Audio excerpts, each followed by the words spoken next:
And just for you, late of all.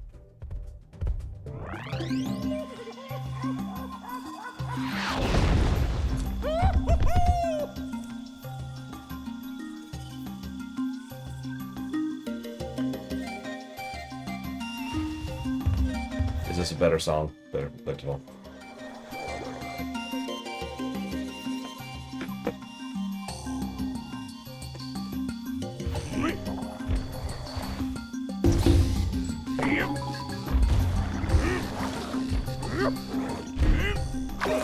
So yeah, it's the enemies that we saw eat the guy in the previous stage there.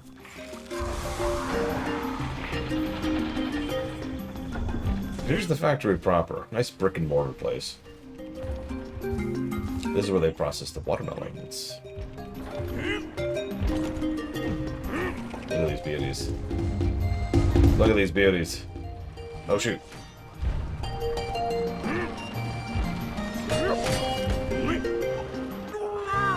Right, I don't have Dixie on my...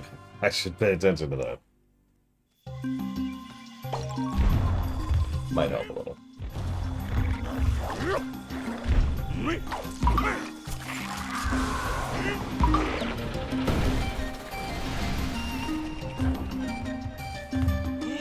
Yeah, that's actually a good question, Lakesfall. Here's I can tell, most companies don't actually do that on purpose. It's just kind of a byproduct of, you know, incompetence, combined with misunderstanding what UX actually means.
Yes, Noctis.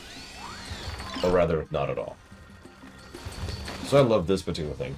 The pumpkins get tossed into the shredder, and slices of them become our platforms.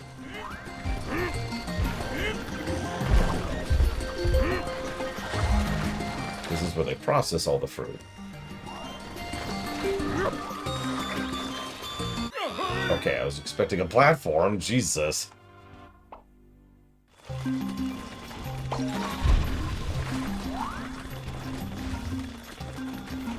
Silly me, I suppose.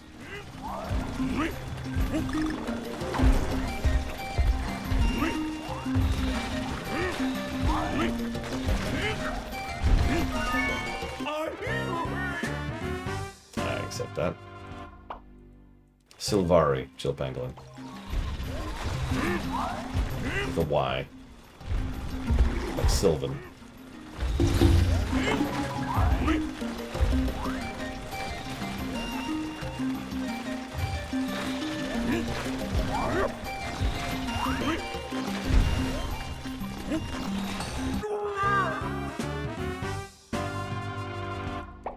Apparently I just suck today. No excuse. Super ridiculously hard levels? No problem. Basic jumps? Can't do it.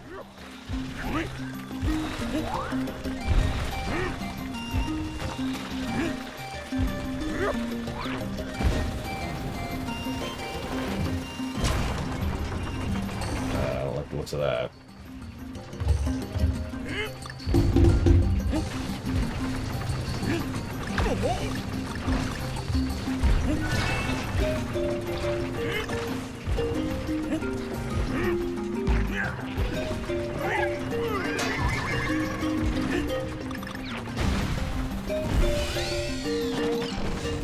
Yoku blocks is correct, yes. I don't absolutely know that Mega Man started the concept of the disappearing blocks, but to my knowledge, Mega Man started the Yoku blocks all the way back in Mega Man 1.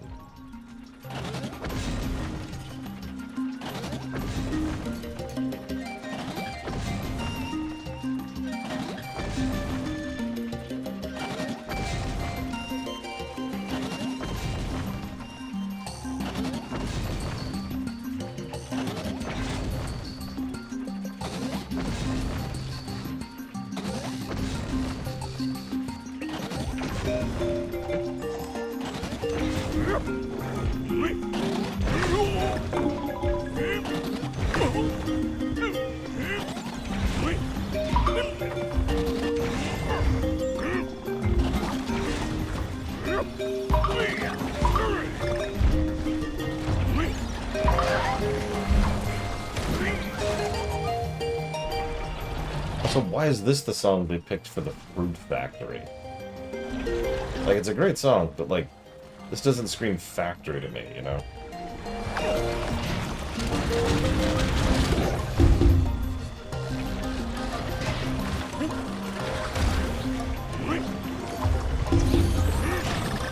It doesn't matter.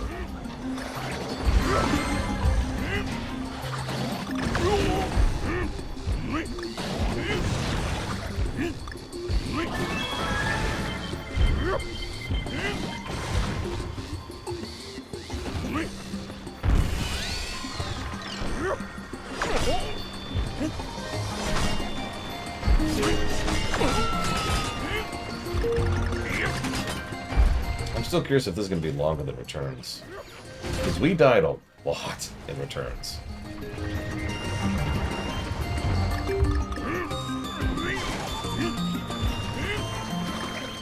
Hi, Mr. Red.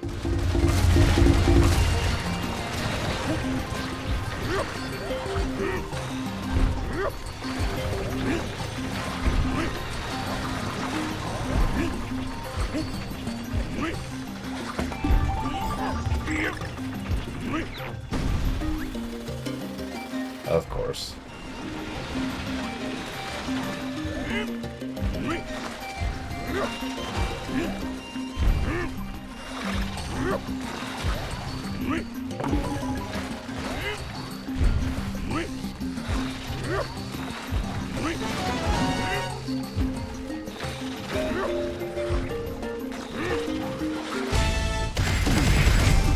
Good afternoon, Arthur. Aren't square watermelons a thing in real life, but, like, they have to be shaped or something as they're growing? I don't know, actually, J. Palmer.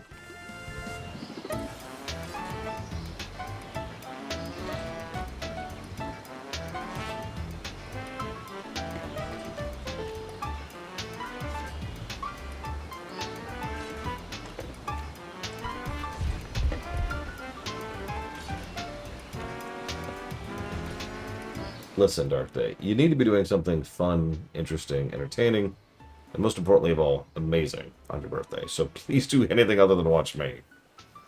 At least get like a cheesecake, maybe some ice cream cheesecake.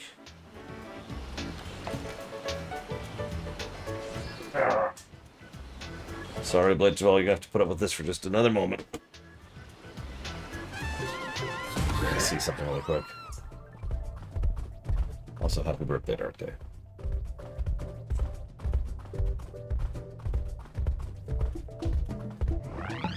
Carrot cake? I guess it's still cakey.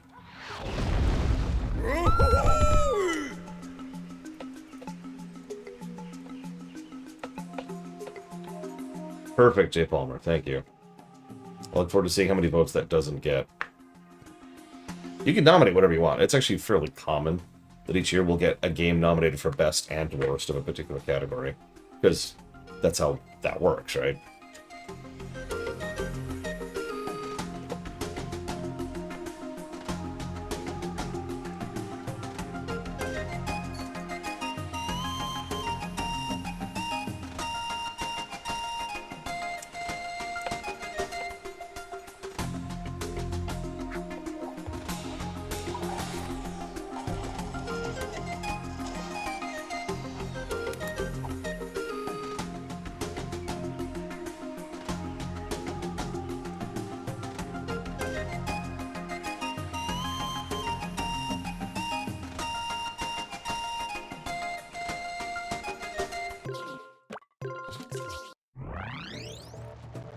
Telling you, you need that Nutella baguette.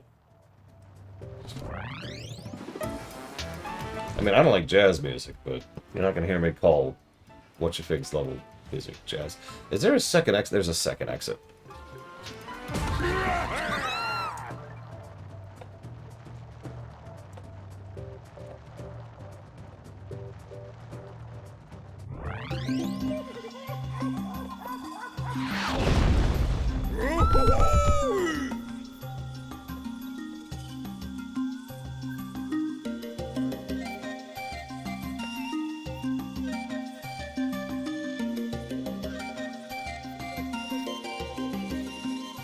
Alright, let's see if we can find it.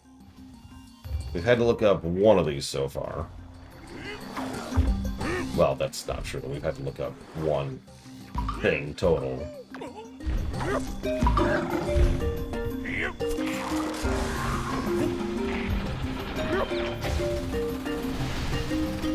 Listen, as long as the music is Mega Man, I'm cool. So I consider Donkey Kong a side character in the Mario franchise. Yes. Why do you ask?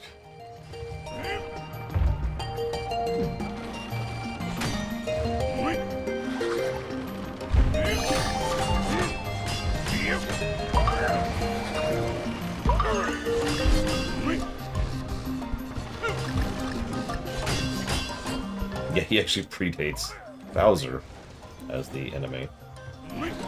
Although he also predates Mario, because back then he was called Jumpman.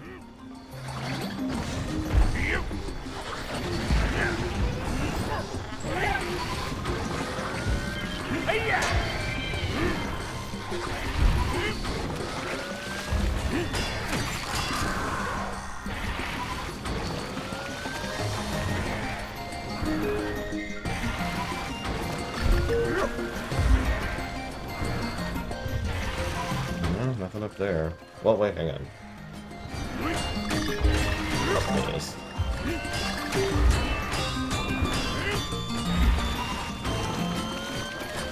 Yeah, I don't like genres of music, just like I don't really like genres of video games. I like good games. I like good songs.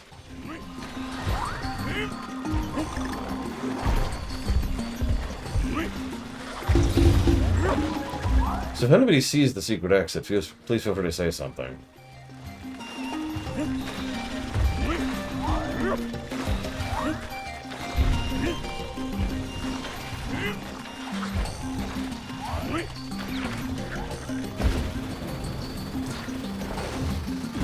Okay, if anybody other than J. Palmer sees the secret exit.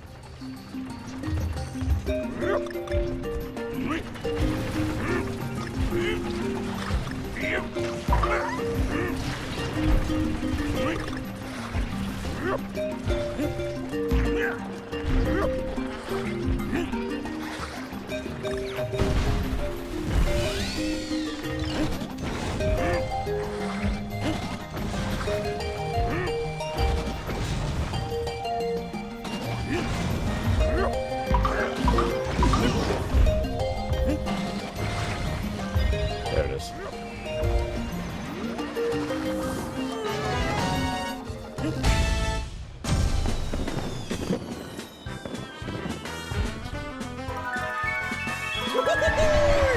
Alright then, Mr. Ed, I challenge you to stick around for the boss of World 5, then. You're free after that. But you have to listen to the boss music for World 5.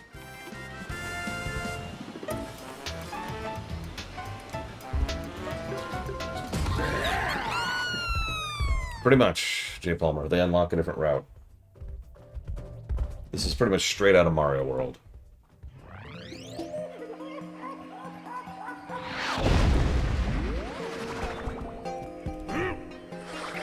Speaking of which, I already did the boring audit off camera. It's one of the reasons I was late to coming back. So, the score on the screen is up to date if you want to update your guess. Granted, we have a whole world after this. Who knows how that's going to go. We know how much World 8 tanked the score back in turns. So you like honey, right? That's right.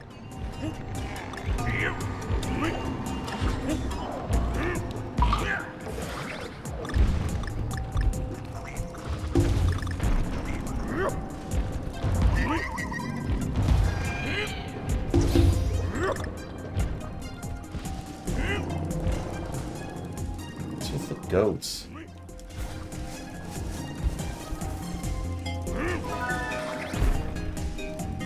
How viscous is this honey? My god.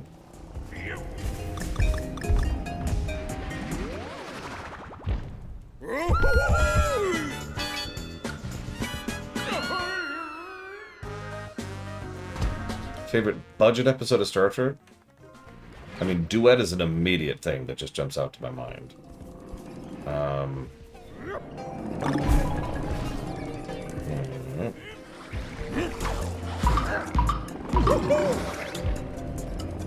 I'd also be remiss if I did not mention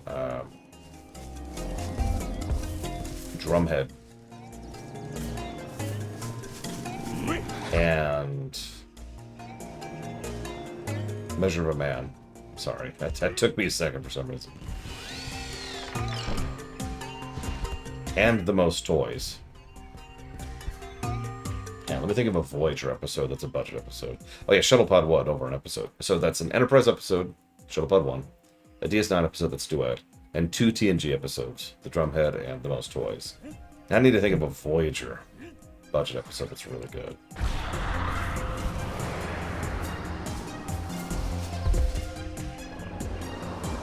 The TOS budget episode? You mean all of them, right? I'm kidding. That's actually trickier than you'd think. Honestly, one of TOS's consistent traits is that they kept being, well, I don't want to say over budget, but TOS was not super cheap to produce.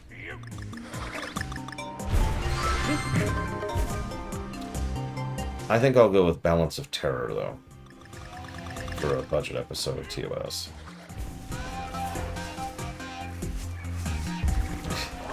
That is one of them, yes, Arctic.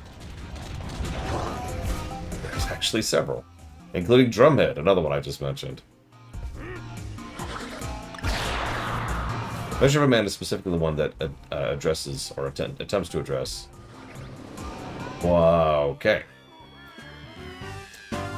Measure of a Man is about whether or not Data qualifies as a sentient entity. Legally. In other words, does he have rights? That's really what that boils down to. Drumhead is about... Oh, it's harder to summarize, really. There's a suspected saboteur on the Enterprise D. And so Drumhead is all about trying to find that saboteur and going too far in the pursuit thereof.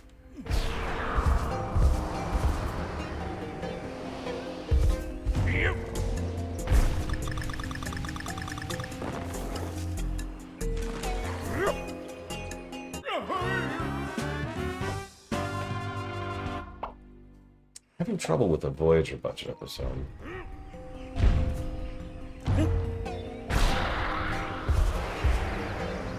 Oh yeah, no, the bees have these nice, lovely thatched houses. Probably the nicest houses outside of the hoots, I would say.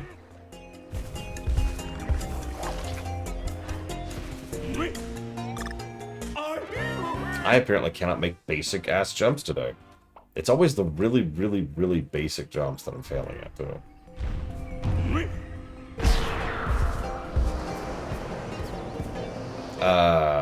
Coda? J. Palmer? Would probably qualify as a cheap episode. Yes, Kitten Fan. Uncertain when, exactly. Not really sure when that's happening.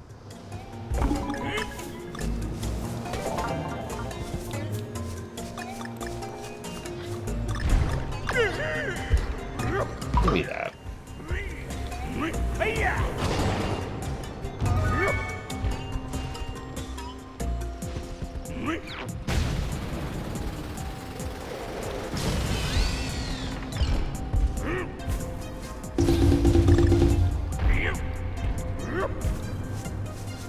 Nope, it did not, Kitten Fan.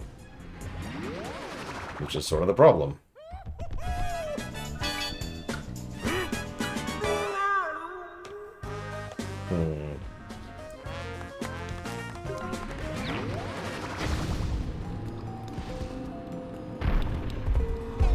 wish Ross was here. I'd bug him about it. I can't think of any budget Voyager episodes just by memory.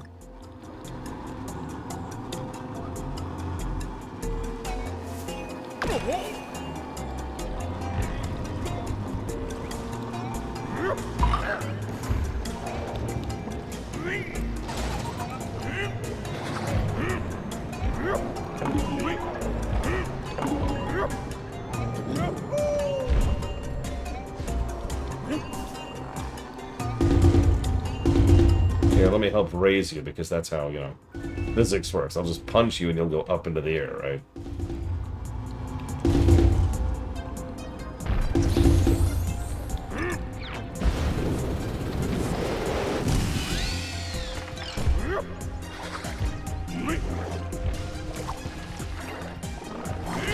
I suppose one would qualify. Good answer, Kennex Cow. Kennex Cow wins.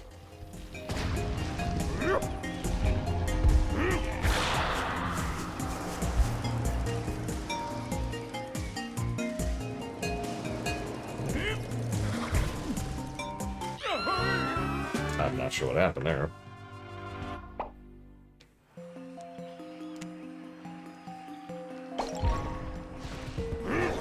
Listen, Star Trek sucks. We all know this.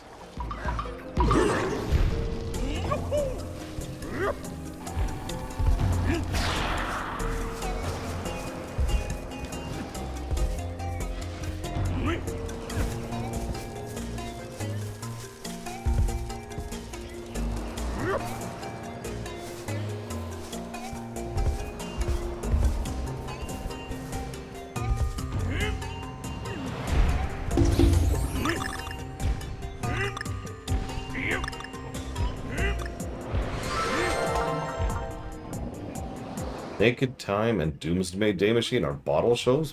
Bull crap! Doomsday Machine had more external shots than most episodes get, and actually had a major guest star.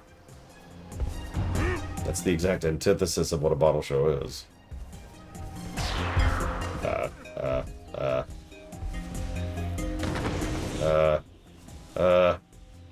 Instructions unclear.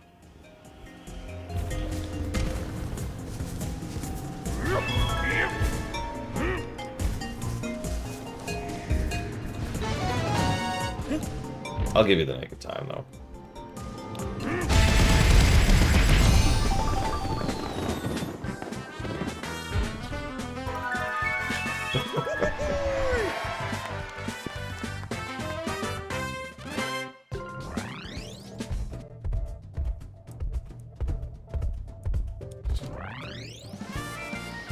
Last Battlefield involves two major guest stars who both had full makeup calls.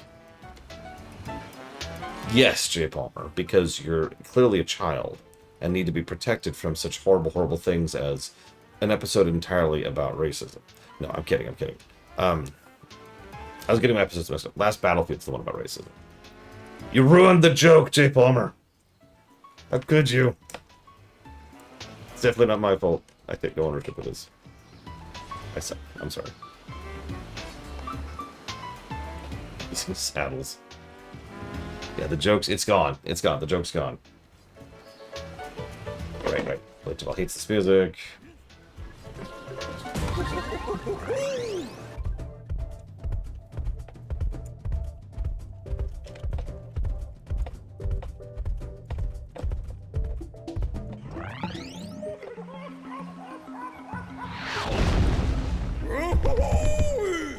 What was that, Jay Palmer? Civil defense. Actually, yeah.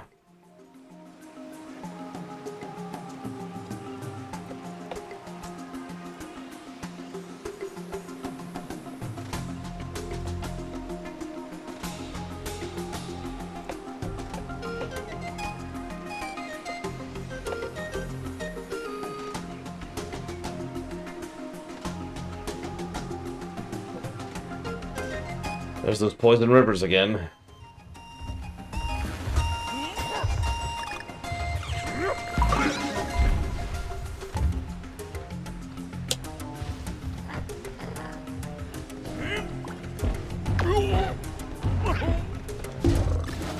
It's okay, they're not actually poison. Although, if they're not poison, what the hell's with this purple water?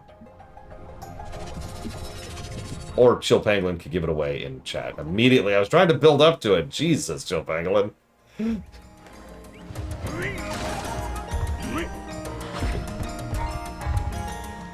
Yes, it's actually juice.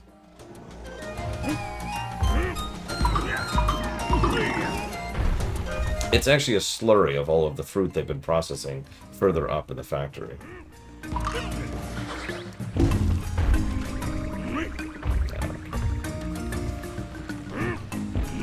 It's poison juice. There you go. Perfect. Look at that. Look at the giant grater in the background as the fruit is being grated against it. It's wine. Oh, there you go. There you go.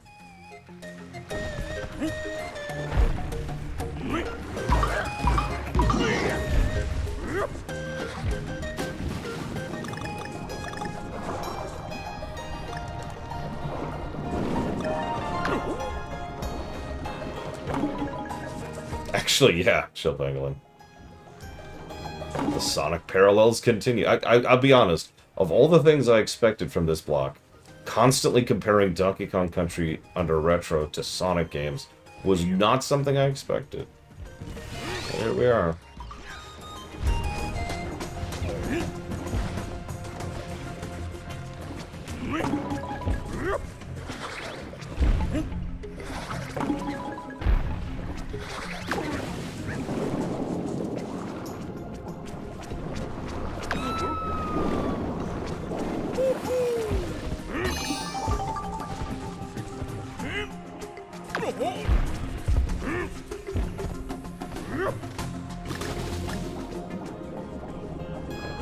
Looking at my phone now of all times. The levels are starting to get mean.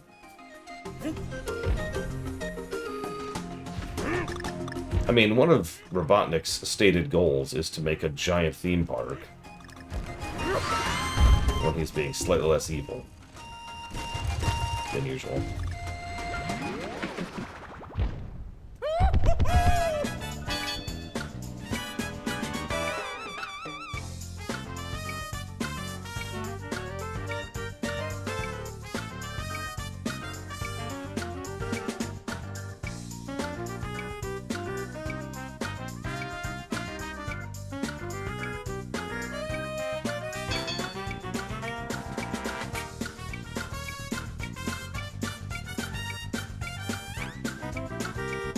Rillville. That sounds familiar. Remind me.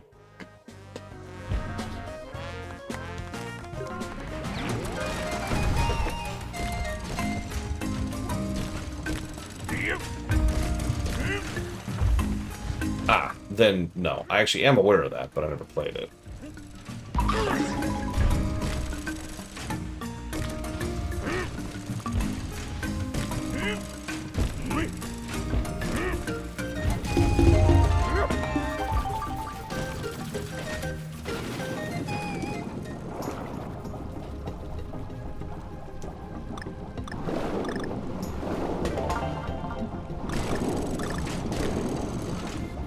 You may have noticed I've stopped going after puzzle pieces. Especially because A, I already have a save on this very console with all the puzzle pieces. I have nothing to prove there. And B, I realized I want to spend more time and attention on the level design. Because there's a lot of detail to this game's level design. I know, weird.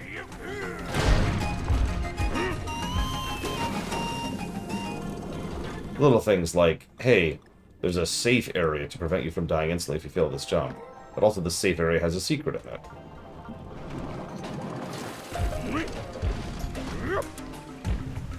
Also, something they do a lot, it's not quite peeking the way we usually refer to it as, but it kinda is.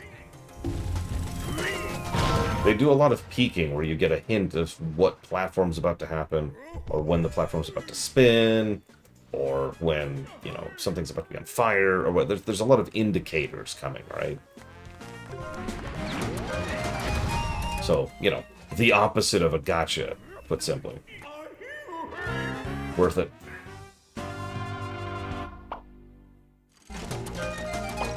This This means I can show you what I was talking about. Obviously, this is a good example of that. You could see the spikes coming. Do you see that? There's several seconds of them showing up before they actually do show up. Or here, you can see the balls rolling down, and that indicates that the platform is about to be not safe. Stuff like that.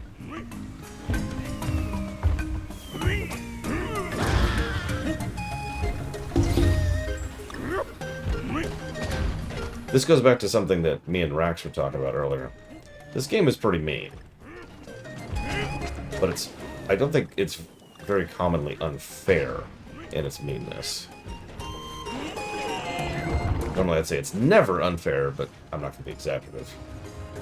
I'm sure there's points in time when it's unfair. And we have given a couple of negatives here and there.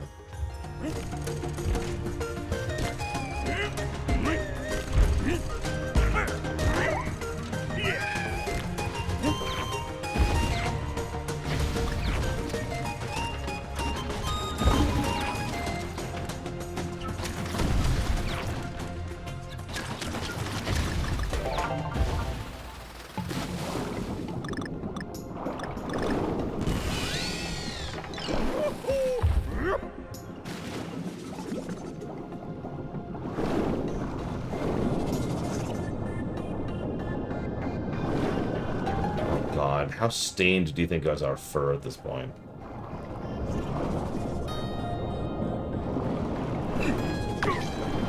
Well, shoot. That sucks.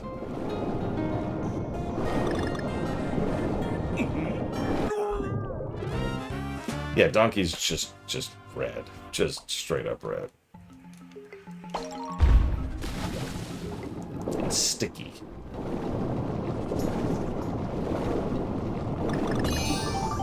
I'm more thinking what this is doing to the juice. Ugh. Gross.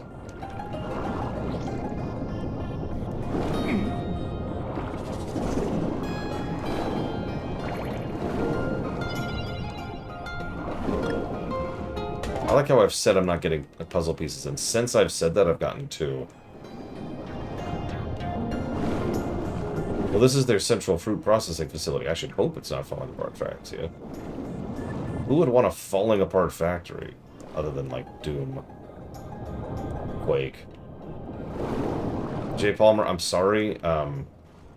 There were these giant spikes, okay?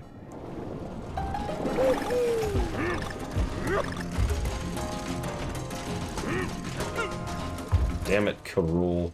Oh, shoot, I'm dead. Yep, no, there's nothing I can do about that.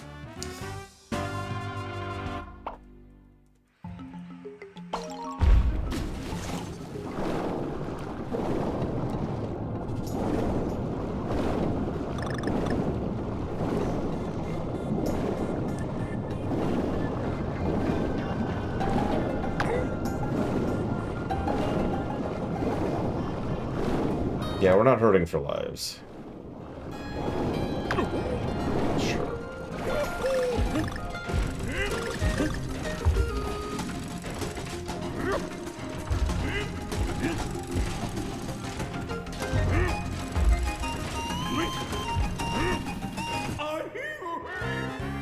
It's 5 frames too early.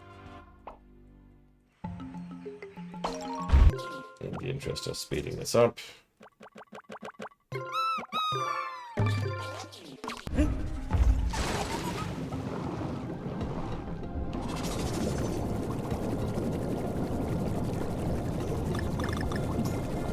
See, that's interesting. Like, the penguins are the majority species we see for the snowmads.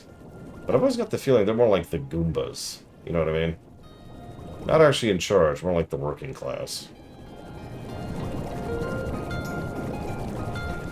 I mean, if we look at it, almost all of the actual leadership individuals are predator animals that are higher up on the chain than penguins. I mean, there's the polar bear we've already mentioned. And again, the leader of the entire tribe is a walrus. Although I guess, are walruses predators? I actually don't know. Hello, Baron.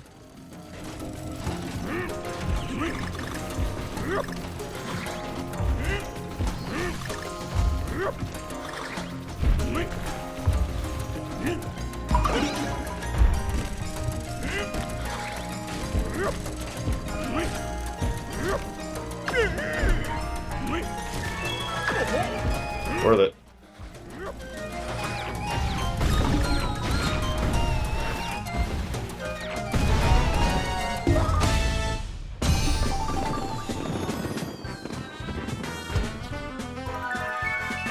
Okay, there you go. So yeah, walrus at the top, polar bears, the sea lion, the owls, the baboons.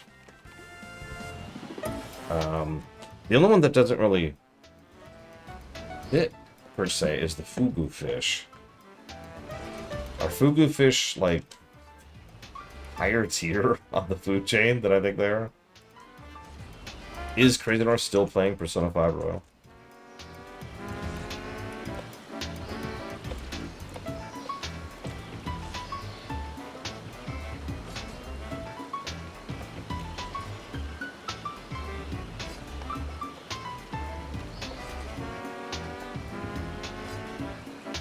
I mean, they're poisonous.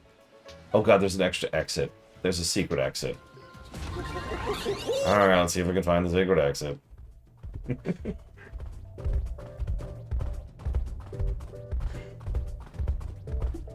Yeah, they're poisonous, but like... Doesn't that just mean, you know, they don't want you to eat them? Oh god, now that would have been a twist. Imagine if the leader of the Snowmads is a frickin' orca. Which are terrifying creatures. And very high in the food chain.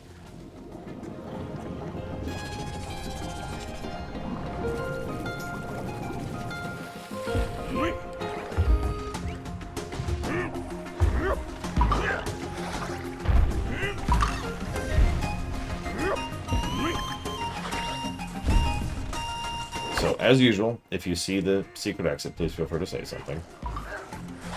It's probably in one of these pits, if I were to guess. I'm pretty sure, yeah, we checked this one, and we checked the previous one.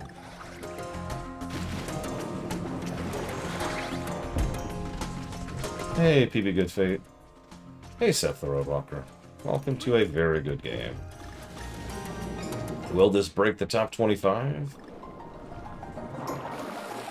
I don't know. I don't decide these things.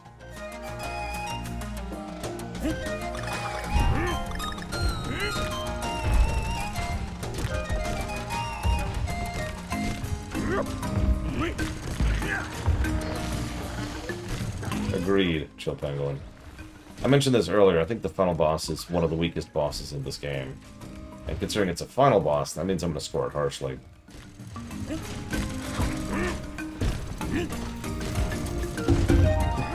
What type of pizza, Seth? What kind of toppings you get? Almost positive we checked down here. Yeah, and there was like a puzzle piece over there. Yep. Okay, so we've checked down here.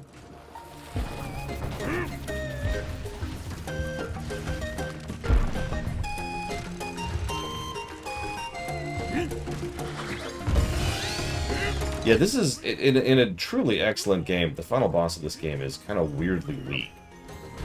You know? Almost positively went down here, too. This is where I was showing off the recovery area. Yeah, and the puzzle piece.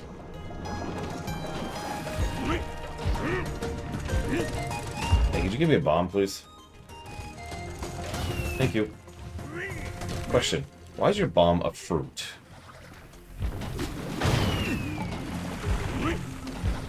I like Domino's if it's a good Domino's. Which is pretty hit or miss in my experience.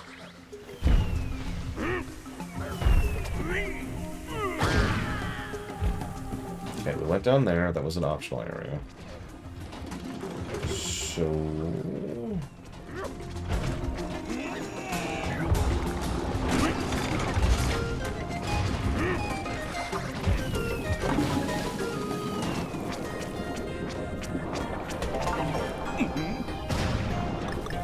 Oh, that's why they call it pomegranate. I don't know how to pronounce that one.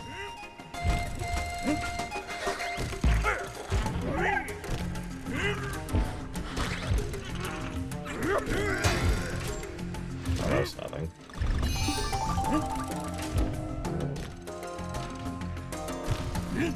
Yeah, people just sort of stopped donating for Gothic 1.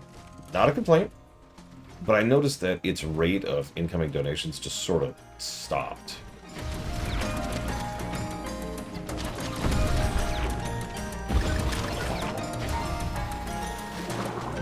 Well, back here, where I kept dying to easy jumps.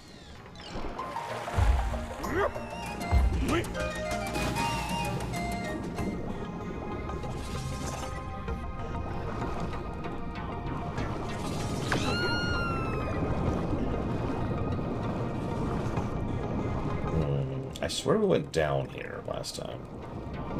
Yeah, this is where I even made fun of myself.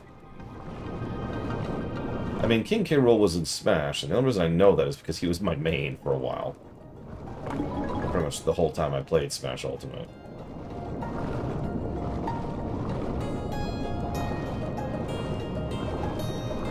Maybe Noctis? We're pretty close to the end of the stage. But sometimes the optional exit is like right at the end. Let's get some air really quick.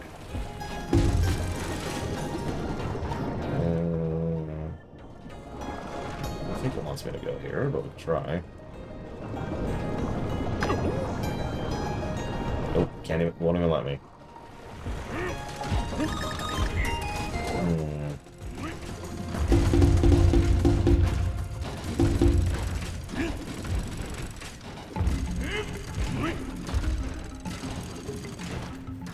So, every game on the vote is there because it's the exact same. It is a game that's been on the list for a long time, that has consistent interest, but low interest. In other words, people or persons have, you know, they're consistently been keeping that run alive, but it's just not getting funded, and it's been there for years. I have a few games like that to add on the boat.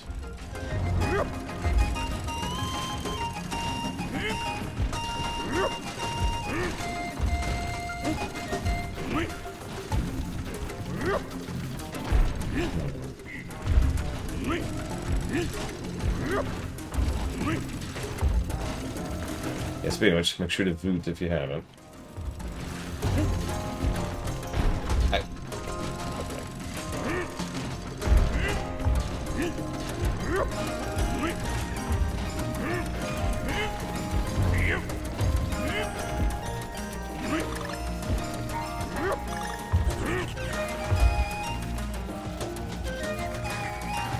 Look, Jay Palmer, I'm sorry that I suck.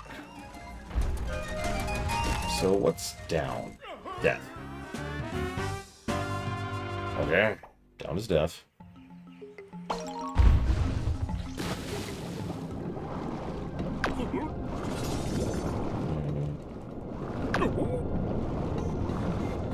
don't see anything up either.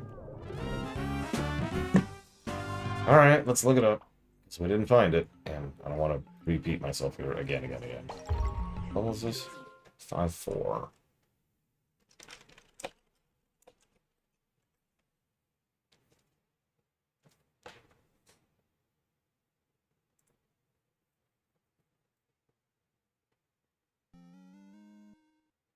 Hey, Van Falkenstein, 1 second, please.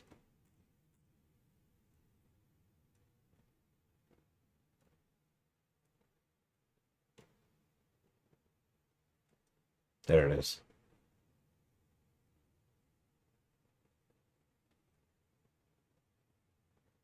It's like one screen past where I was.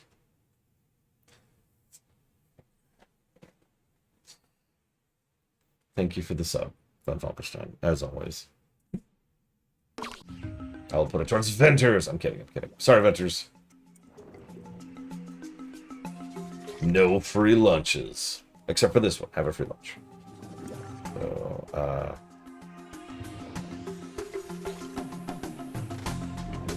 Diaz, Wing Commander, and Stellaris. Oh, I don't, GG's.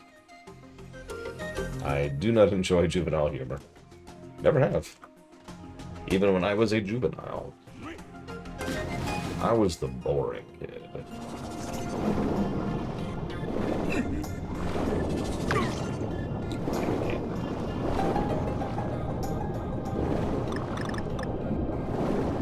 hope you like sunflowers with gargantuan breasts. Because that's what you're in for in Conquer's Bad Fur Day.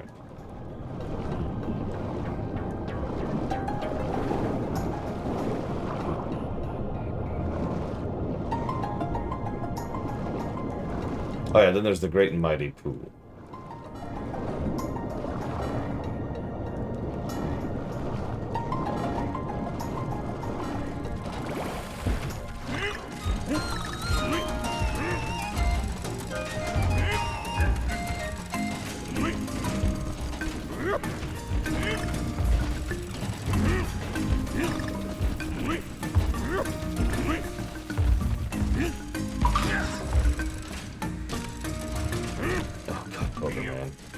Why does he exist? Is this it? Yes. Okay, so let's get Dixie exist.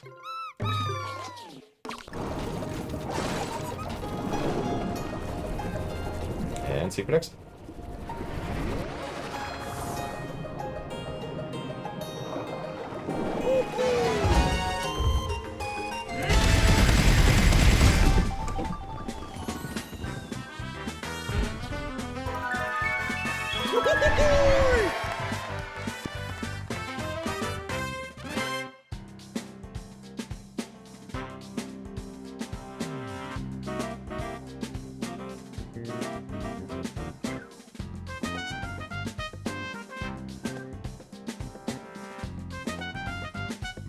We will finish tonight, J. Palmer, 100%.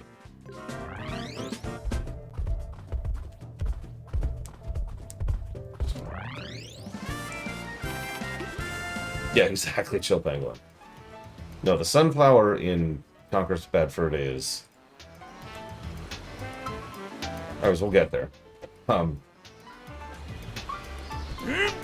We'll get there.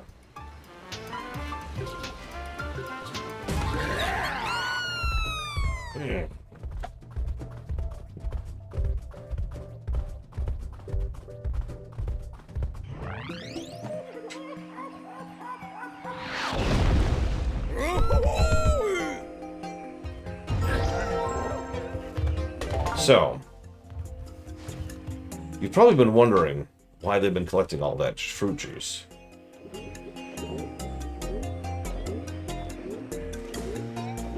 Now, for those of you who don't actually watch the stream, you're just waiting for me to finish, talking about that. So, in order to trick people into watching this stream, wow, check out these jelly physics.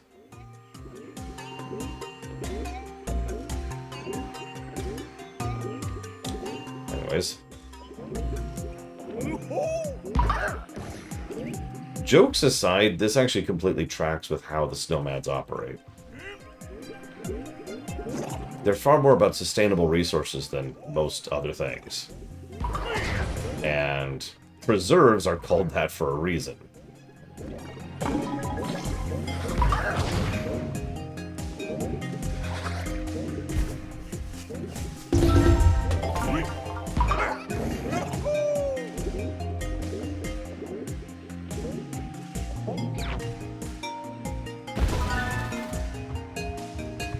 Yeah, remember, the Snowmads are very much a conquering power. They take, they process, and then move on to take more. Yeah, I've called them Marauders before since they're literally based off of the Vikings, but the more I actually study the game, I think they're just straight up the Romans. Right? Take, update, add it to the pile. Next!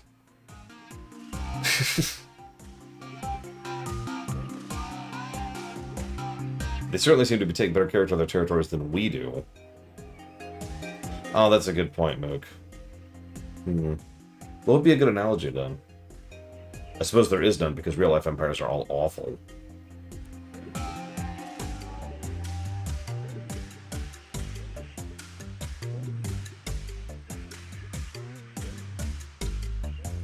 Roman Vikings.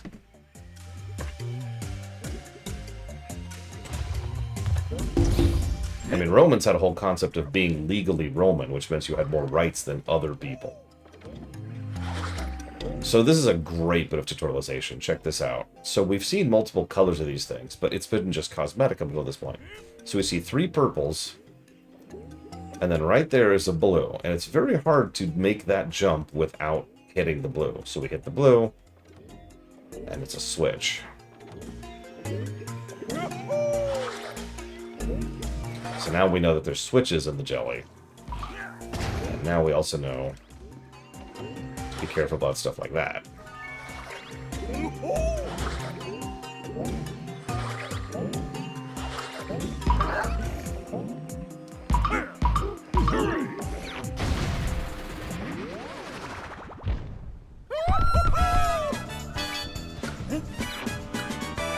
Oh no!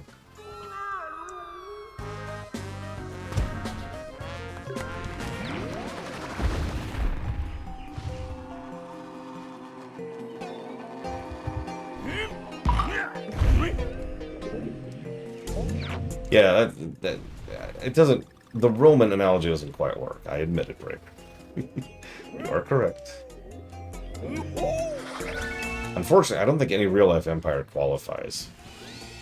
Only in fiction can empires actually have any level of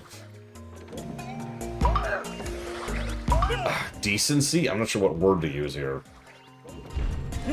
Not incredible wastefulness. So we've had the switches in our control this whole time. Now we've got a switch in the background, completely out of our control.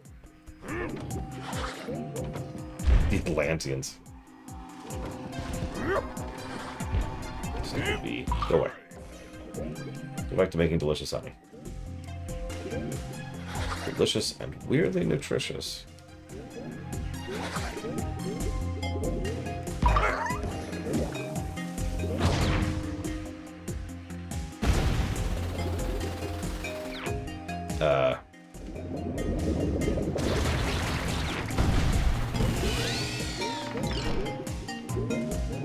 Look, Poseidon had it coming. He was trying to release Kronos. Ended up working with his son, Gargarenzes. It's a whole thing. Can I just point out the spiral staircase of cubes of gelatin in the background? Do you see that? It's kind of like middle-ish of the screen.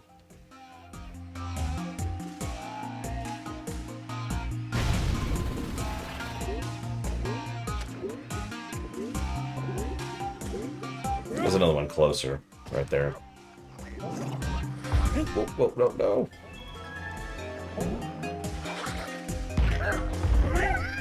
Exactly. No, they've been doing some really clever stuff. And this is the second to last world, too. Oh, God. I'm really worried that World 6 is just going to bomb. Just like World 8 did.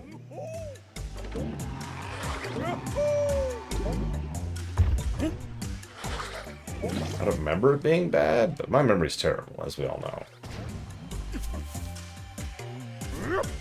I also might have been simply too invested by the time I got to World 8 to care last time.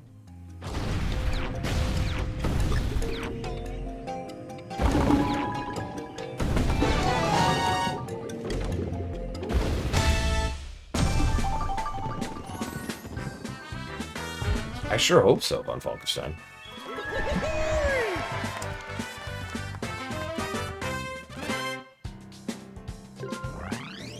Hang on, I gotta zip past the overworld screen as quickly as possible here. We'll go over to 5B, I think. Okay, I'm sorry. Can I just complain about this? Okay, really quick, real quick. World 5A is the B level. World 5B isn't. Calling you out, Retro.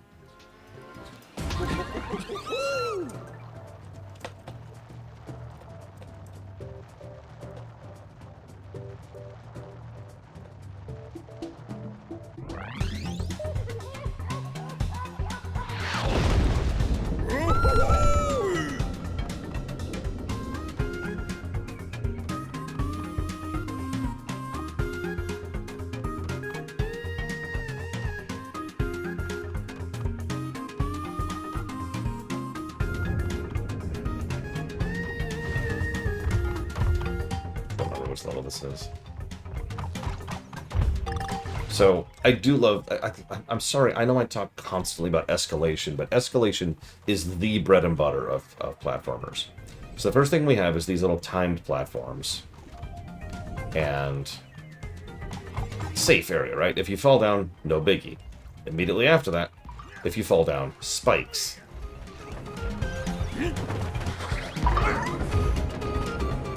Notice they also changed the pattern on this one, where it's all 4 instead of a thing, which is harder to dodge. Also, I love that thunderstorm in the background.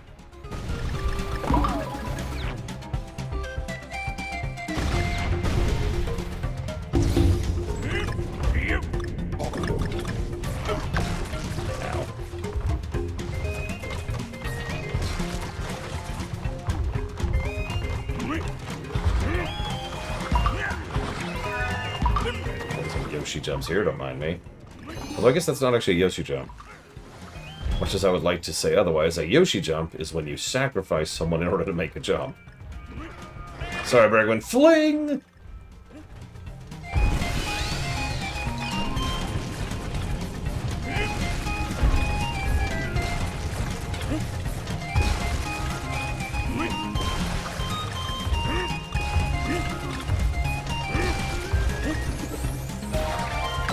I deserve that for flinging Bregman to the death. This is my fault. I'm sorry, Bregman.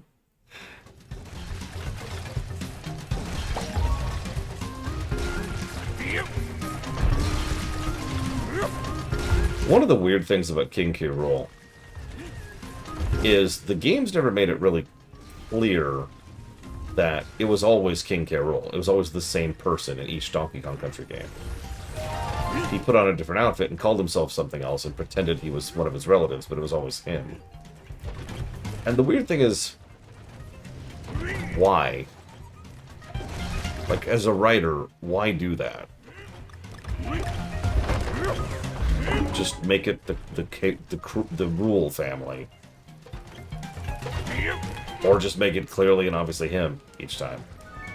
It always felt like a weird thing to me. I understand that his whole shtick is that he's insane. I mean, you've seen his eyes, right?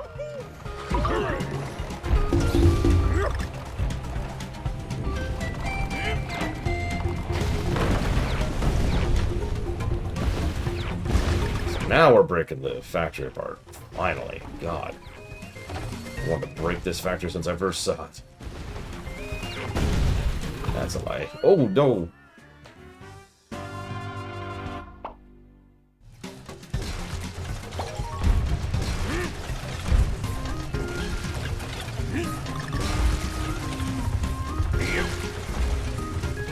What are those? I give up. Like, they're dog, bunny, goats.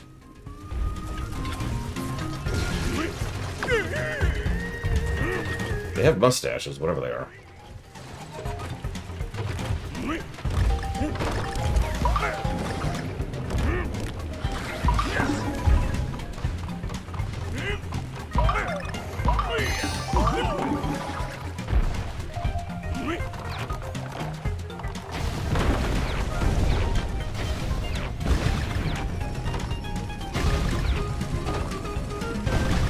You know, I guess that's true, J. Palmer.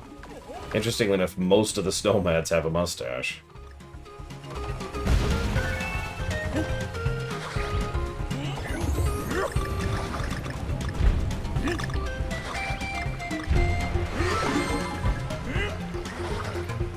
At least the leadership does.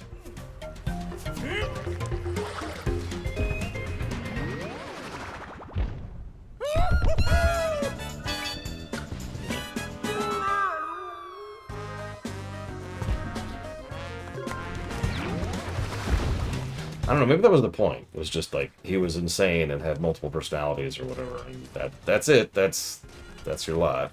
I mean, this is rare we're talking about here. Have you seen their sense of humor?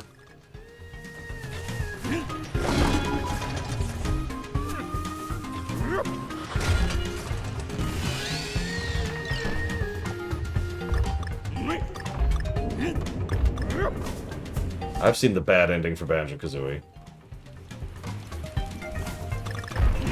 The weirdly long and detailed bad ending for Banjo-Kazooie.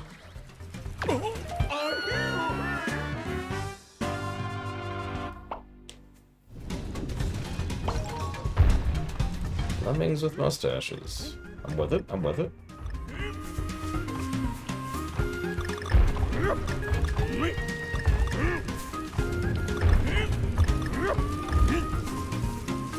I'm just gonna take the hit.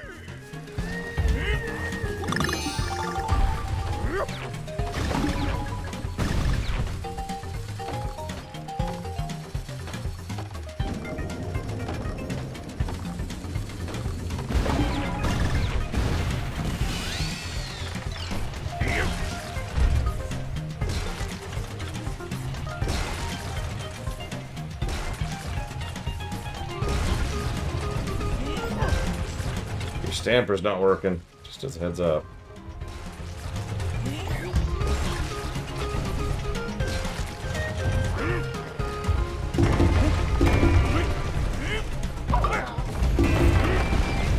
Yeah, we're just blowing the factory up at this point. Just straight up. Oh, that's interesting.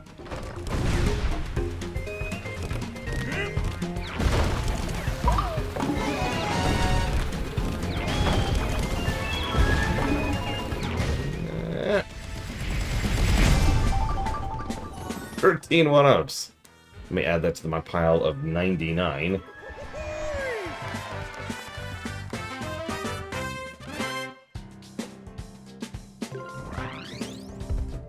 Now, that was a great level. A lot of these stages have been double positive levels because they're just that good. Hang on. Gotta get rid of the music. Exactly, J. Palmer.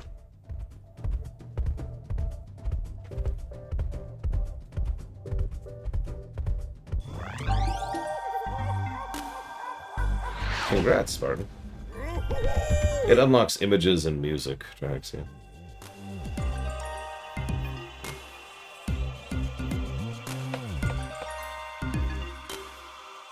I actually do Wolverale, yes. I think this will break top 25. I'm not sure how far out, but I think it will.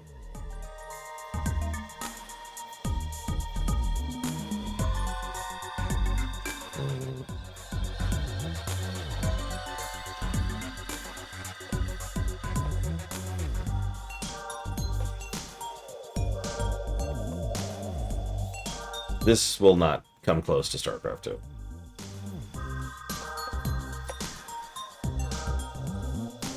I legitimately don't think any game that currently exists can beat StarCraft 2. That is not an MMO. I'm not saying that hyperbolically or facetiously. I put thought into that. I can't think of any game that has the combination of circumstances necessary to beat StarCraft 2. I look forward to being wrong someday.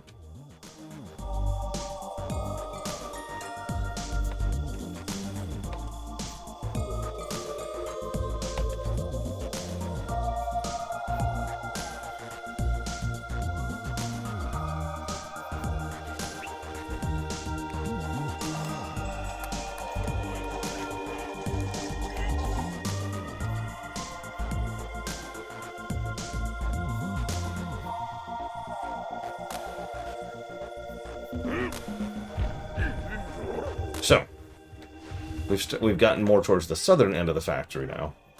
So now the gelatin's starting to be more frozen. I don't like frozen jelly myself. How about you guys? Tried it once and was like, not for me.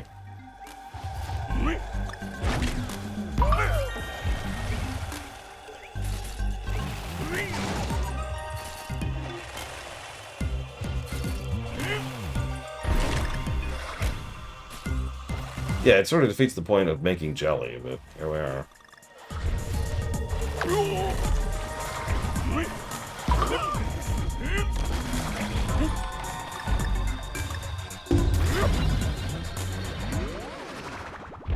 I mean, you did just say you hate StarCraft 2, Chill Penguin. Fair is fair. Although I'd be curious why. Yeah, I tried making frozen jello once. I didn't like it. Ended up just letting it melt enough to, enjoy it. By the way, do you see the tank in the background? There's a freaking tank in the background.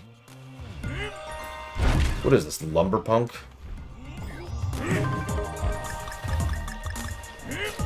I guess it literally is, so I shouldn't joke about that.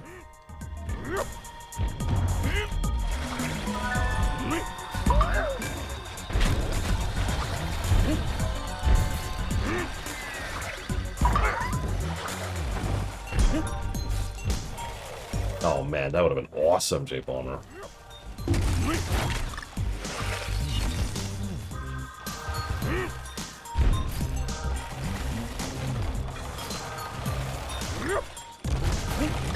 I suppose that's fair. At least it earned it legitimately, unlike some things I could mention.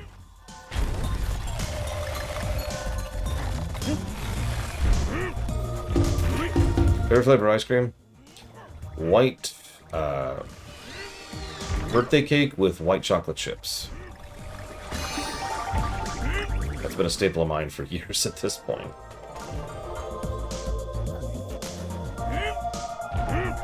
Actually, I don't think that puts you in the minority. A lot of people were disappointed by Heart of the Storm.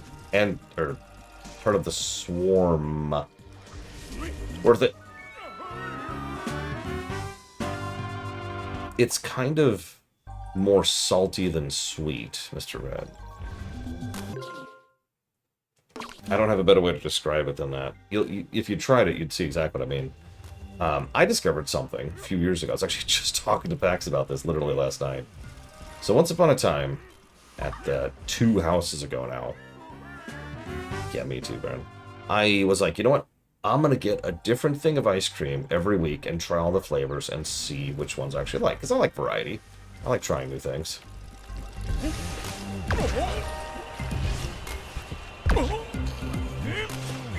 I couldn't move. I was so ice physicsy I couldn't move. I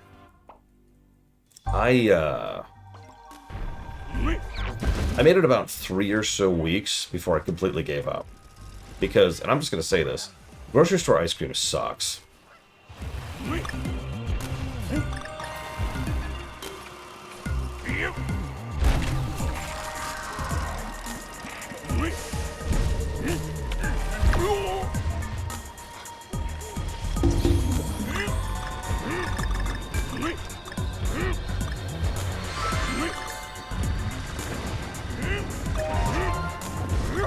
I love this take on temporary platforms, by the way. You land on the stick and it starts pushing the popsicle off of it.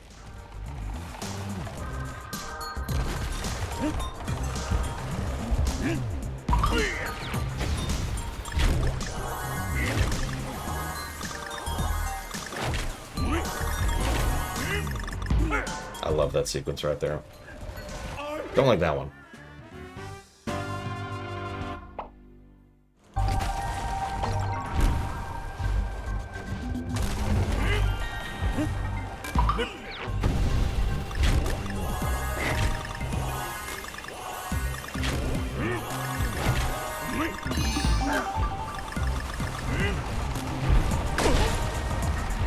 Whatever.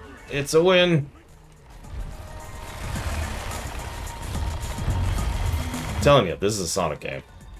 No wonder it sucks so hard. Sorry. I really don't mean that. Which franchise now has a large enough fan base that the devs could beat StarCraft 2?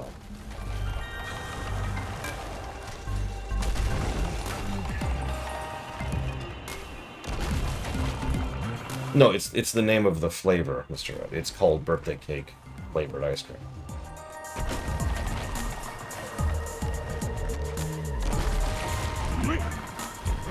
Yeah, we do know that the Snowmads have access to magical ice.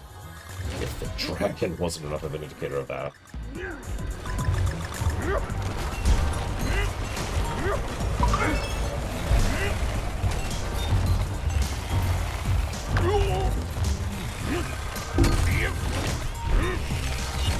Oh wow, that freezes fast.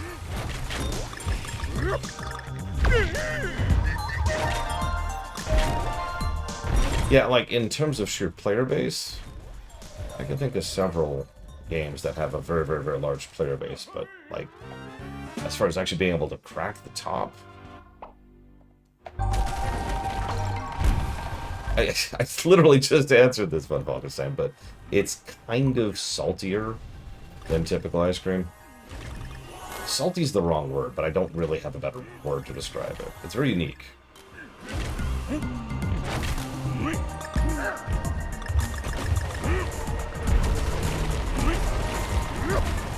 Although, to my dismay, I still have not had sea salt ice cream.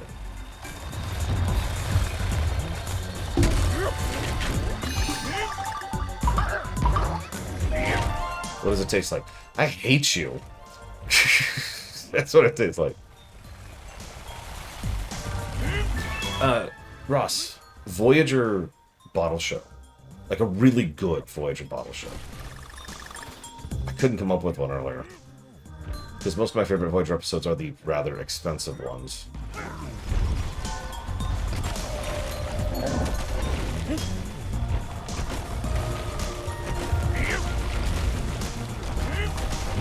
Workforce, for example.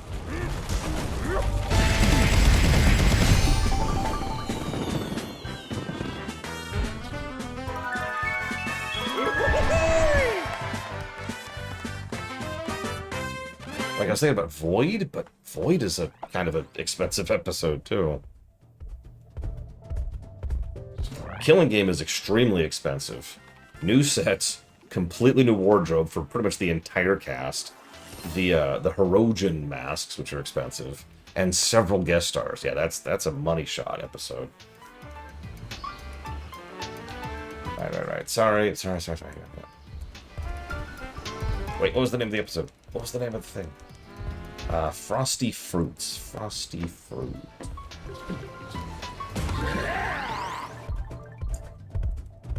What was the name of the level? Whatever. 5-6, I think. Yeah, see, I've seen Memory Alpha's list of bottle show episodes, and I just kind of disagree with them. I'm not sure where they get this list exactly of bottle episodes, but I've looked at this list before, and I've been like, no. Now, one is a good one. I noticed one is not on this list, but one is a bottle show. Or a bottle episode. The Swarm? Bullcrap, The Swarm. Q2? Q effects are not cheap, I'm just saying. Yeah, I'm gonna throw this guy out the window. No offense to you, J. Palmer, but Memory Alpha just... Yeah, Threshold. Threshold was expensive as hell. Anyways, so, no, Meld is a good answer. I think I'm gonna go with one, though. I think one's a really good one. Latent Image. That's the one where the doctor forgot about someone who died under his care.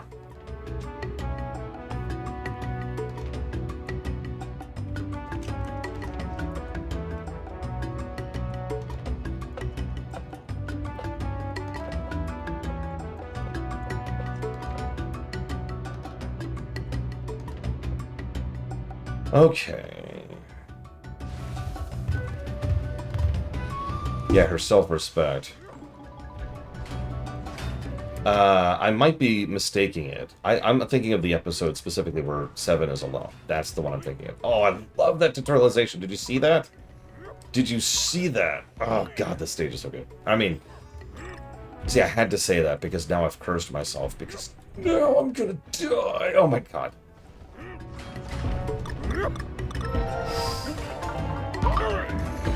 No, I remember this stage. I just remember this stage. Oh, this stage. Oh, this stage. Okay. Okay.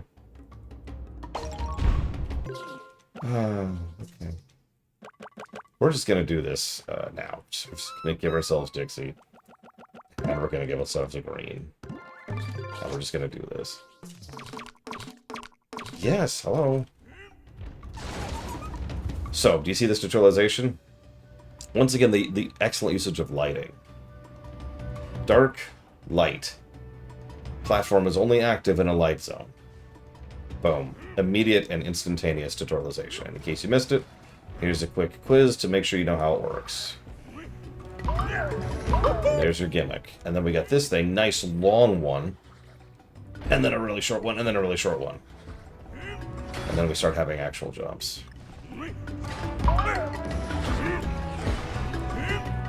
At this stage.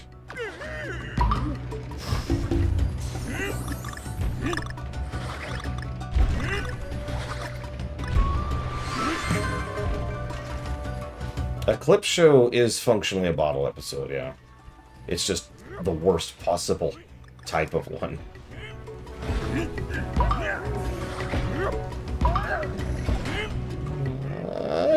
Okay, everything's fine. Everything's fine. Everything's fine. Oh my god, this stage.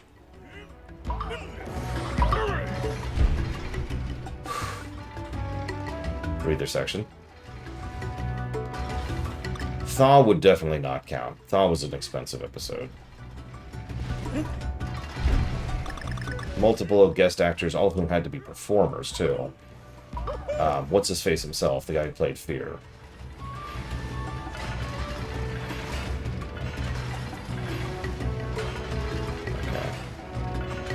Okay. The new sets, etc. Jetrel is close.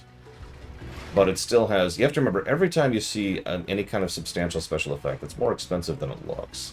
Especially in a show like Star Trek, which does not have that big of a budget, really. That also goes double for any space battle-y kind of stuff. That's why I raised my eyebrow at the Swarm. Like, really? The Swarm was actually the first time they ever used CGI in a Star Trek show. And you cannot tell me that was cheap. Yep. This is my life. Yeah, I should not have gone for that. No! Okay.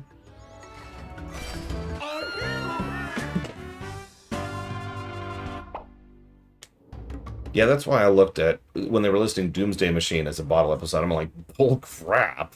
That's a bottle episode.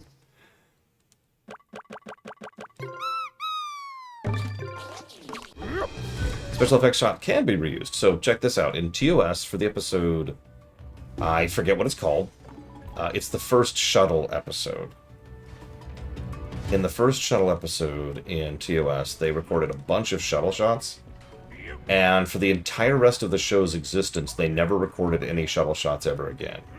So every other episode where you see the shuttle in the original viewing of TOS, that was all footage from that first episode, completely reused shots. It's why it doesn't really make sense in several cases, and why it's the wrong shuttle in several cases, and blah, blah, blah, blah, blah. Oh, okay.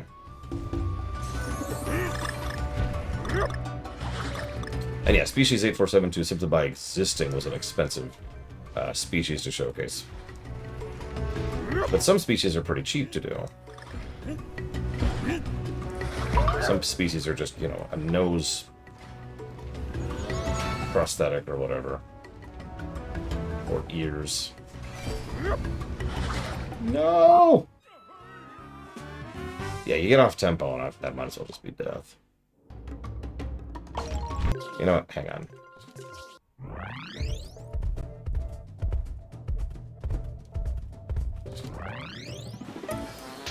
Sorry, Blade Duvall. Sorry. Oh yeah, there's also plenty of bad bottle shows. And yeah, Twisted is actually a decent example of a bottle episode.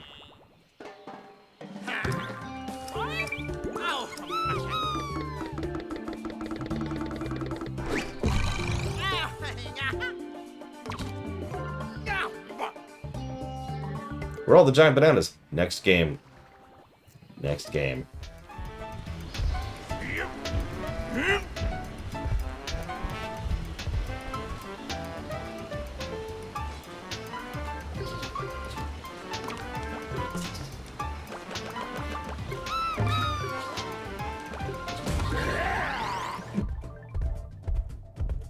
Yeah, Bananas is the next game. Not that we're playing. It's just, it's the next Donkey Kong game. There was a gap, wasn't there? What's funny is several people, myself included, said for years, just let Retro make the next Donkey Kong game. And apparently they disagreed. They decided to break the bot instead. Ah, looks like Mr. Red killed the bot. Nice.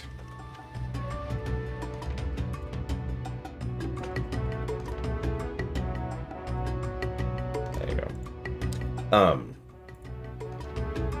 Instead, they decided to let the Mario Odyssey team have the next Donkey Kong.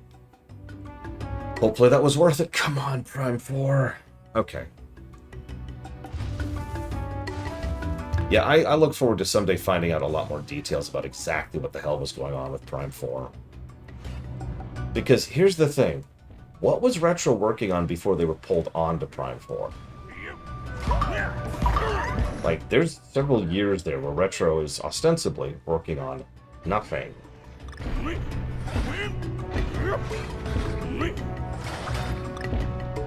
Right? Like, what the hell were they doing? They were pulled onto... Oh, that's bullcrap. They were pulled onto Prime 4. Oh, no, I did not. It took me a second to get it down. I can't even name any off the top of my head. Let's just do this.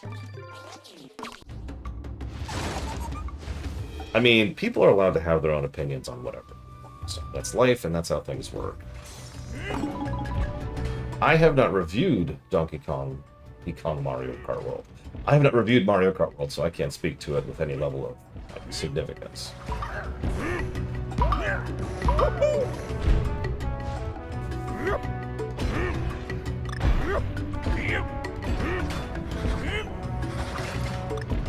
Now, I think that people are crapping all over it because that's how grifting works.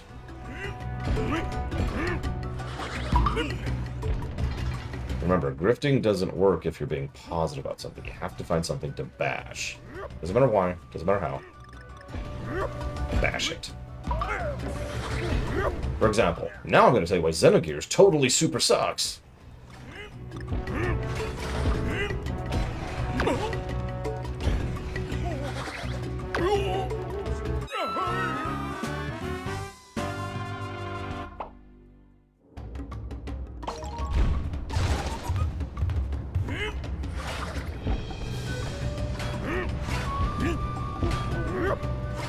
I unironically have been tempted to make a, I think I've talked about this before, a beloved classics blog.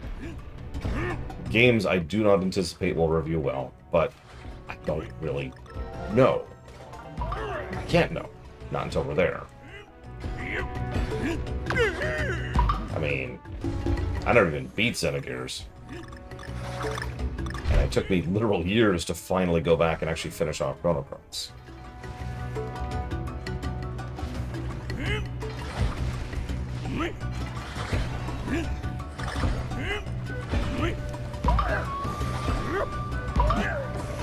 Let's see, what else would be on that list?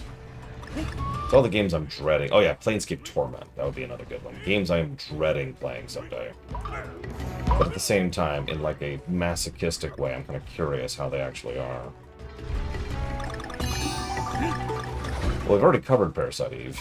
That one didn't do very well. We're about to cover Parasite Eve 3. That game will suck. Oh yeah, GoldenEye is a lot of people's golden boy. Pun intended, for once.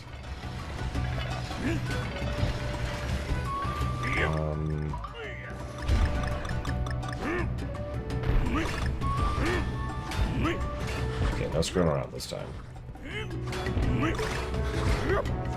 I said no screwing around, Laura.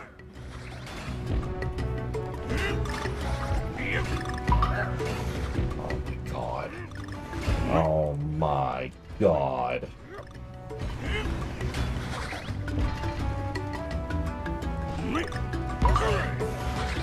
I don't...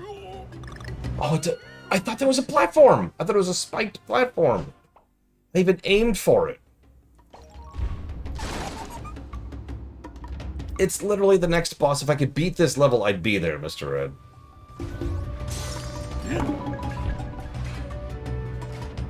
Yeah, Halo 1 would probably be on the list of beloved classics. Which scored surprisingly well. I mean, it didn't, like, bust heads or anything like that, but it was a decent scoring game.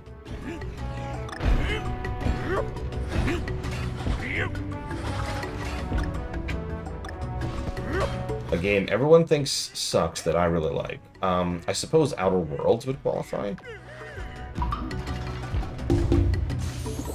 Yeah, mine too. In fact, when we were doing our co-op run just a few months ago, everyone's favorite, you know, their two's favorite was Reach as well. I'm just gonna... Mass Effect 2. No, I think Mass Effect 2 was pretty popular. Sean aside. There's plenty of issues with Mass Effect 2, but, like, not to the same that people think it sucks.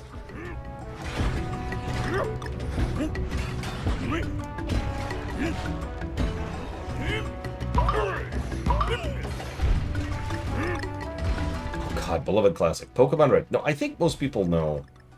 Oh, that's actually a point. You didn't say Gen 1, you said Gen 2. Most people know Gen 1 sucks. But I don't know if people know that about Gen 2. I don't even know if Gen 2 sucks. Oh my gosh. Existential crisis here.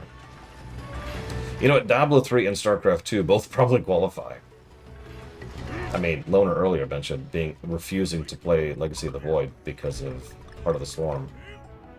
And that's one of the more mild reactions I've seen for StarCraft 2. I've heard people say it absolutely turbo sucks compared to StarCraft 1, which is an opinion that you can have. It's the nicest way I could put that. Okay. Yeah, just straight go for it. That's the solution there. And then bounce, and then bounce, and then hold. Okay. Bouncing time. Bounce, bounce. Jump, jump, hold, jump, hold, jump, bounce, bounce. Bounce a little early, that's okay. We have Dixie, we can make that work. Oh! Okay. Okay. Hi, Sean. Mass Effect 2 is a great game. Alright, so...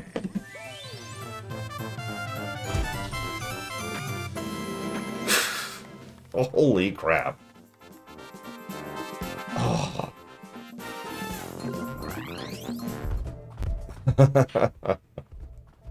I do, actually, Trithon. I haven't played it, but I'm aware of it.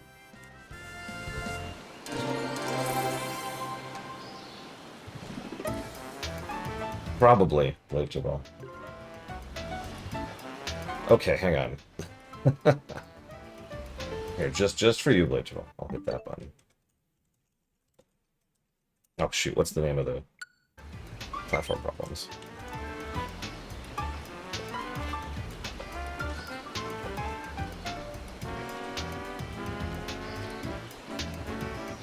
Oh, yeah, Dawn of War 1. We reviewed Dawn of War 1. That did not hold up very well. Although Dark Crusade was still legit. Can confirm.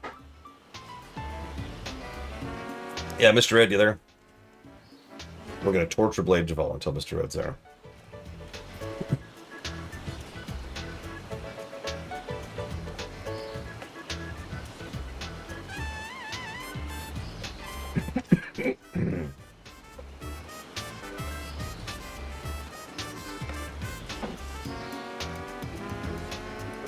Okay. So, this whole time, we've been seeing this thing. Now, I like to think that, you know, they've been harvesting all this juice, and it's for this, it was probably for the sake of the whole, you know, the Snowmads as a whole. But then one asshole decided, you know what, he wanted all the juice for himself. And that's just the vibe I get from this boss, is that he stepped in and said, no, I'm going to just take all the juice. This is my juice. And I'm going to use it for my own petty little luxury. To wit...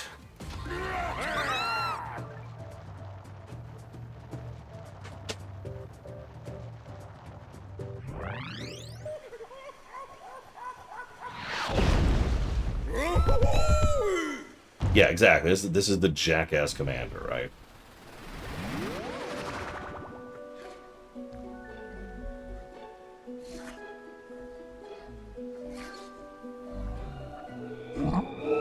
Just lounging there.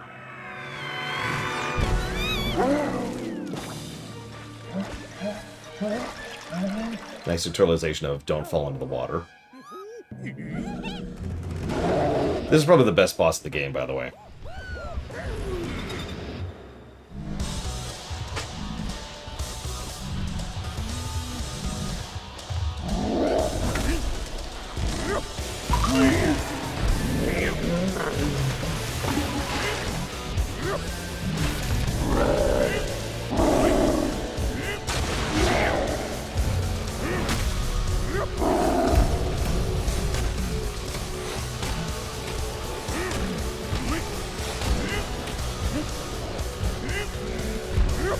There's like 3 or 4 different ways to speed this fight up, too, without waiting for his bloom periods. I love it.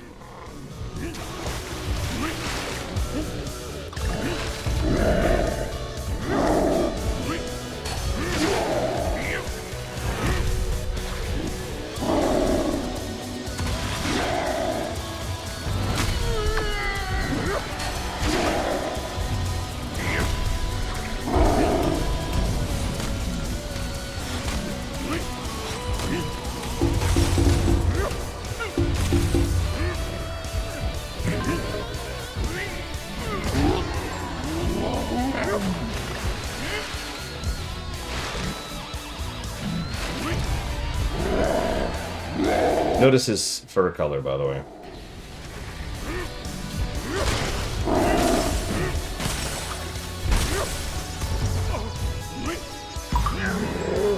We keep dunking in the juice.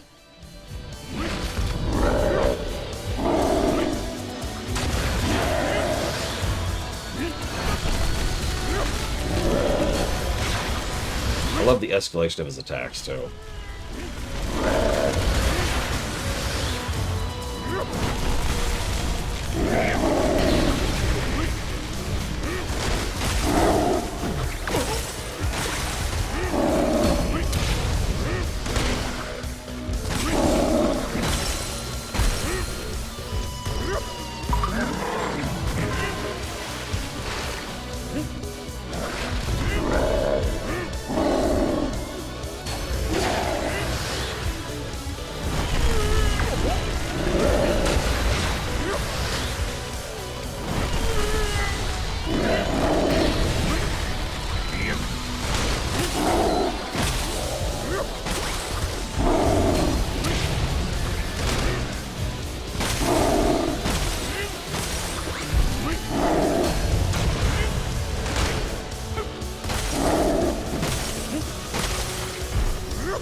Yeah, he's got fast and slow ice bolts with his hammer.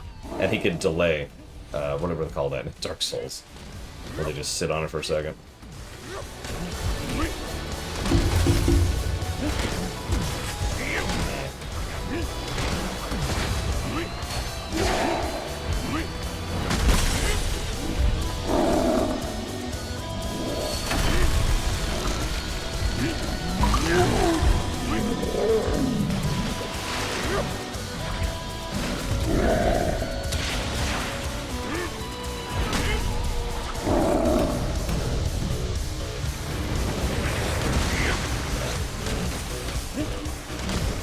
And now he can vary it up a little bit.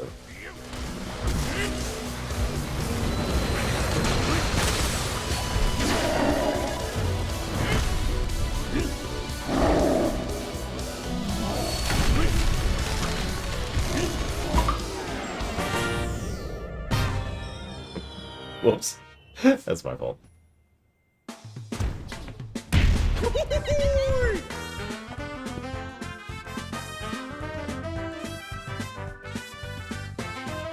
Yeah, I just see a sea of like 11 positives for World 5. I think that was a good world. What was the name of that guy?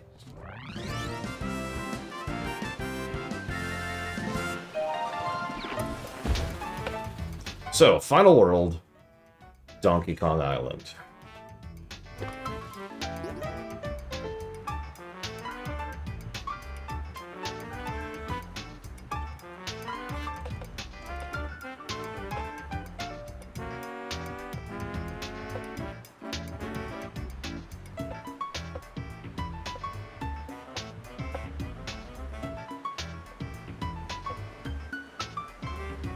Yeah, as I say, look familiar?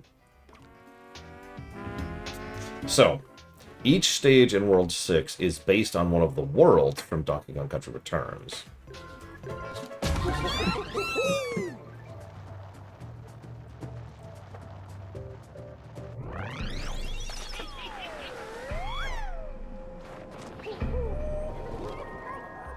They're still eating our frickin' bananas.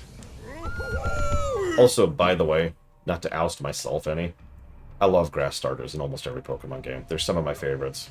Not because they're grass, just because they're some of my favorites. So, our hut, but also the actual ship parked on top of the volcano. So the idea here, I don't actually remember if this is true or not, but I remember reading the interview about this, is they wanted each stage to reflect one of the major themes of the worlds from Returns. I'm going to be paying attention to that, see if I actually vibe that here. Hopefully this stage won't, these worlds won't turbo suck, like, you know, World 8. So far we've got temporary platforms and temporary barrels.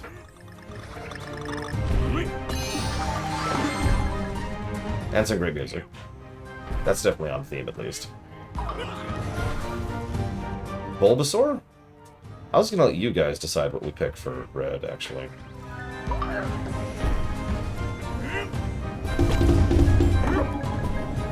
I actually don't like Squirtle that much. I will admit Bulbasaur is my favorite of the Gen 1s.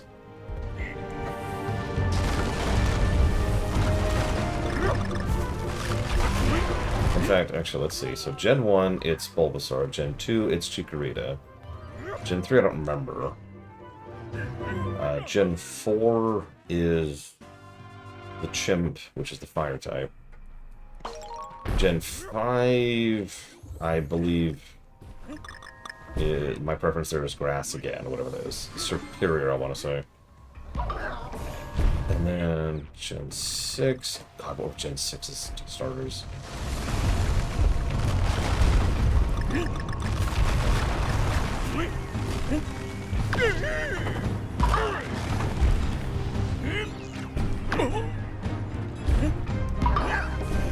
I don't remember Gen 6's starters.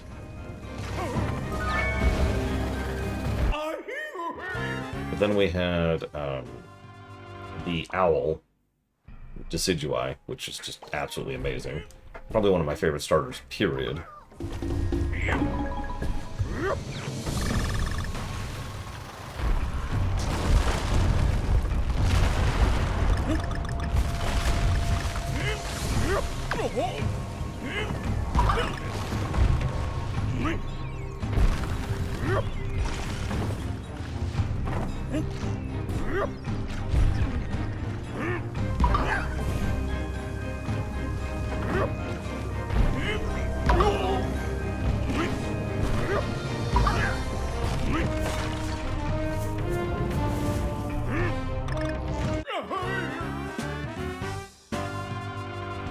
Me too, Ross.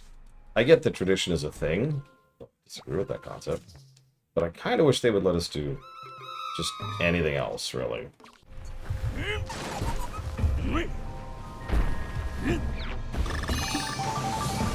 Other than Eevee and Pikachu. Let's see, what was my starter in Sword and Shield? I actually don't remember. And I liked Sword and Shield a lot. Oh, right, we actually used the bunny there, the Fire Bunny. Score Bunny, I think is actually its name.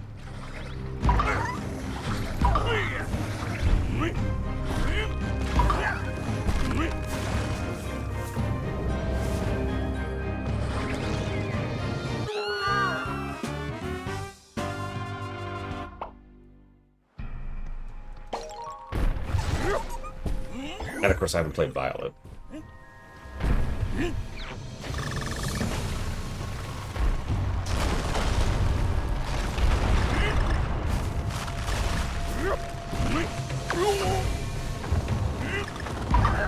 We're getting the cat, though, which I believe is the grass.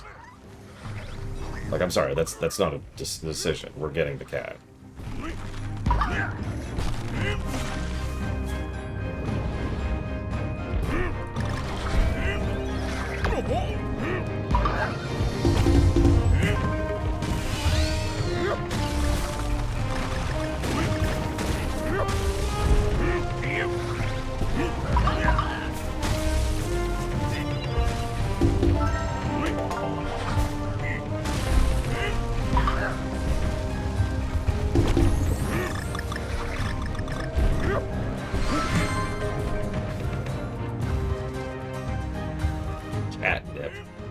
I was going to name it after a viewer, like I always do. But I suppose if someone wins that particular contest, and they want to name it Catnip, that's their call.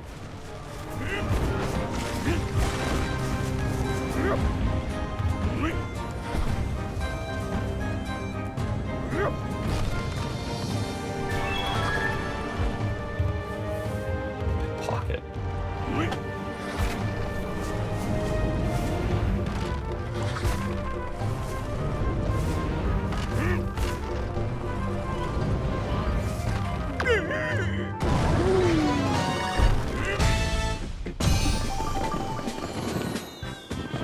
I am sure the duck is cool at some point.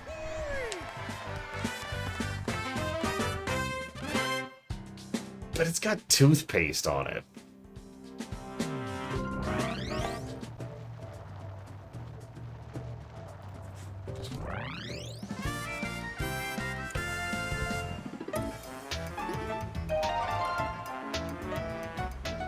You also notice we don't traverse our own level, or world. We just barrel to each new section.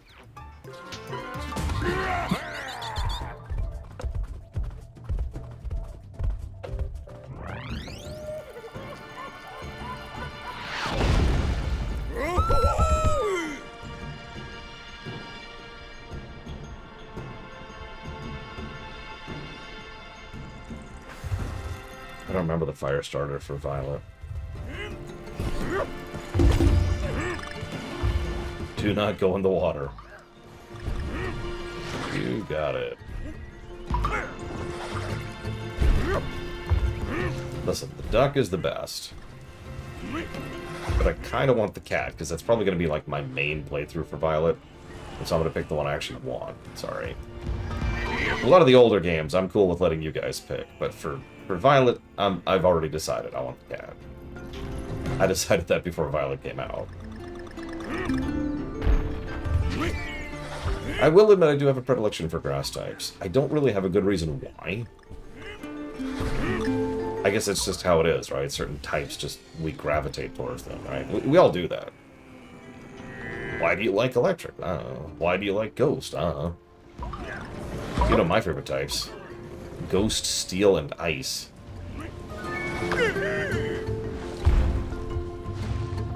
We did pick bunny and sword, or shield, rather.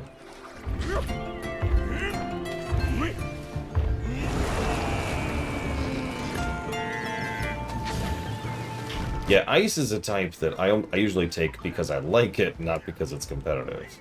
But this is Pokemon. That's what Pokemon's all about.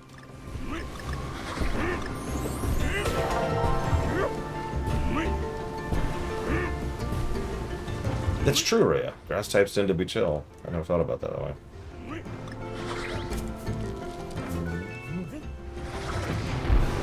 I'm loving how relatively short and dense these stages are, by the way. I know we're talking about Pokemon right now, but like if you're paying attention, there's a lot going on here.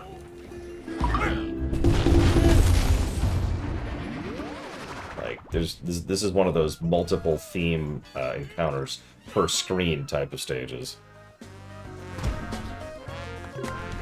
But I like Frostlass. I don't remember why the conversation got started. Someone mentioned something about Gen 1. Oh, someone was asking like what we were going to pick for our starter in Gen 1 for the Awful Block. And here we are. How do I get that? Let's kill this guy real quick. Die. How do I get that? Oh, they're dead. PvP fake. Physics! Physics! Go away. Physics!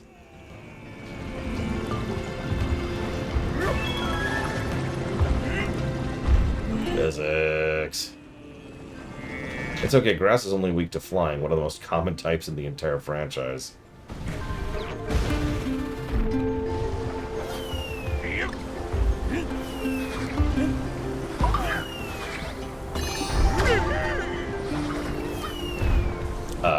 Okay, that just surrounded the hell out of me, but we apparently just lost connection to stream. Just Twitch, looks like, because we still have internet. So we're just gonna chill here and try not to die. This is our life now. The absence of death. Well, I always like to ask people if they're actually watching the VODs, because YouTube is YouTube, and YouTube buries the ever-living crap out of me. So if you happen to be watching this, I'd really appreciate it if you'd say something during these kind of sequences. Remind me that anybody's actually watching these VODs. I put so much effort into making sure I upload it as soon as we finish into these streams. Something like, I don't know, cheesesteak. Or cheesecake. I would accept cheesecake or cheesesteak. Both of those are acceptable.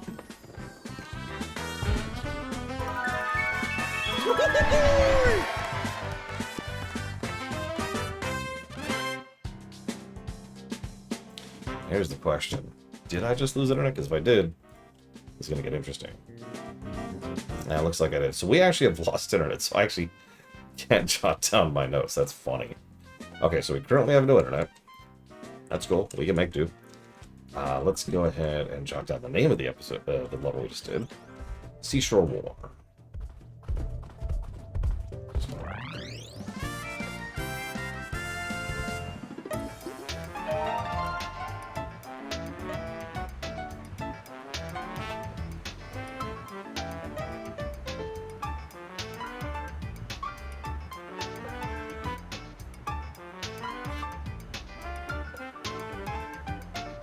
Either way, still liking. Let me go ahead and get a thing going to see when our internet comes back really quick. Okay, I'll just leave that running in the background. Aqueduct Assault. This is Ruins, I think, in the original. I think. Oh, did we seriously just get internet back? We did. That's a start. I just set up the thing to track when we get the internet back. And the internet's back. That's funny.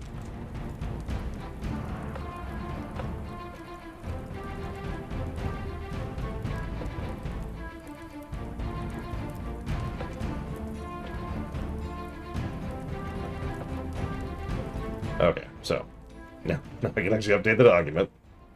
That means I have to restart each of the bots, though.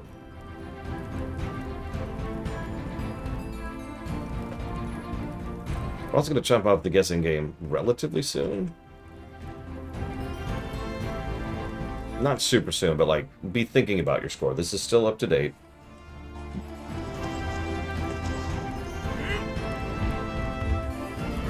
Love the music for World 6, by the way.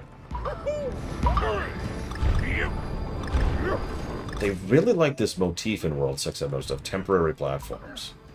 In the first world, it was the icy stuff that you could only stand on a couple of times before it broke. In the second level, it was having to pull stuff up out of the water, which would instantly kill you. In this level, it's, you know, stuff crumbling to the mist. I guess this is appropriate, isn't it? We have spent so much time breaking their stuff that when we finally get home, we find that our stuff is being broken by them. Oh, shoot, I don't have Dixie. Shouldn't go for a jump that I can't make without Dixie.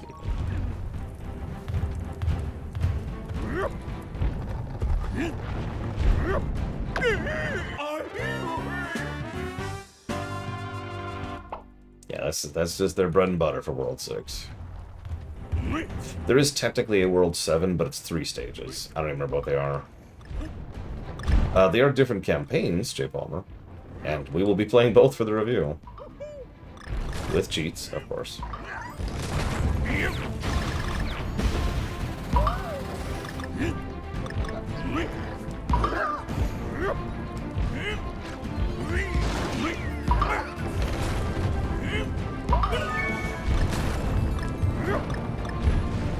Yeah, okay.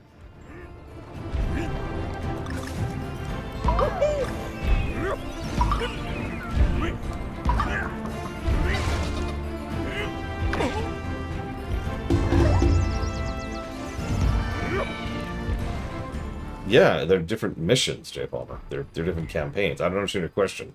Help me out here, J. Palmer.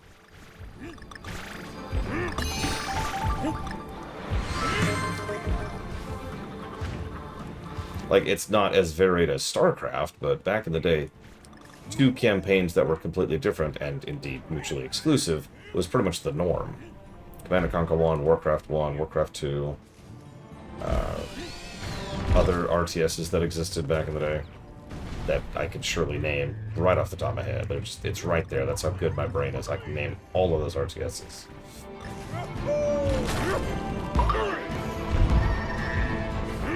Jesus, did you see how much recoil that had with the ice physics? Well, now that is a valid point, J. Palmer. Maybe they're just mirrors of each other. I'm going to admit that I don't know. I haven't played Warcraft 1 since it was new. So it's possible I'm wrong. I know that, for example, in Command & Conquer 1, a lot of the missions are very similar between the two sides. Especially because they specifically reference each other. Because what they did in Command & Conquer 1 was kind of weird. They kind of mapped out like an overarching arc.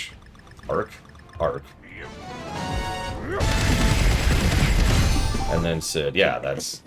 This will be from this part, and this will be this part, and so forth and so on. Yeah, my only complaint about World 6 is that visually it's just not at the level of the other worlds. It's not bad, it's just pales in comparison.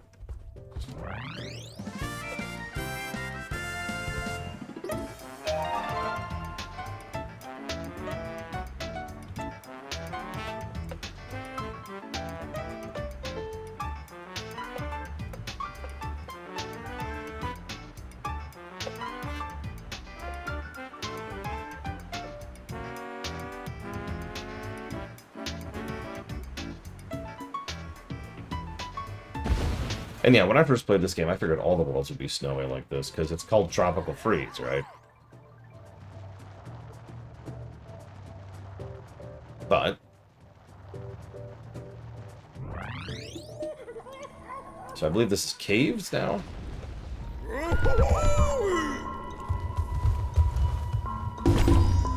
It is nice to see the snow-covered versions of the levels from before. I guess that's something.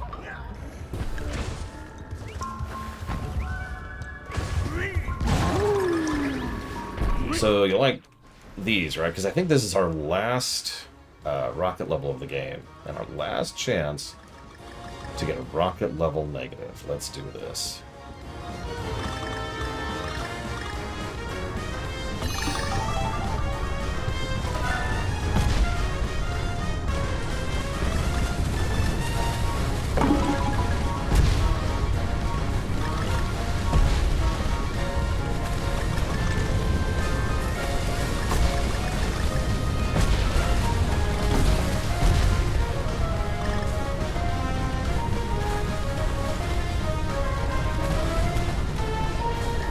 Like I said, the whole island's falling apart. I think that's kind of the point. Which is strange, because as I've mentioned before, they've made a point how every island the Snowmads are in has been fine until we showed up. So why is this... Oh, the bat! I'm so sorry, bat. So why is this the island that's falling apart? Like... And once again, this would make a little bit more sense if this was King K. Rool. Everywhere he conquers is fine, except for the place he's specifically smashing out of petty revenge.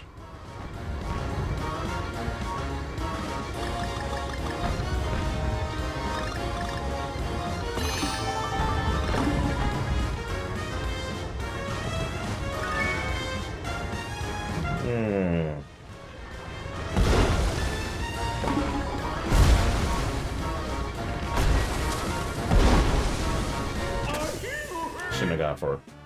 I even thought about that halfway through. Yes, J. Palmer. It even plays like Helicopter. So bad.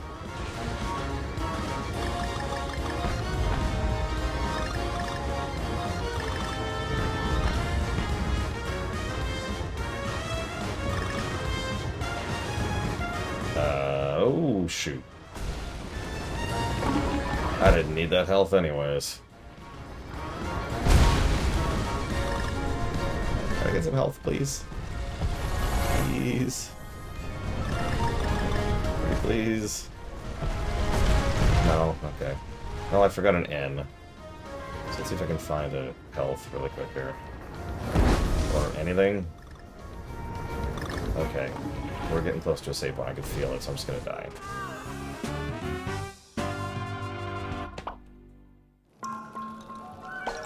Oh man, I need to see... We need a version of Rampage where you play as Donkey Kong.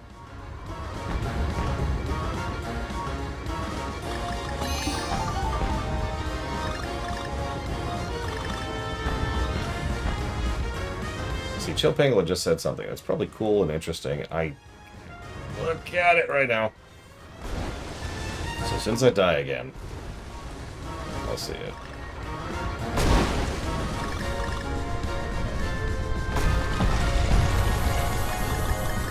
I admit I have a theory about what's going on here, but one way or another, one of the things I find interesting is that, god damn it, this is the only island that they have bothered to snow over. This is the only island they brought their snow magic to.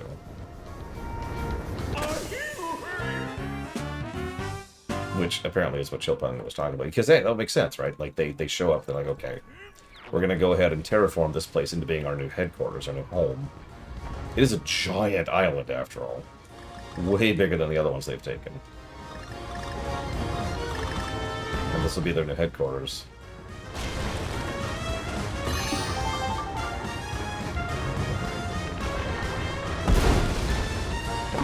You know what? That's true, Trithon. I had not talked about that, but you're absolutely right. Not that I'm aware of, Blatable. Let's see, we have a frog, we have a Koopa. Ugh. I don't remember what else. We have a mouse. We have a lobster. We have a death. That's true, hard-boiled one. No, Sean! Oh, okay. Now I can't play Mass Effect 1. It's just NASCAR, the whole thing. The story's great, but the gameplay kind of sucks. I don't know.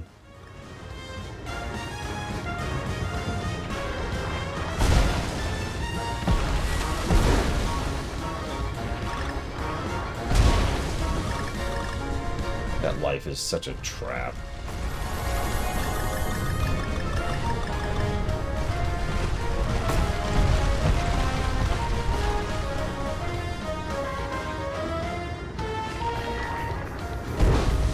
All the frozen mole people in the background.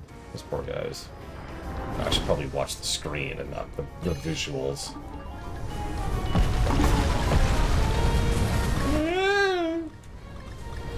Everything's fine, everything's fine. Everything's fine. There's the G, everything's fine. I was gonna say, can I get a frickin' checkpoint, please? Thank you. Have I become one with the snowball? I have become one with the snow.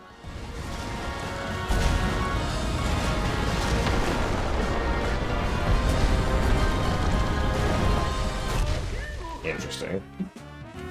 That would actually be awesome for fun. Oh, way better than Hot Rocket. Hot Rocket, if you were paying attention, got 5 negatives for one stage, which I stand behind. I even double-checked myself on that off camera to verify that I wasn't just being salty about it. And yeah, no, that stage sucks.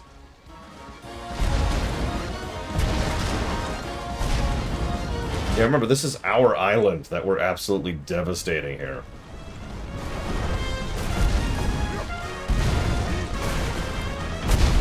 When Gandalf was warning about Sauron, he actually meant to us. None will be spared. You'll all be destroyed.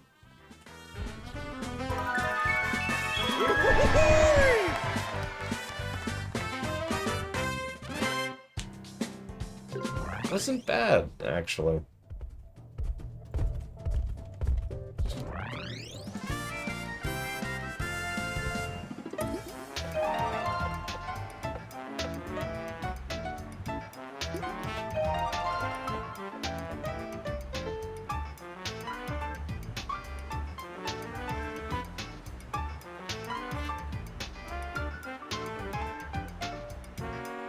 Sorry. 6-4. 6-4.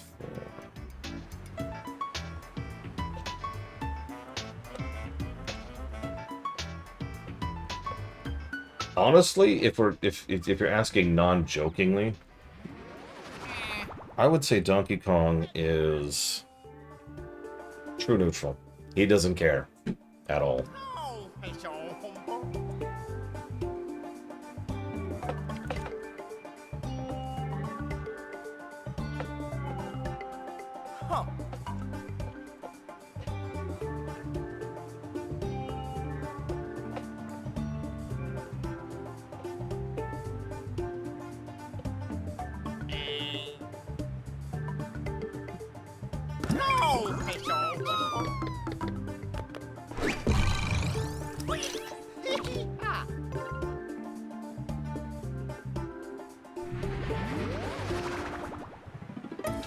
Stupid.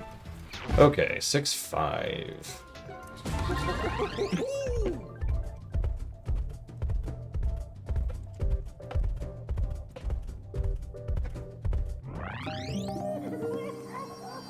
Ooh, I like this song.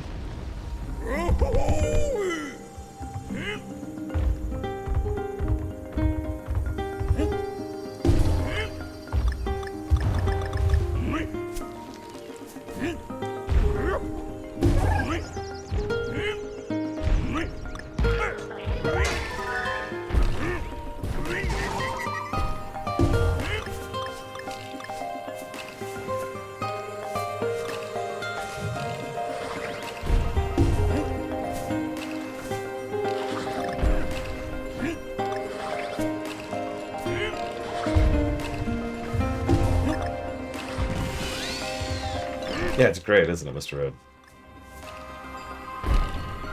Most of the songs in World 6 are actually remixes, but they're frozen remixes.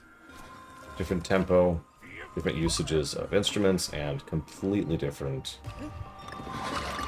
cadence to how they operate.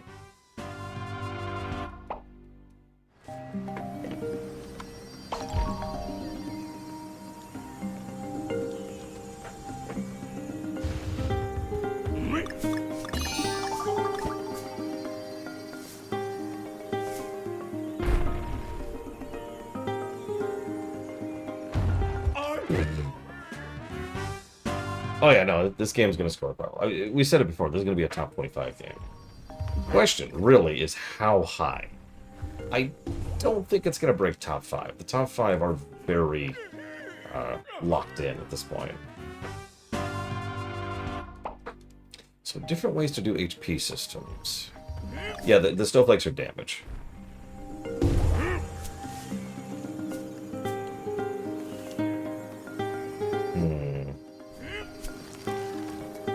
I mean, I'm not sure there is a different way to do HP that we haven't done at this point, historically speaking.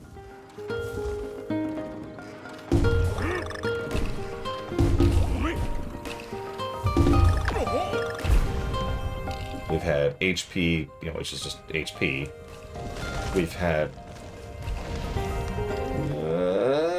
did I get it? No, I didn't get it! No! No! Yeah, Odyssey could break top 5. Odyssey probably will break top 5. It depends on if Odyssey or Wonder is better, and honestly, I don't know on that one. So we've had HP. We've had HP as like usage points, like that's your resource that you spend. We've had HP as like a score marker, for lack of a better way to call it. I'm not sure how else you could do HP at that point. Probably because I'm uninventive.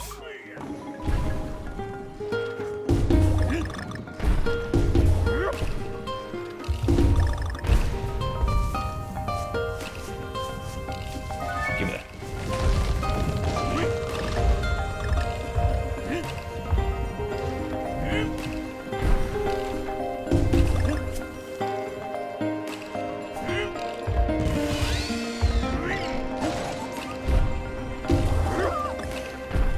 I can't believe that actually worked. I even did it on purpose.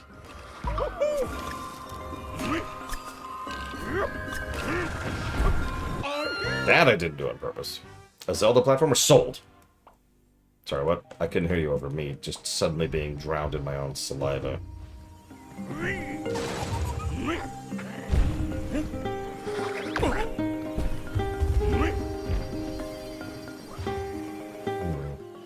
That's true. Mario Brothers, most Mario games actually tend to have HP as the power up. That's goes back to shoot 'em ups, like Gradius or Darius Twin.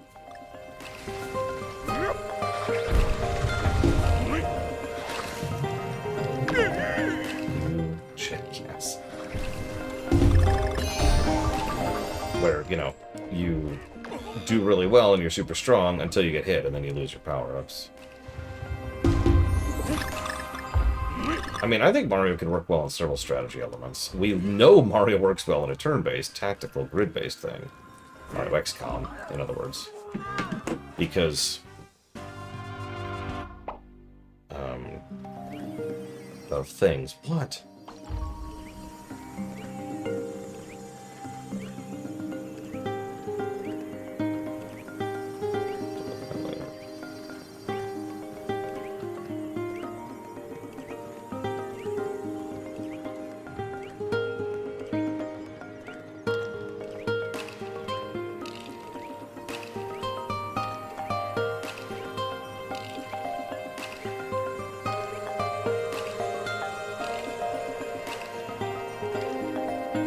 Yeah, Mario Rabbids should not have been a good game. It was. I haven't played 2. But 1 was a really good game. Like a weirdly, really good game.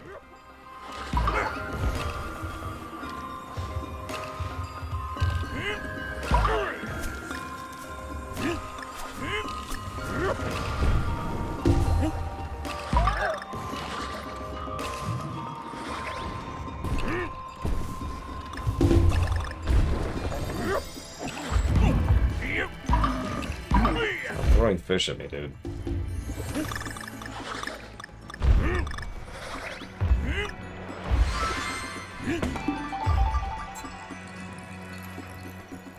That's a good question, Chill Penguin. I don't know.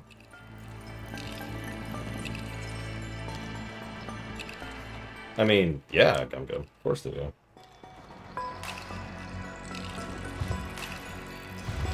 Also shows up a lot in movies, weirdly enough.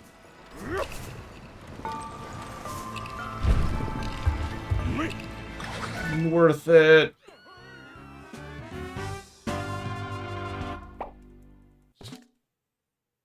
What?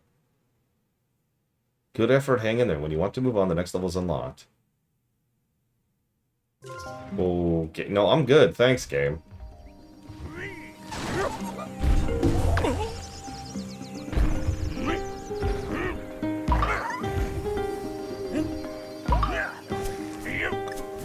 I don't think I've ever seen that message. I don't know how I unlocked that message.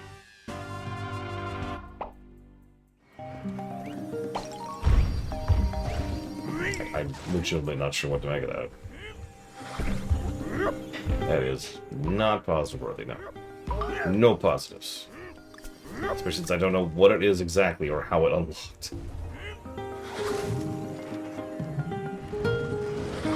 Like, Super Guide was already barely a positive. I mostly got it because it would give you control back.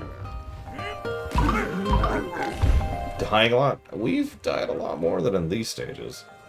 Although I guess I have died on the same section a lot.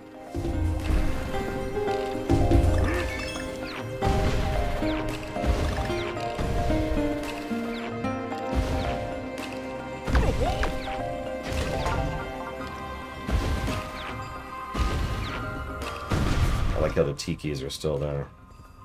A grim reminder of the war. A war they lost. In my defense, they brought the war to me.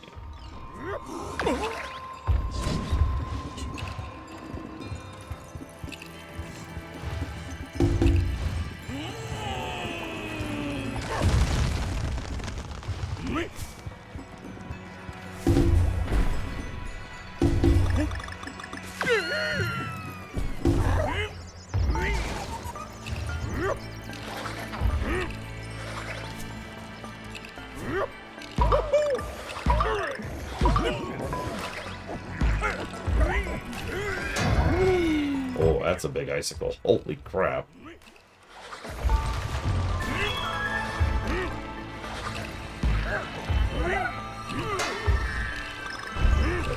Let's not.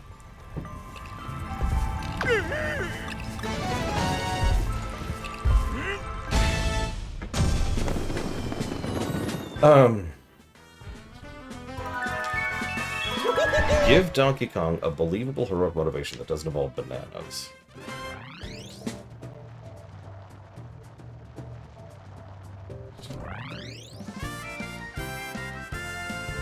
See, the thing is, you said heroic, which is what's throwing me. I can come up with several motivations that are not.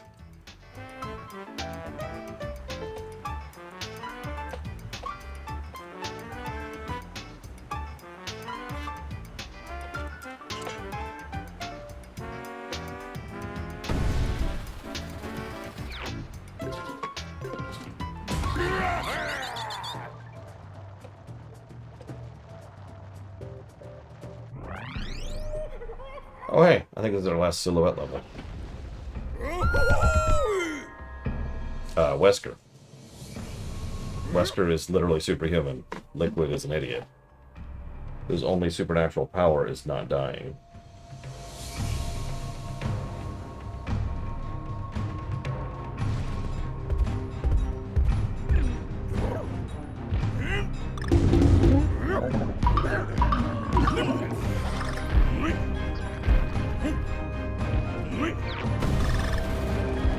I remember this stage.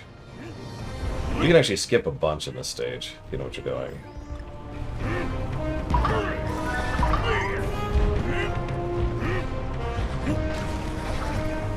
Great stage to do a silhouette level on. A whiteout.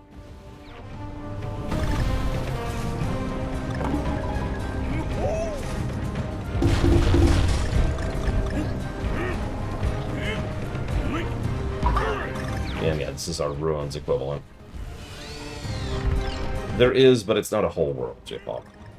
It's 3 stages. I don't even remember what they are. I just remember that they're there. I can only say that they're 3 stages, specifically because I actually loaded up that save earlier on my other game. On my other save, rather. Would you... You're gonna die now. I was gonna let you live. Now you're dead.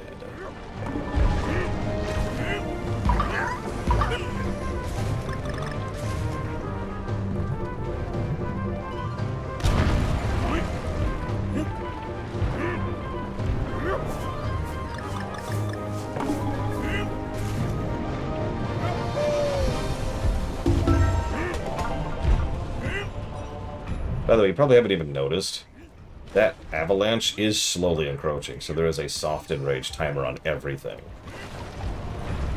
It's kind of lenient, but if you slow down too much, you will fall behind.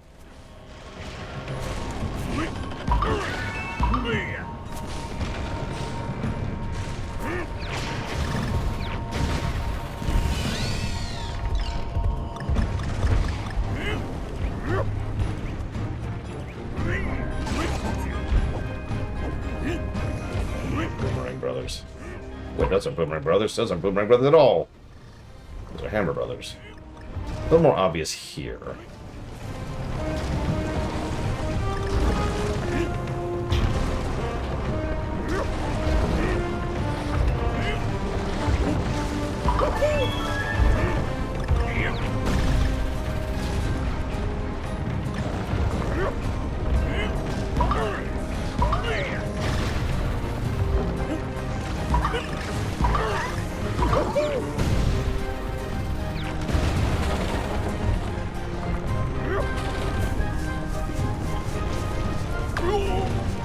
On the chin. Nothing I can really do about that.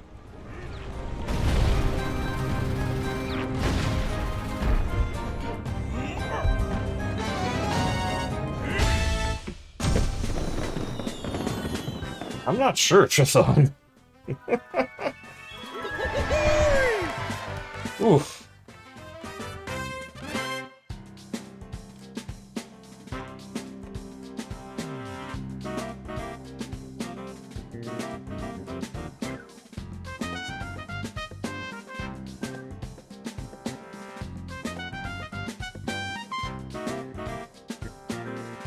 Who stands out more in terms of villain presence and dialogue? In Resident Evil 5, it's Wesker.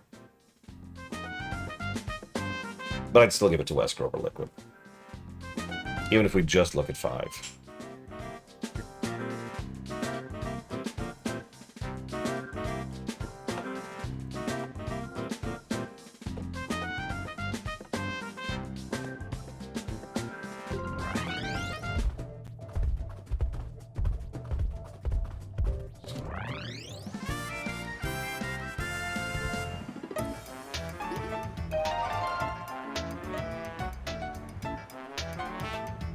Yeah, that was the cliffs area.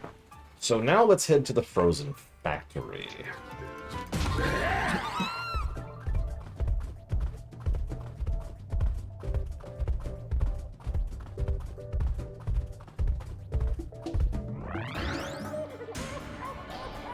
Factory was traditionally a really good one, so we'll see.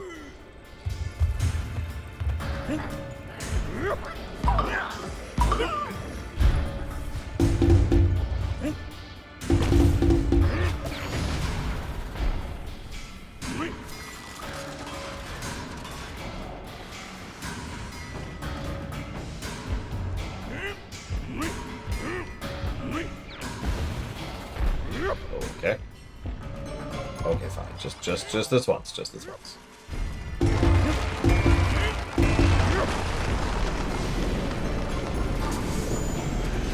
Well, we got the Metroid Prime 2 portal going again. So the generator's active. So here's our new gimmick. It's actually based on the gimmick from World 7 of the last game. Obviously, we have temporary platforms, but we also have this thing. And first we have some safe platforms, which get electrified every time the lightning current runs under it. Then we have some moving versions. And then we have the vines.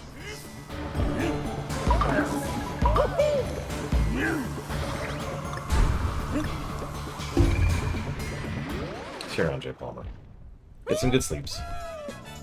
Any good? Oh, just bananas. Nobody likes bananas.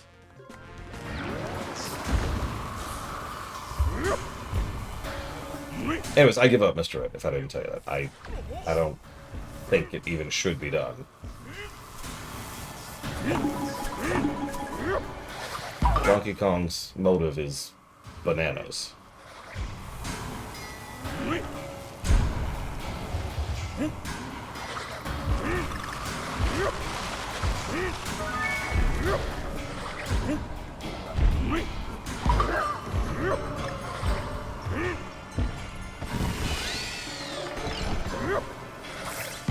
I mean, even the Mario 4X, the Kong faction, they're mercenaries, right? Remember I mentioned that? Not warlord units. So you hire them with bananas. So this is a fun one. So we actually introduced this earlier, but now we have to deliberately move our platform close to being electrified without actually getting electrified. Enough to be able to advance. And now we've got some timed stuff like this. And here's another good example, so we're going to try and tilt this a little bit. Okay, we're good. Whoops, didn't see he had spiked helmet. That's my fault. Nope. I mean, Armstrong. Easy answer, Devil. You don't have to put the silly face there unless you're joking. In which case, I will stop giving you serious answers if you're just going to joke. I'll give you a joking answer. Wesker has... Oh, no! Look at the eye dude. Look at the robot in the background. He's frozen in place, that poor robot. Oh jeez, oh jeez, oh jeez, oh jeez. God, this is just a Mega Man level at this point. Ooh, oh, oh.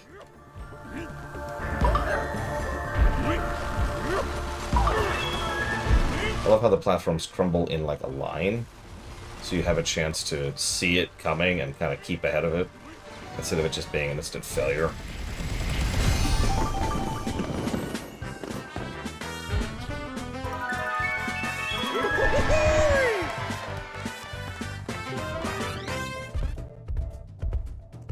I mean, I'd vote for him. over the current administration.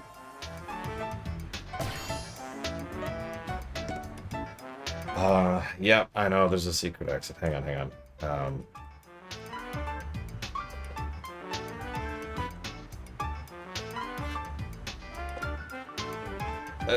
Here.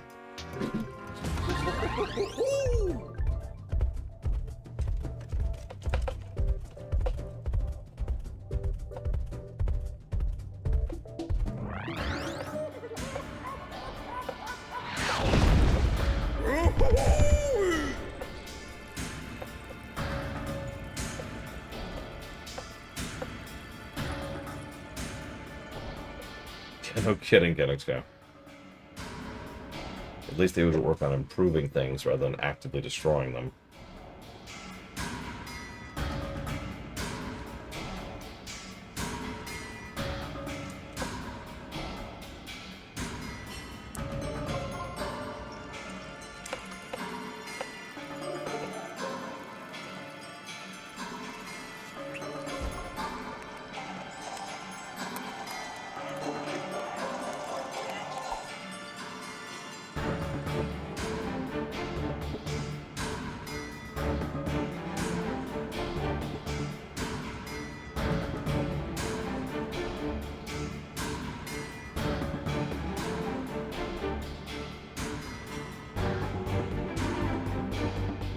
Okay. By the G.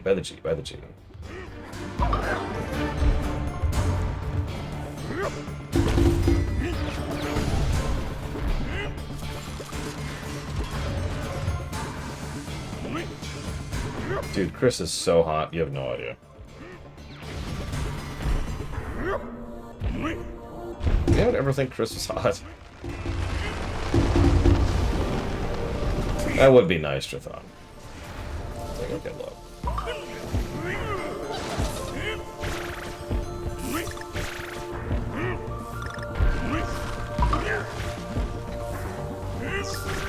Oh no, I guarantee you that in Resident Evil 6, they had no idea what they wanted. I suppose that's cheaping out of an answer, though, so I'll just say I think they were going for serious. I don't think they deliberately made that schlocky. And that is sort of sad, if we're being totally honest with ourselves.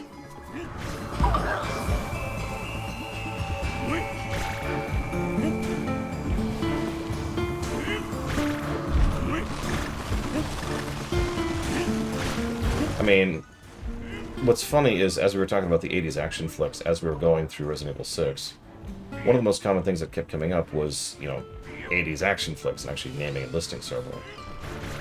What a lot of people forget is most of those films were not deliberately schlocky. That is to say, they were not trying for that vibe. They were trying to be serious. They just failed at it.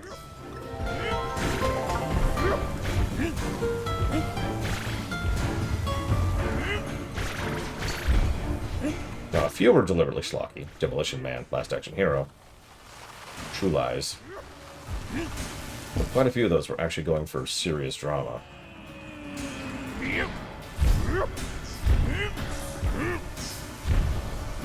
Yeah, I saw the barrel. Unless that's it, in which case I'm stupid. I was looking for the G, but I don't remember. I haven't seen it yet. Oh man, Chris has such PTSD. You could tell because that one scene where he lost his memory. Twice.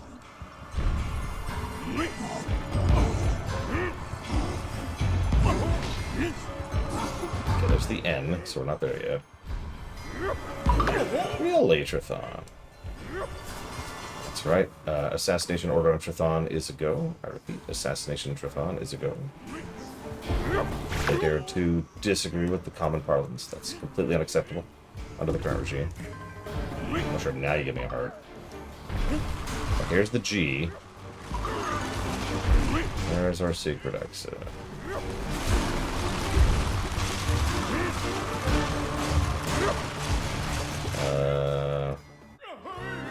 Okay. I didn't see it. Hang on, I gotta write down Dame Celeste's thing. Or Mana. Secret of Mana R. Wilds of mana R. Visions of mana not R. Thank you, Damseles. Always appreciate you being part of the show. Okay, I passed it. Got it. What am I looking for now? That.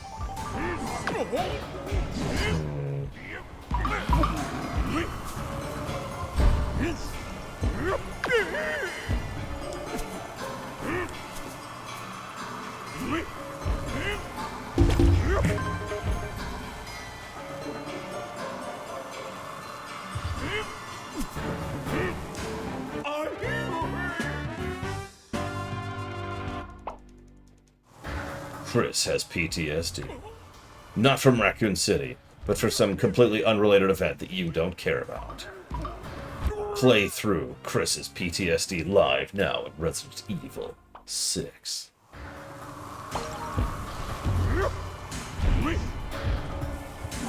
Go away. Go away. Go away.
I know the way I deal with PTSD. By having someone shove their phone into my face. These people died because of you, Chris.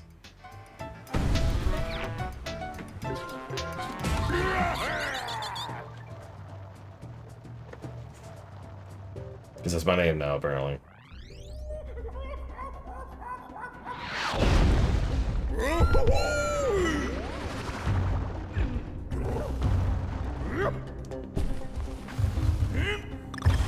I do like being a statue.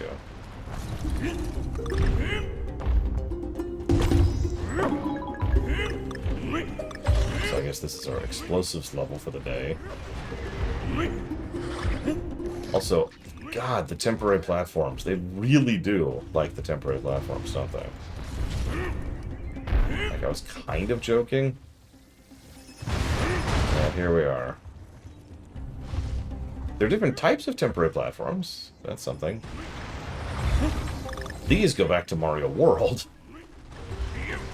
Mega Man 7 used these as well.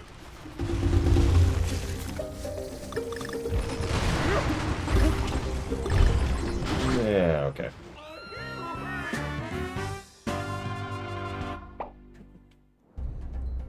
Saw the K and my greed overtook me. My lust for letters. What happened, Ross?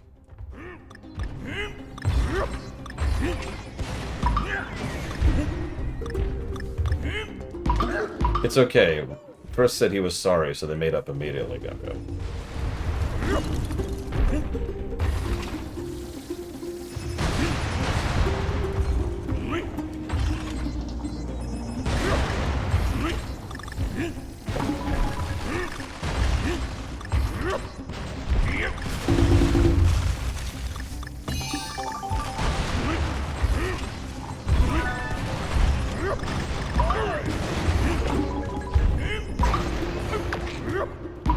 I love the little backward slap attack they do when you land right behind them.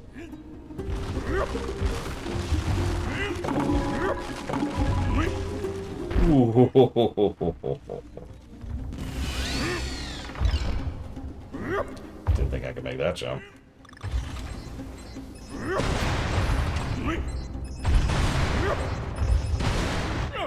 Didn't make that jump.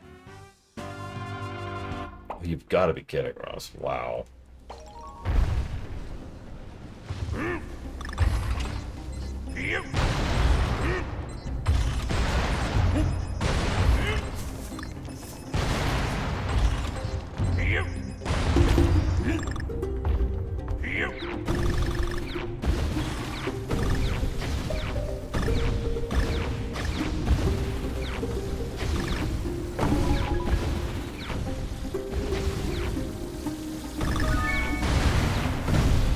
Okay.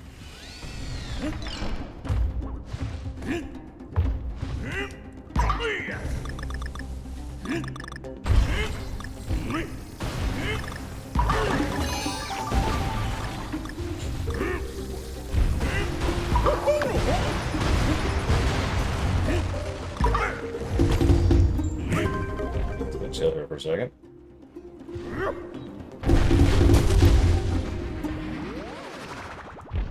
Oh my god, why would you watch the Borderlands film? You want to talk about made by committee? Good lord.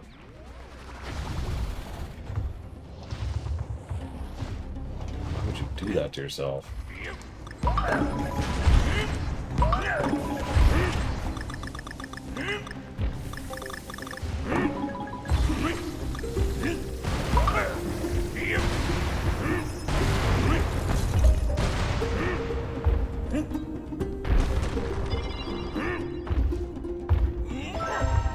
I admittedly haven't seen it either. The problem is, from what I understand, it's not so bad, it's good. And that's the problem. Like, it's not even cheesy schlock, like we were just talking about with Resident Evil. It's just bad. Now, that's going off of third-hand information, so I don't know. Hobbs. Why is there so much TNT in the mine? Don't ask that question. Did we just start an avalanche? Again? Can we stop starting avalanches? Can we die? Is that an option? Oh god, yeah, think about whatever's above us right now. Where did all the land go? Well, I think Donkey Kong is down in the mines again. Oh, crap.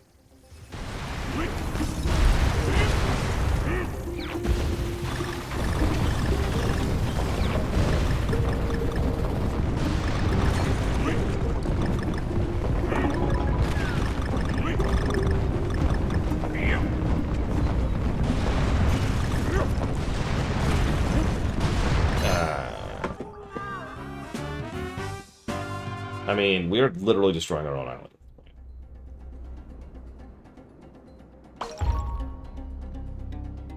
Out of what can only be referred to as pure spite.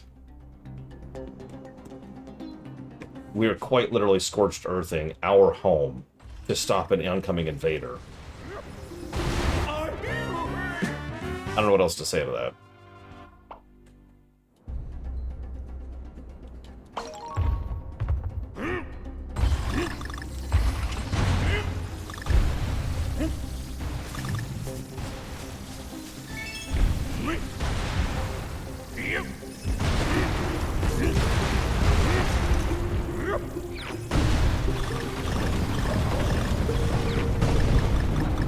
I do like how much time they give you before you land in here. Plenty of time to realize you need to grip.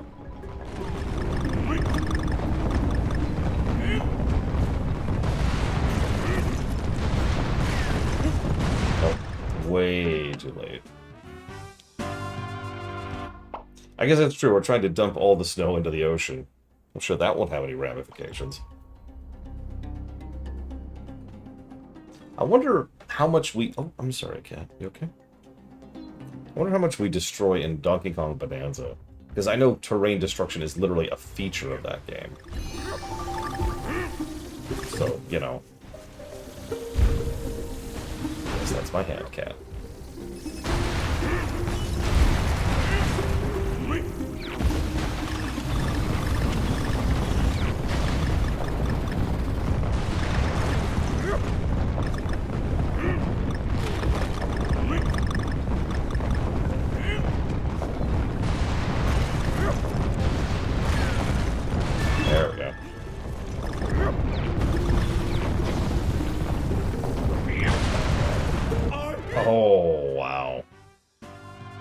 Yes, the destruction has been getting larger scale as we go through our island and get further up.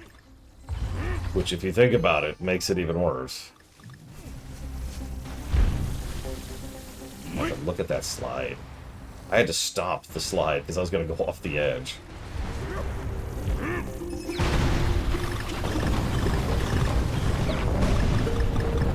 Here's another question. Remember, there were a bunch of other smaller powers on the island, right? You know, the ones that are being controlled by the Tikis. What's going on with them right now? Are they all dead? The Snowmads just replaced them?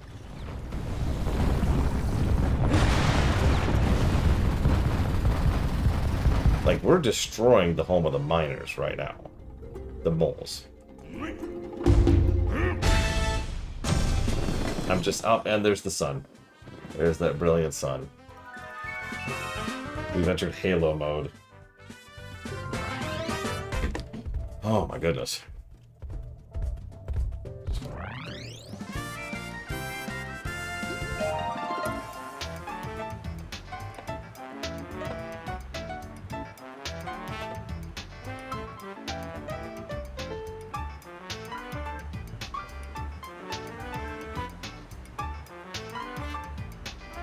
Oh, I'm sorry, Blue Fusion Volt.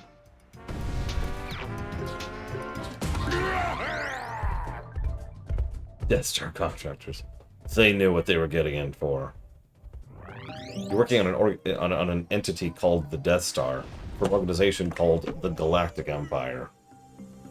Hey, Frieza.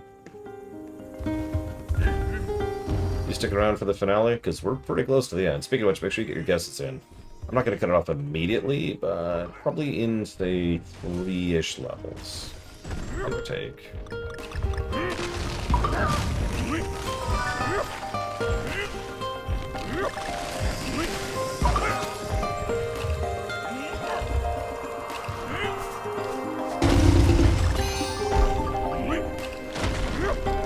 There's so many cave levels. Just thinking about that.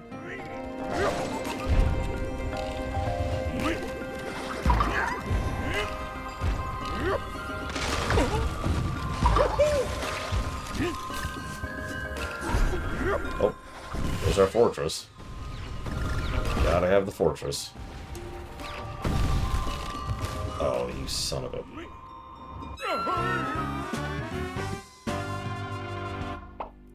Don't worry, Nightbot's just slow lately. It's just been a thing. I don't know if it's going on with Nightbot. I don't know if they tried to replace it with LLMs. I don't know if I need to... God damn it. I don't know if I need to replace Nightbot. I might need to replace Nightbot. That's something that's occurred to me. You don't have to, Frieza. I know you hate watching me. Especially when I'm playing platformers. Especially some of the best platformers ever made. We all know I infamously hate platformers. Oh god, so we've got the Wily Bots and Nightbot. Get the Shovel Nightbot going on.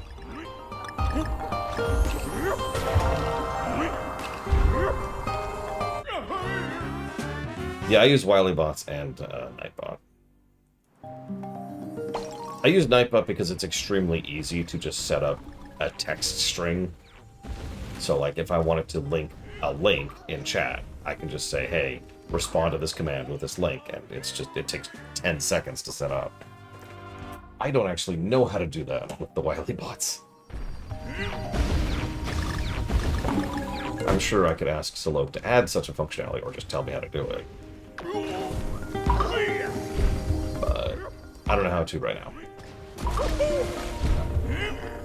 I love it. I just asked Frieza to stick around, and now I'm sucking. Sorry, Frieza. That always happens. Every time I'm like, hey, stick around for a bit. And then I start dying immediately.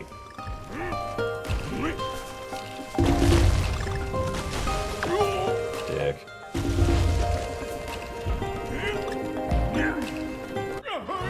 Freaking penguin. It's a custom bot, Frieza. It's homebrew. So, yeah. But not in, like, any other kind of a way. In fairness, though, I didn't actually name it Wily Bots. Zalope did. He's the one who programmed the Weatherbot. It has been invaluable ever since.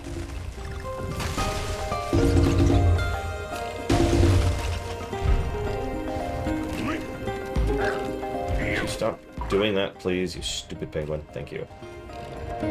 Jesus. Okay, so I need to go over here, not jump on him, not jump on him. Oh my god.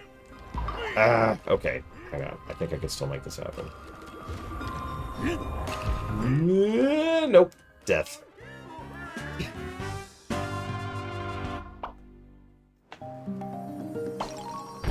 Alright. Let's speed this up. Frieza's waiting on me now.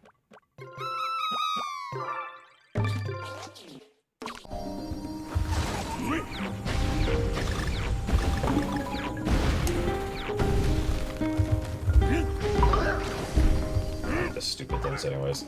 It's totally not the fault of the gigantic blaring sun right in my eyes. It's okay, I can see out of my left eye right now.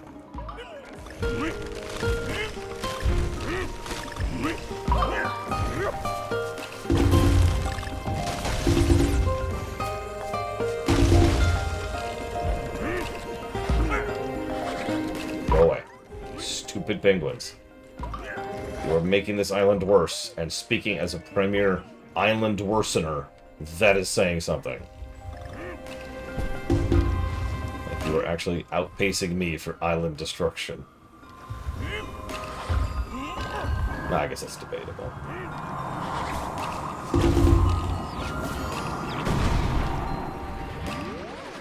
Any coins? Nope. So who's just spread their own landscape more? Donkey Kong or Mega Man? Well, Donkey Kong didn't have multiple planetary-level apocalypses, and the loss of an interplanetary empire. Well, empire's the wrong word. Society. A lot of people forget that by Mega Man 3's time, Earth, humanity, was multi-planetary. They were across the solar system. And then things happened, and they had to retreat to Earth, and then more things happened, and then they had to retreat the only livable part of Earth.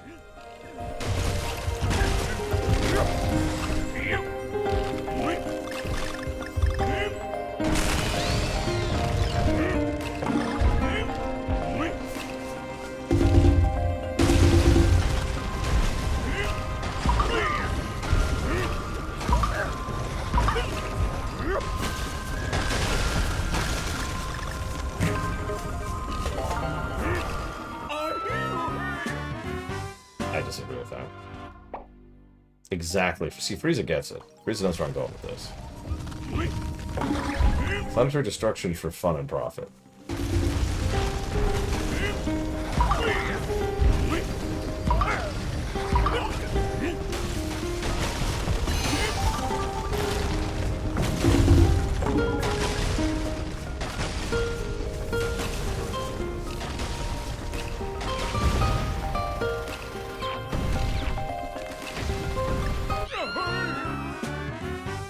Oh, hey, Nightbot's catching up.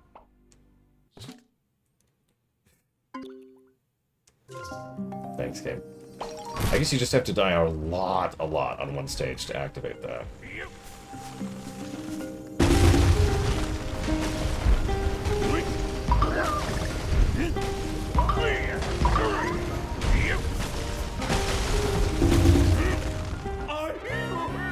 That was just my fault. I literally hit the wrong button.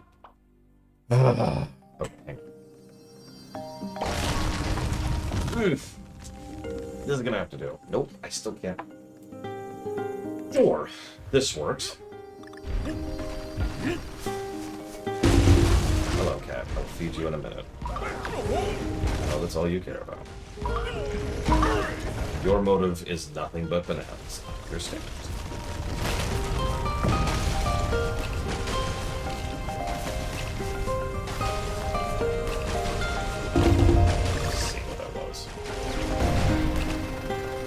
That's my leg.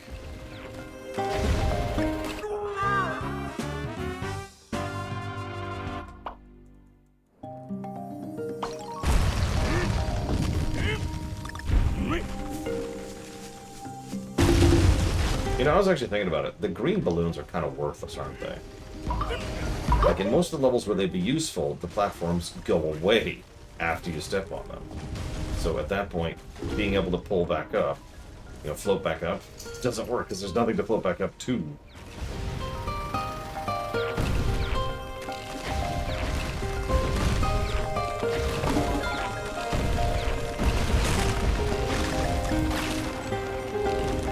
Oh, you son of a submariner.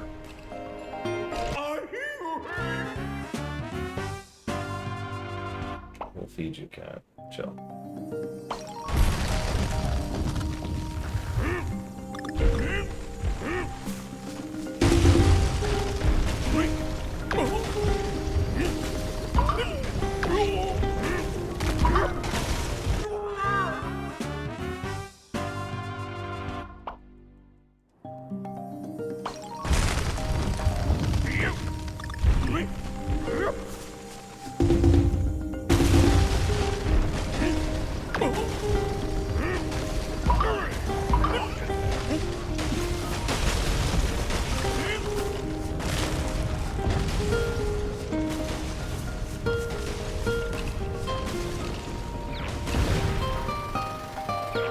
That would be cool to chill back with it. Not intended.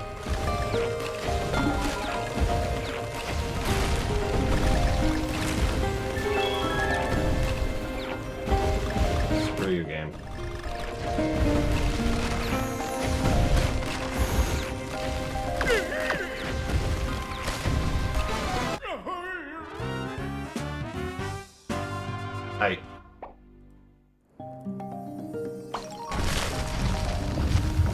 I'm not even sure how that happened.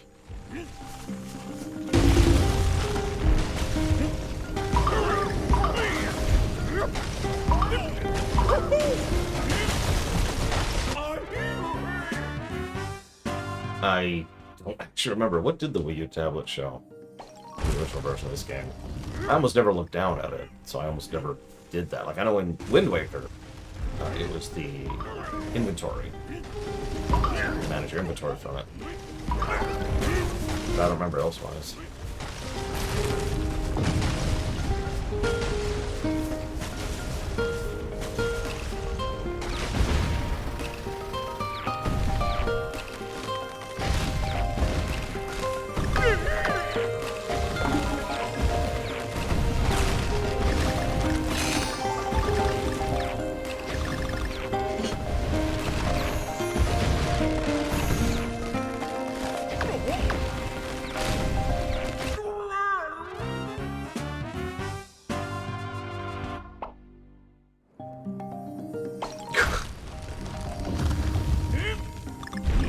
I have made it within 10 feet of the end of the stage twice now. And within 20 feet of the end of the stage about 6 times. I am so sorry, Frieza. And everyone else.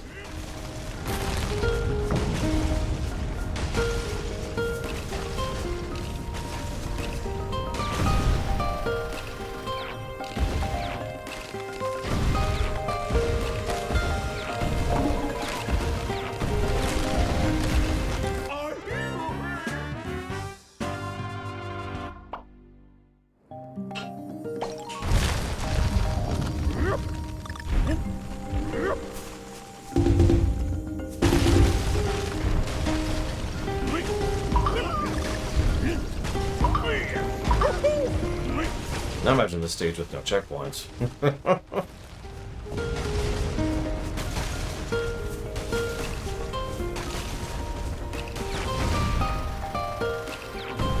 See, the problem is, some of these barrels are go and some of them are stop. Wait barrels. We're penalized for not doing the correct one with death.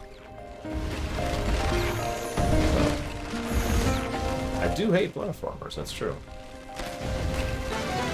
See, for example, that third one was a wait. That's 3 times now that I've gotten within 10 feet of the game. It literally spawned the end of map flag barrel, and I just... So I have to remember now that the third one is a wait.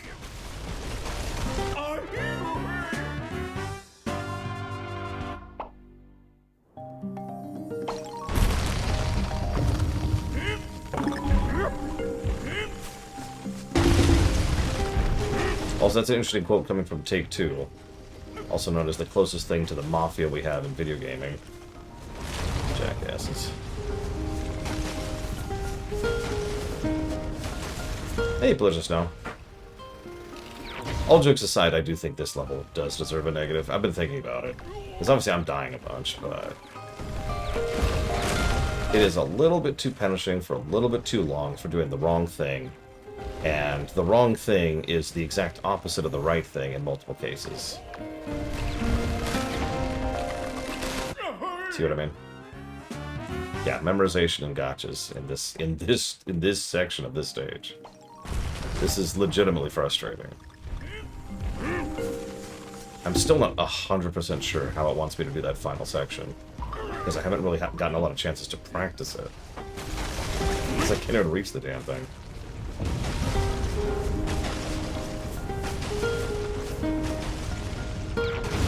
I mean, at least they're not firing tens of thousands of people to focus on AI, so that's part of the problem, too, is you kind of, you get into a rhythm, and then you have to stop the rhythm and memorize, and oh my god, it's a Sonic stage. So what I think what this is proving, definitively, is that every Sonic game is absolutely terrible. The worst games ever made. I think that if we were to sit down, right, you know, you've got Superman 64, you've got E.T., Quest 64, you know, all of the worst games of all time, and you sit and you think, yeah, I think that the Sonic games deserve to be on that list. So now this is fast. 1, 2, wait. Then go. Ah, damn.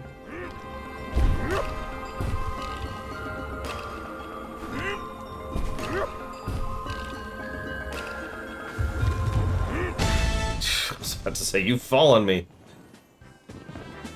Well, we're gonna have some problems.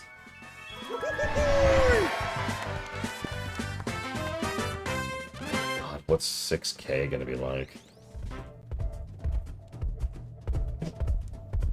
I honestly still don't know how you're supposed to do that last section.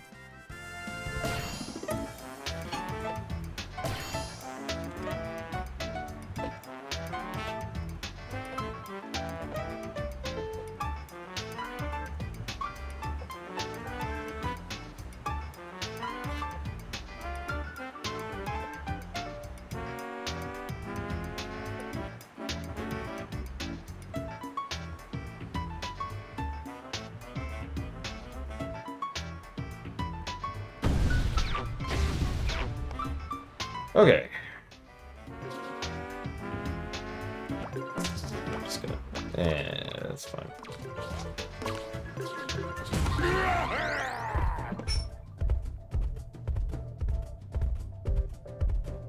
I have no idea.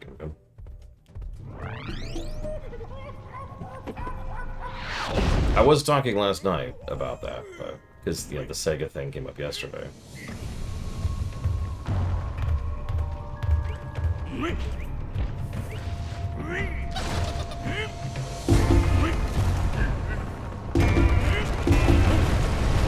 Of course.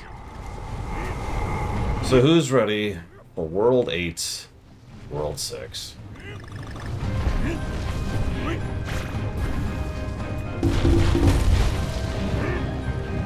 Oh, I just remembered what stage this is. Not now, cat. Not ever. Not ever. Wish me luck. For real.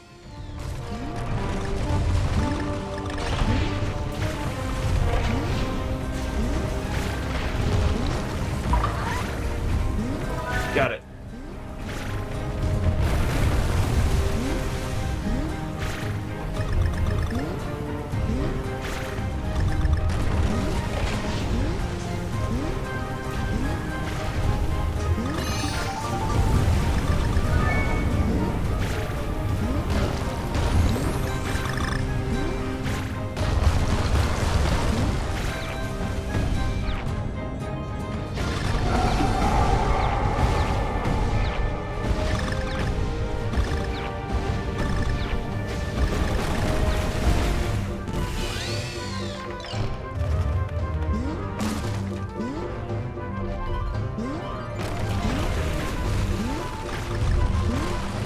clock is off by 10 minutes, cat. I'll feed you in a moment. I will.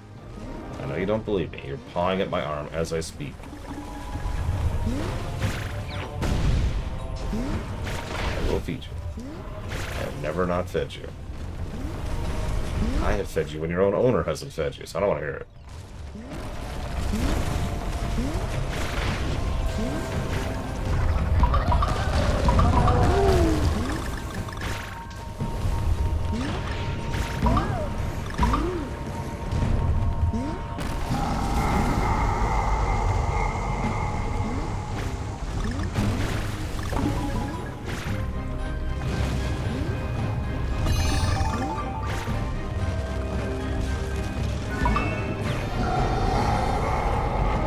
A little faster, please.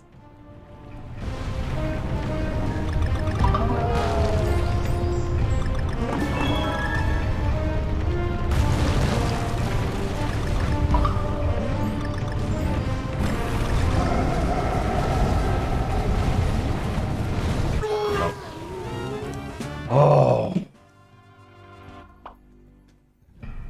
Fine, fine, fine, fine. Look out, look out, look out, look out, look out, look out, look out, look out, look out, look out. You heard me. Leave me alone.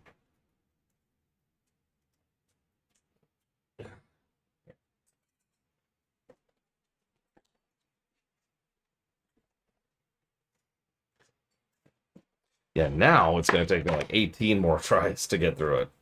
Because you know how that works. You always do your best the first time.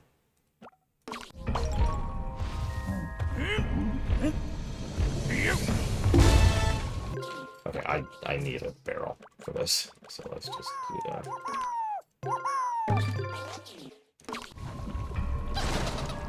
Okay. Hey, notice this is yet another temporary platform setup.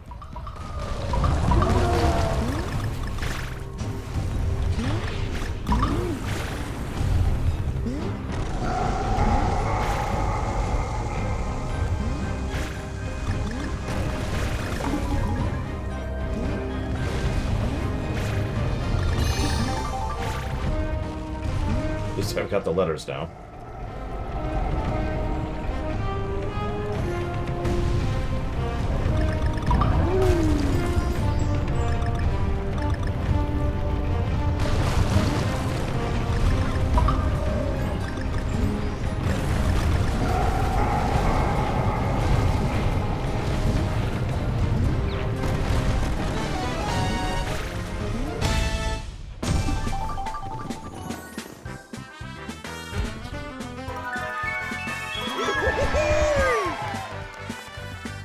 That is actually a good stage, but good lord.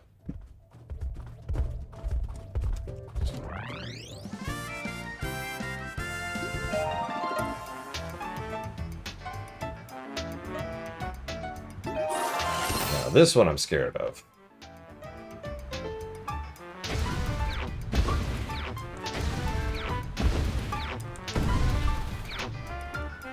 How do I get over to the freaking thing? We're on the last world right now, maybe. So 6. Well, technically 7. How do I get over there?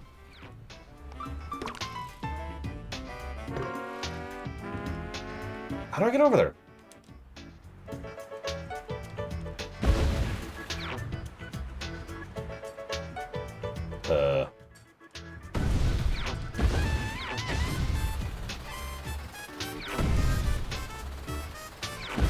Yep, hang on.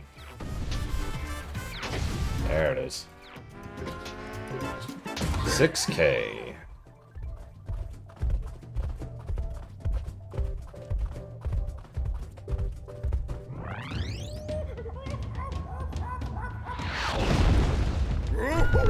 No promises. That's all I'm gonna say about this level.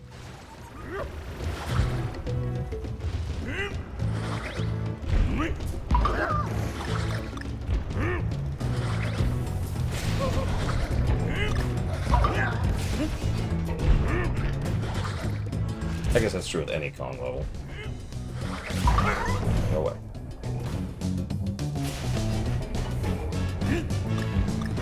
Yeah, I think the Wise House would be fine right now. With, second test.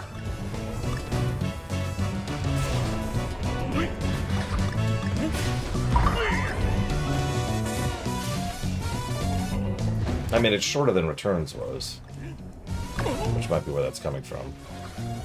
Ooh. Okay.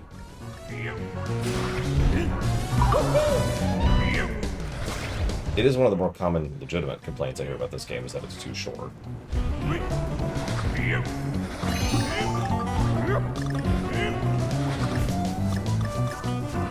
I don't agree, for the record.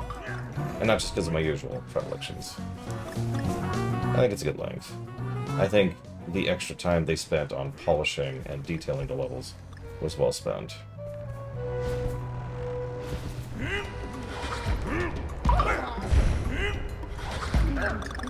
To a layman, the differences between the different types of platformers might not be super obvious at a glance. I mean, you jump, you avoid things, what's the difference? Mario platformers tend to focus heavily on more action-oriented stuff, because Mario platformers have power-ups. And power-ups are an entire mutator on how exactly you play the game. I'm gonna blow an item. I don't want to do this a second time. So, yeah, it's an extremely dense game, exactly those stuff. Mario platformers are designed around getting power-ups and then strategic use of those power-ups. And that's not just how you deal with enemies, but how you deal with stage design, because those power-ups can change your movement kit, for lack of a better way to put it. Donkey Kong games don't have power-ups in any real sense of the word, not counting the extra Kongs you can pick up. I'm gonna go ahead and pour up another Dixie while we're at it.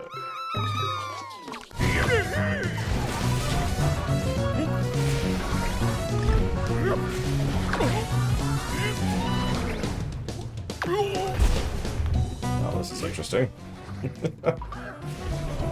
Yeah, there's less to work with, so a lot of the focus is entirely on the platforming. Something I talk about, you asshole. Something I talk about over in the Metroidvania space is that a lot of Metroidvanias vary between being focused on combat and focused on platforming. And then obviously there's some in between, like stuff that just focuses equally on both. For example, Ori and the Blind Forest is something that focuses a lot on the platforming side of things, whereas something like, say, Castlevanias tend to focus more on the combat side of things. Metroids tend to sit closer into the middle. Anyways, combat is almost always de-emphasized in Donkey Kong. Most of the enemies exist to be platforms or obstacles, nothing more, in a Donkey Kong game. Whereas in a lot of Mario games, the enemies are there to be overcome. They are something you are trying to get rid of.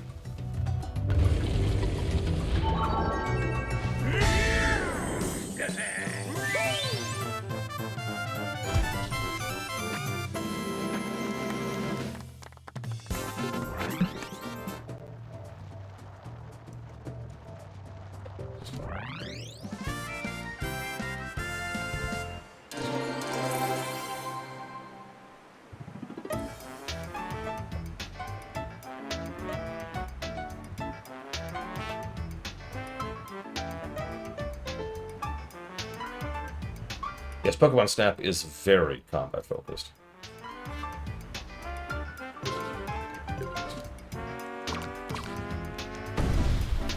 Okay.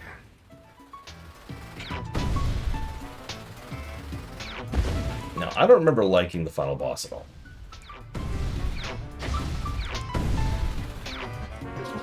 So let's see how it lines up.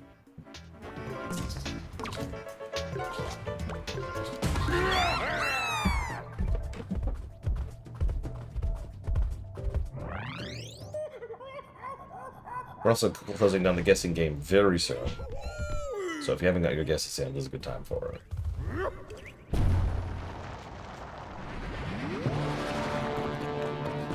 So this is Frederick.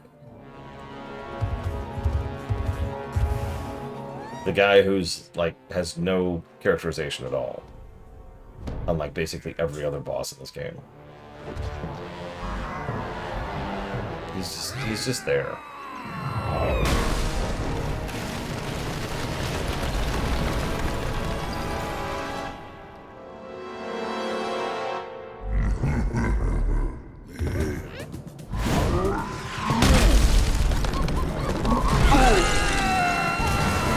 I almost wish, like, if I was rewriting him, I'd turn him into Donkey but evil.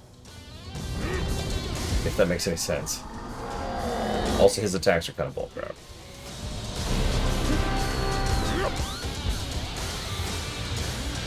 So in other words, imagine a Donkey Kong who wanted to use his powers for evil, right? Who wanted to be a barbarian king, basically. Yeah, exactly. Donkey, but immoral.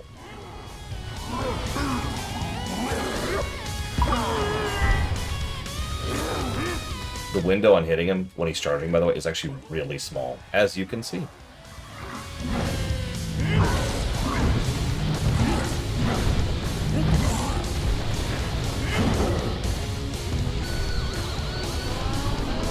Yeah, his hurt box is actually kind of crazy. And once again, getting the Sonic vibes.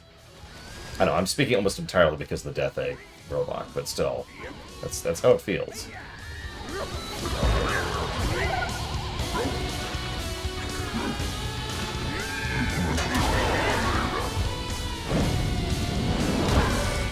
And yeah, he also has some so I technically haven't done any damage to him during his charge section, because you have to hit him all three for it to actually count.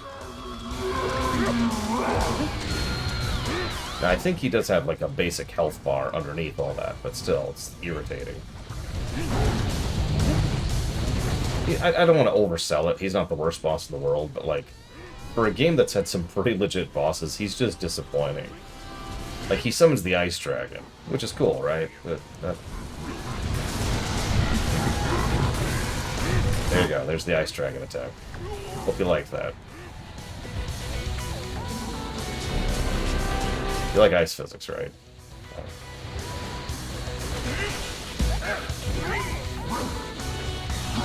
It's possible to hit him while he's dodging, but it can be a waste. You notice he also gets rid of the rest of your ammo to ensure you can't skip phases. I bring that up because several of the good fights in this game have understood that there's such a thing as rewarding the player for successfully pulling off a difficult maneuver to get bonus damage in on the boss. I couldn't move. I couldn't move. I was blocked by his hitbox.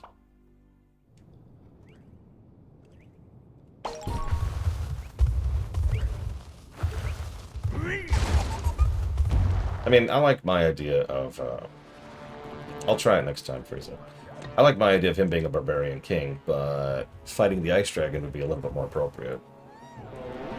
Maybe like a thematic final boss.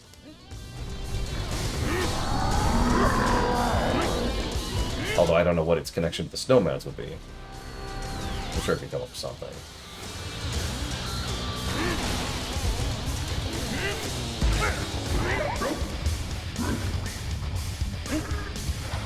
Also, the song isn't as good, which I know is a strange complaint. Nope, still did it in the air.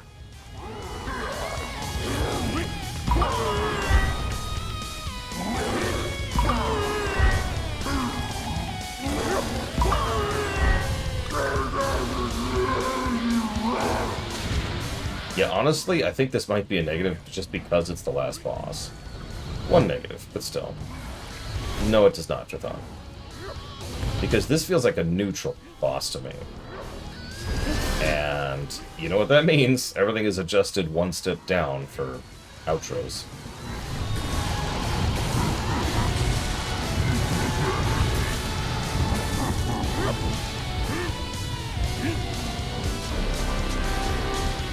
Oh god, thank god Ross is here. I was about to praise Lufia too. I don't think he could take that. Or Sadokon.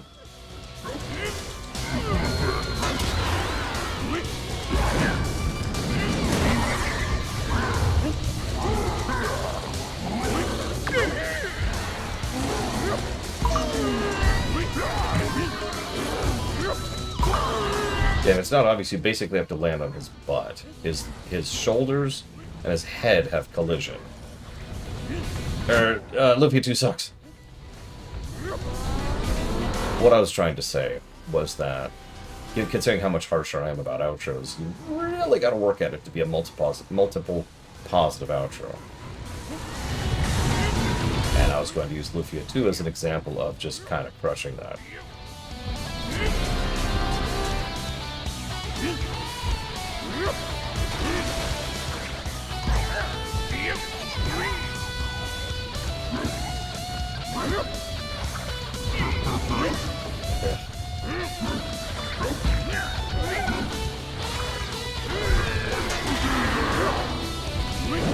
No, you're right, Ruthless Tim.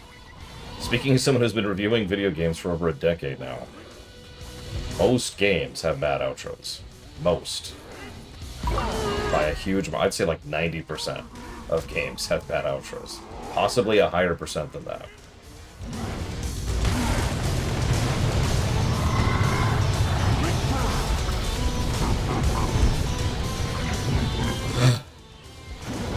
And yeah, we're fighting the Snowmad boss in lava.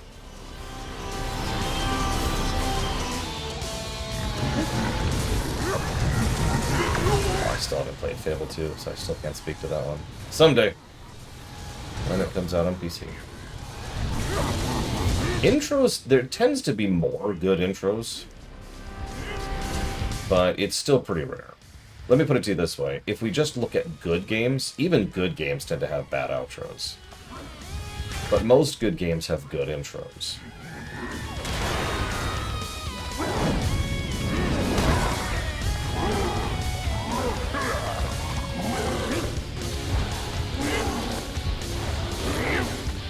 God, the angle on that is absolutely crazy.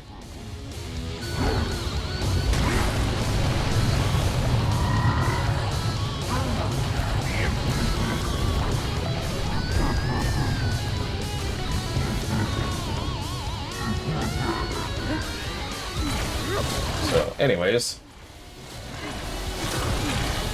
hope you can tell the difference at a glance for which one's high and which one's low. That frickin' angle, he goes so fast in this phase. I might blow some items. Yeah, no kidding, Mook. I don't mind the BioWare ending if it's good, which to my knowledge has been done once in Dragon Age Origins. Like, there's something satisfying about, here's the consequences of all the decisions you made across the last 60 hours of your life, right? Problem is, most games do a pretty bad job of conveying that, in my experience.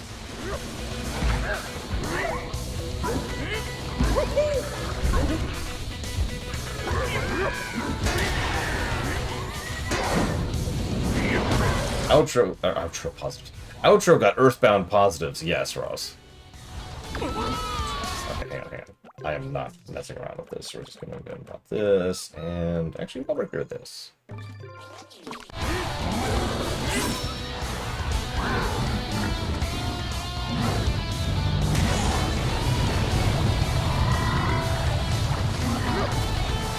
was too early. Oh, we're good, we're good.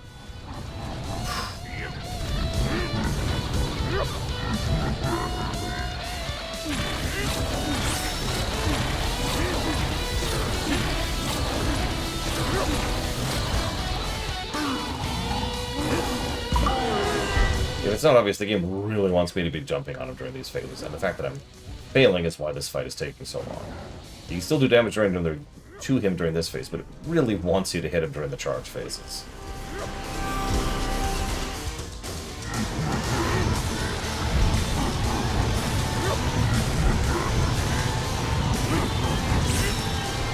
I disagree with that.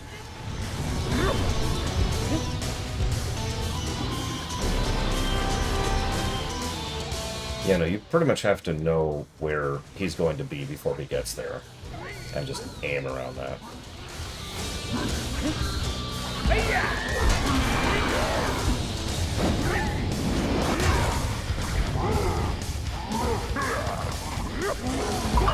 that. I can't believe I actually did that.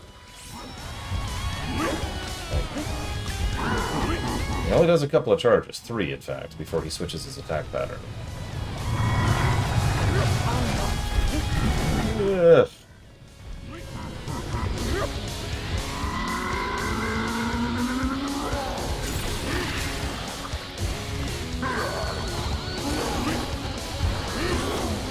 There we go.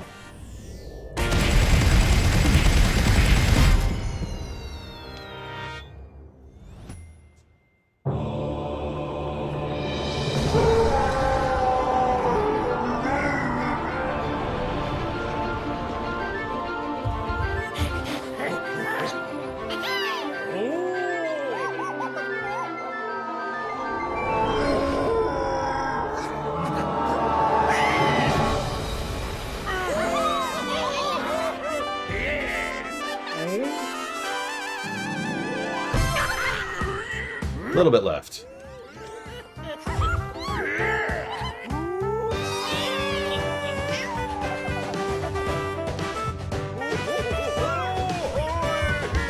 How does Donkey know how to use this horn?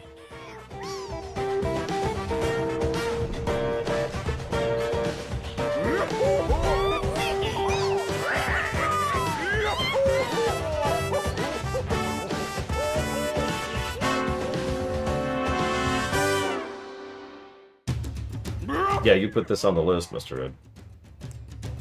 But thanks for that.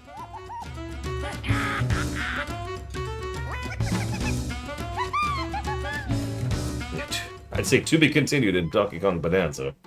We're not quite there yet. So I'm gonna go skip these. Assuming it lets me. Oh no. Uh-oh. Uh-oh.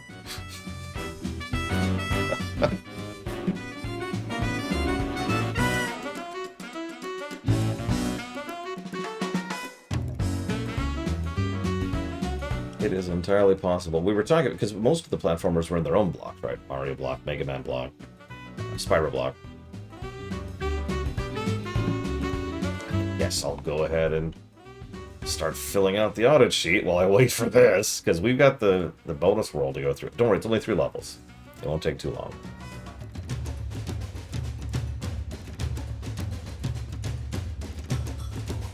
Agreed, Trathon. No, that boss fight comes pretty close to being a good boss fight. It just doesn't quite make it there.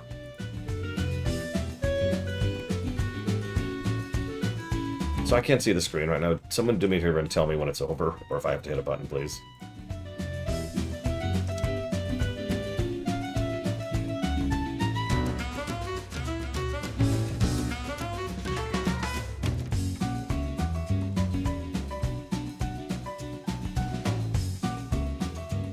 Appreciate you.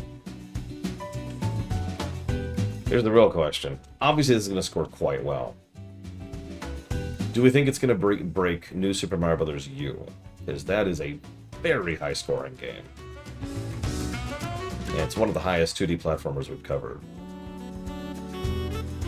I don't think this is going to break the levels of, say, Super Metroid.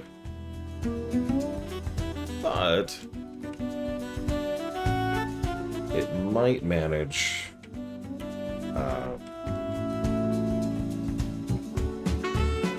I can't remember the top right now. Really, Ruthless Tim? Wow. So I've actually reviewed New Super Mario Bros. U. I think it's one of the best 2D platformers ever made. It is a very, very, very polished experience. It is basically everything good about the new series condensed into one amazing game.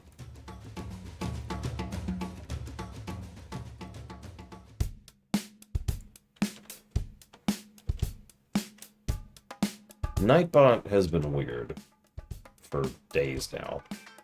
Like I said, I may have to start transitioning off of Nightbot if it's going to keep causing me issues.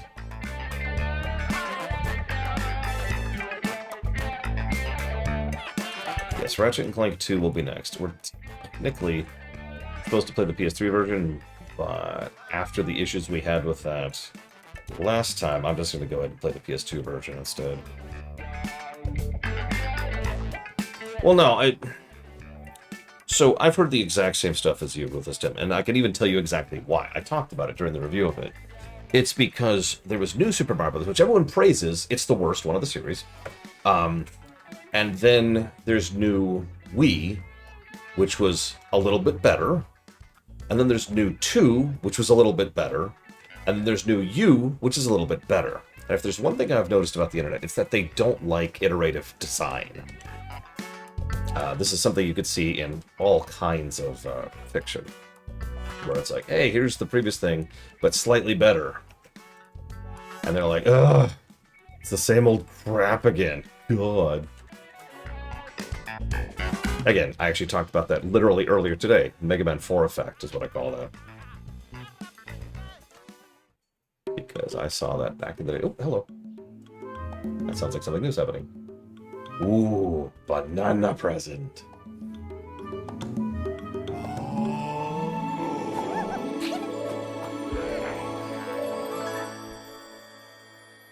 So, World 7.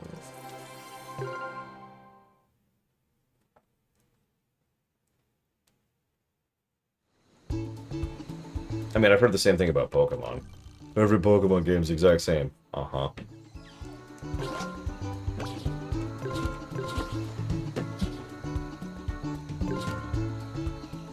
Unfortunately, yes, Magister.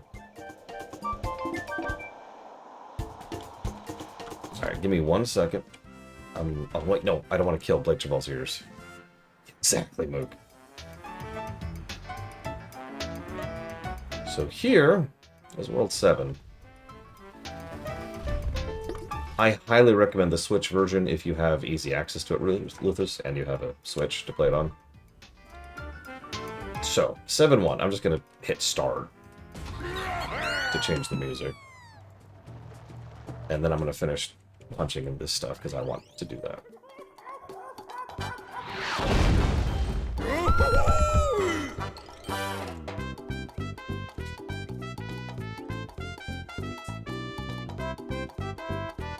Yeah, if you like 2D platformers, New U is really good.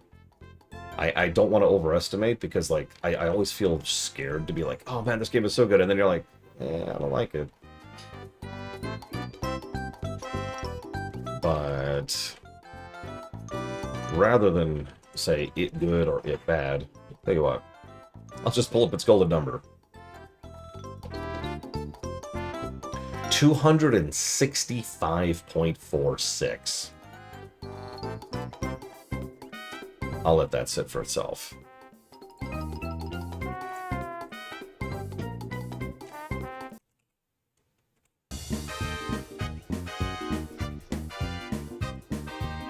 Okay. Let's see what we got. Of course, it's Cloud World.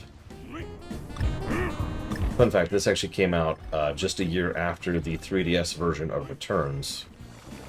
Don't know if that's relevant.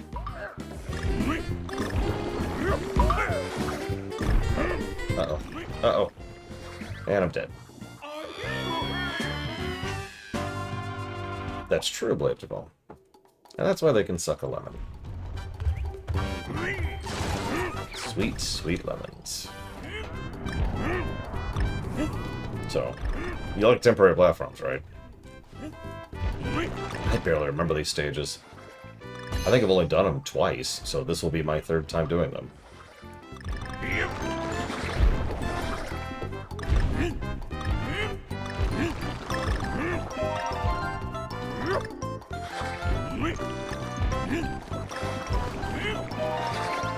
We're just fighting the, oh god, what's it called?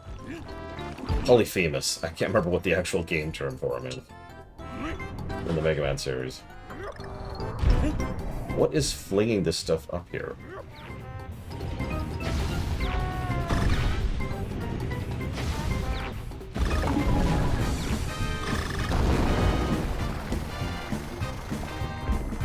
Of course.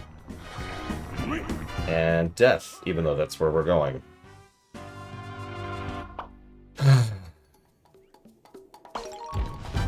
Hello, Cat.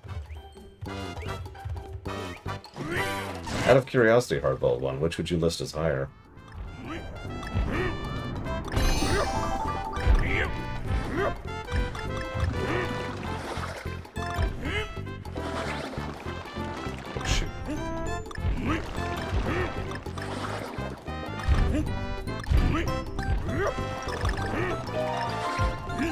remember taking a long time getting the puzzle pieces on these stages. Oh my god.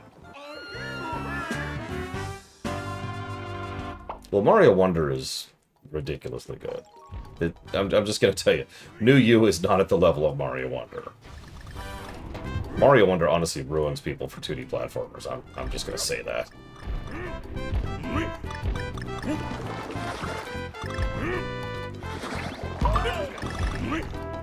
Can someone do me a favor and look up what the golden number for Mario Wonder was to contrast New You, which was 260 something?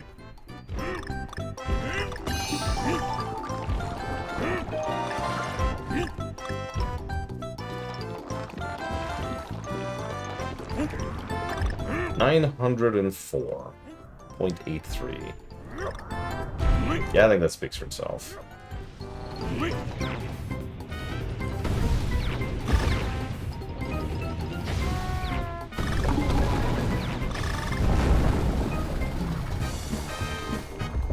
Yeah, that's exactly why I tend to not recommend people start a particular franchise or genre with the best, because it's gonna ruin it forever for you.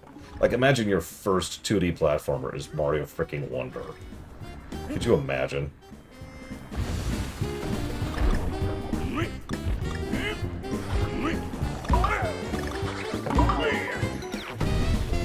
I'm sure someone somewhere has had that experience.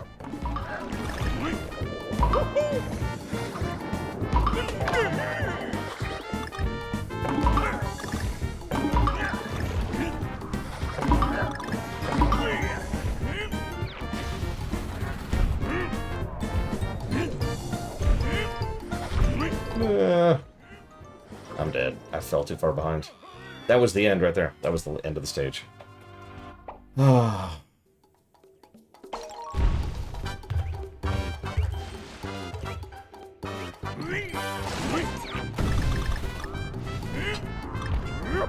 I forget what this is a remix of. All three stages here have a remix of some classic Donkey Kong game.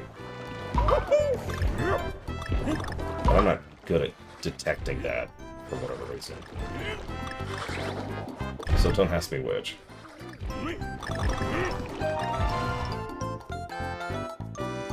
Well, I also know some people don't think that way too, Legend. I actually know someone personally. In fact, it's one of my co-op people who specifically asks to see the best first. The way they describe it is if they know they like the best, then they're willing to put up with the rest. Which it makes absolutely no sense to me, but that's okay. That's not the point. It makes sense to them, and that's the point that matters.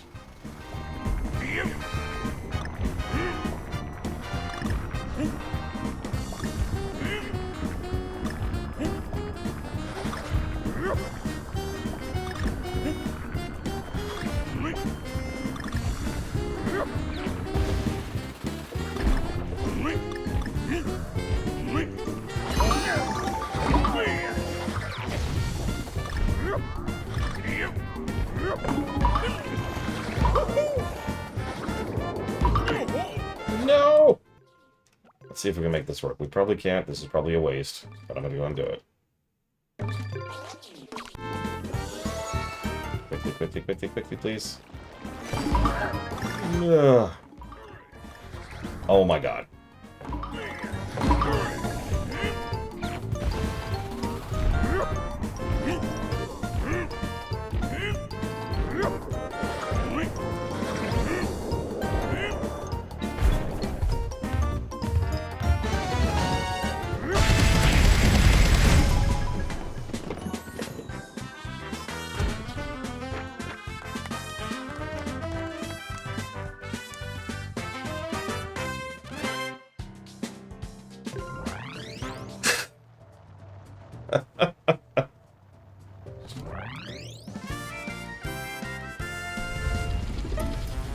Yeah, not actually that great of a stage, to be quite honest with you.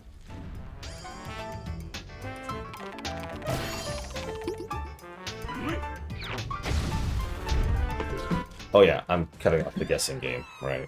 I should do that really quick. As soon as Nightbot actually wakes up. Oh, there it goes. Gives me the link. I see some nice high scores there. As it should be.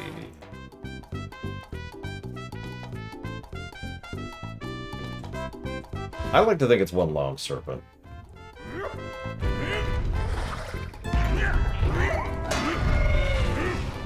Not now. Okay, hang on. I don't... Oh, God. I'm gonna die. Okay, I think I'm safe. I'm safe. This counts as safe, legally.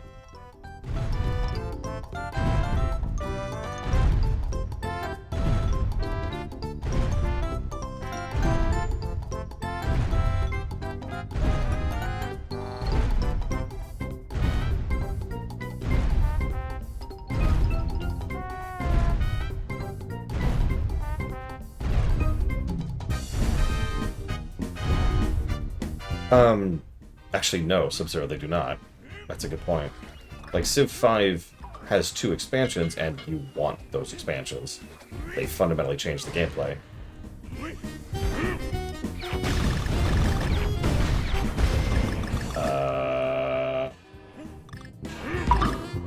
I don't remember this.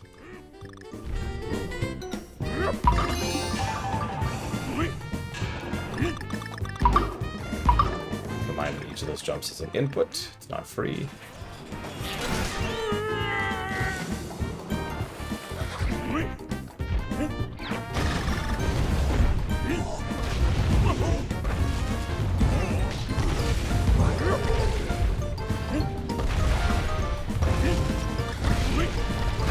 They're like temporary platforms, right? Right?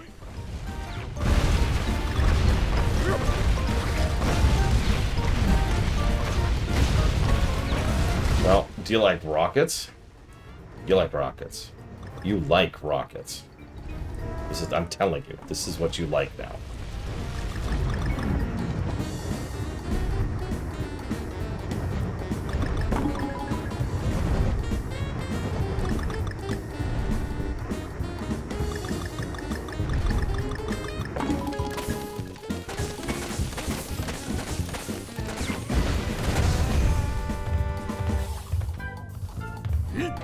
Kingdom for a checkpoint.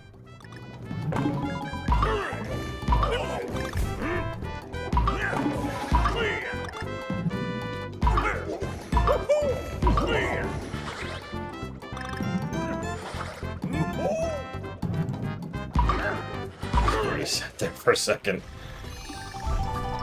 Nope.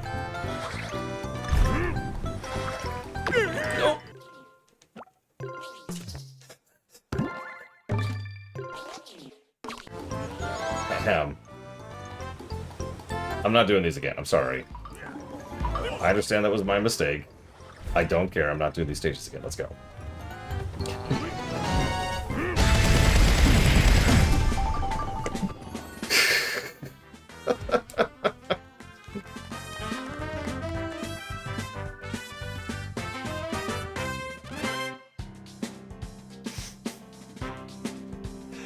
Safe.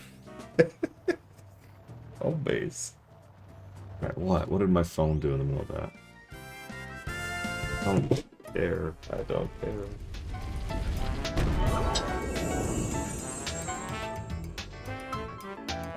Okay. One more. Let's do this.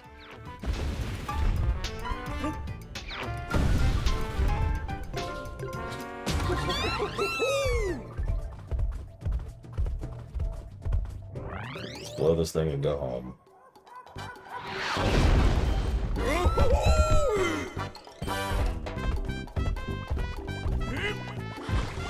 What do you mean she'll pay England?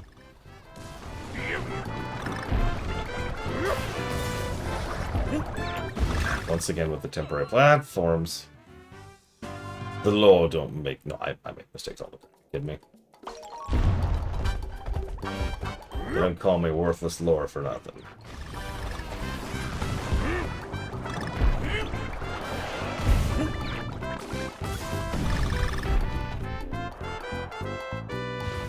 Whoa, okay. Yeah, one more stage and then we invade the gold. Because you know that's how that would go, right? We would invade them. Just gonna get myself a barrel really quick here. Oh, gotcha. Yeah, yeah, yeah. No, literally, the only reason I fell was because I made a slight mistake in my landing. No bullcrap. Unlike that counts as bullcrap, I think. Unlike the quack. No bullcrap with the quack.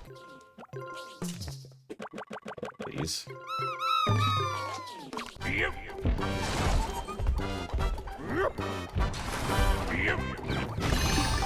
Yeah, what? Like, what are these engines? Like, there's a propeller on a single chunk of wing. Like, does that feel weird to anyone else? No, just me. Okay. I do like the visual indicator of, okay, this is how much time you have left, because the clouds go away as you're going through the platform, as you're sitting on them.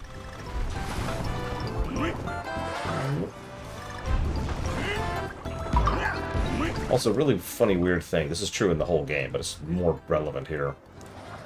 Platforms that destroy as you step on them don't start destroying until you stand on the platform, which I know sounds obvious, but what I mean by that is if you land on an enemy that's on a platform, it doesn't count.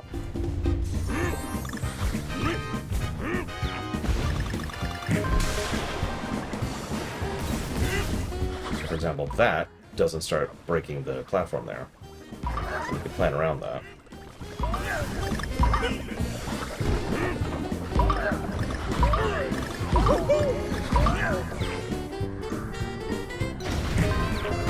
God, you're gonna get me with that, didn't you, game? Well, you almost did.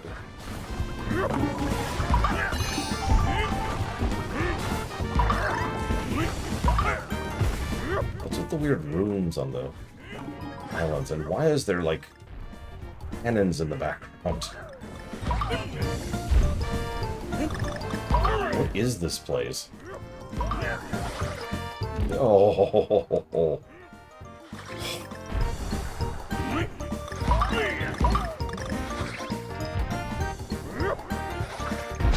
Now here's the Sonic level of the game. You know what? I accept. I should have done that. I'm dead now. I was right there, too. I was right there.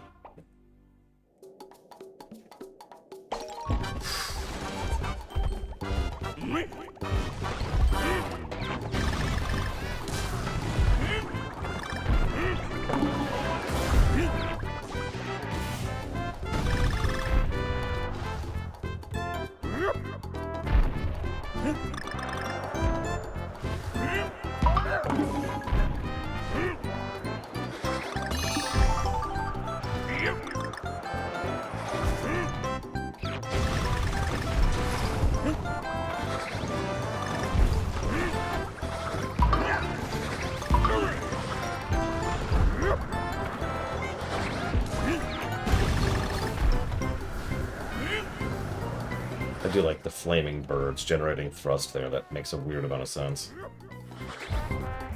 What are the spiked cubes? Like, someone just was really mad about D&D one day and was like, you know what? I've got a level idea. Right? I'm not the only one they look like D6s to, right? Is that just me? You can be honest with me. It's okay.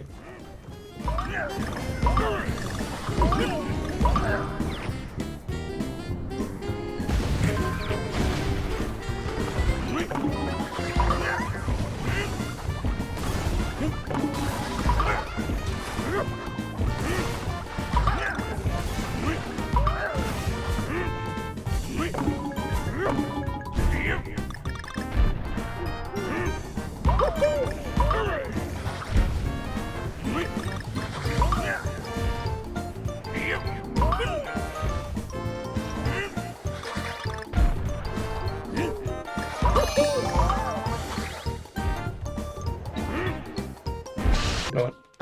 I'm just gonna do this now for no particular reason.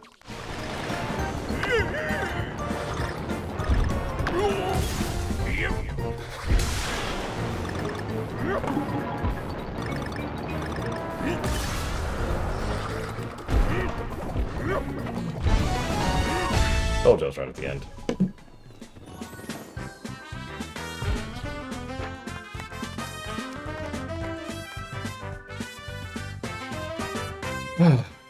Didn't need the balloon, but having it there, it's psychological. I'm not even joking. You make a save state and then you perform better because you know it's okay. You've made a save state, right? And yeah, that's like the end. I don't remember if there's anything after this. We're gonna find out in a second. You have unlocked hard mode. Okay. Yep. Is that it? Is that it? It? That appears to be it. Cool.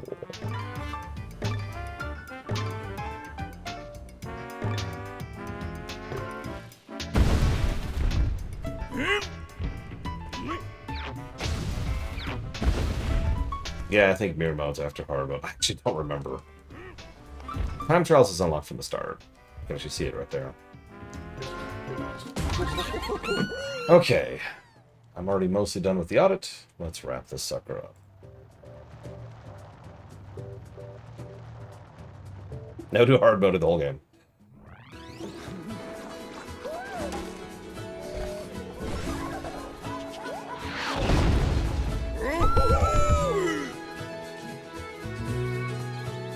I like it, Mr. Red. Unrelated, you're fired again.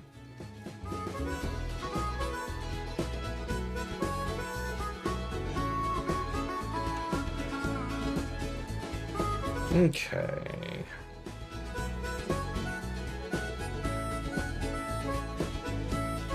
Well, definitely better bosses than most of these games so far. Yeah, I decided to hire you back out of pity, but then you ruined it again. Sorry. Nothing personal, I just hate you.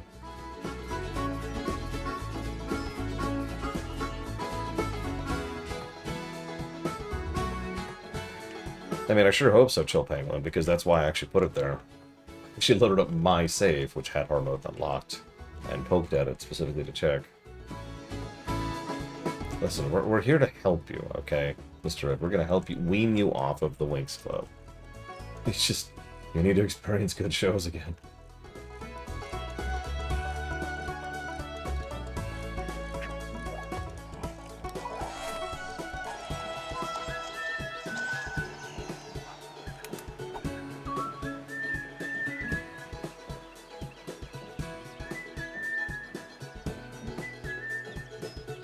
So remember +1 for me, please?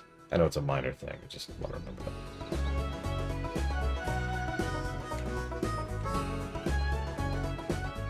Yeah, I saw that too, Frieza.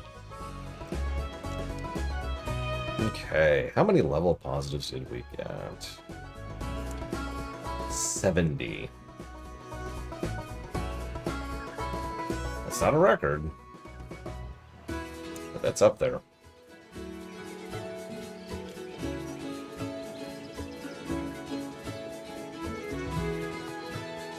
It's way the hell up there.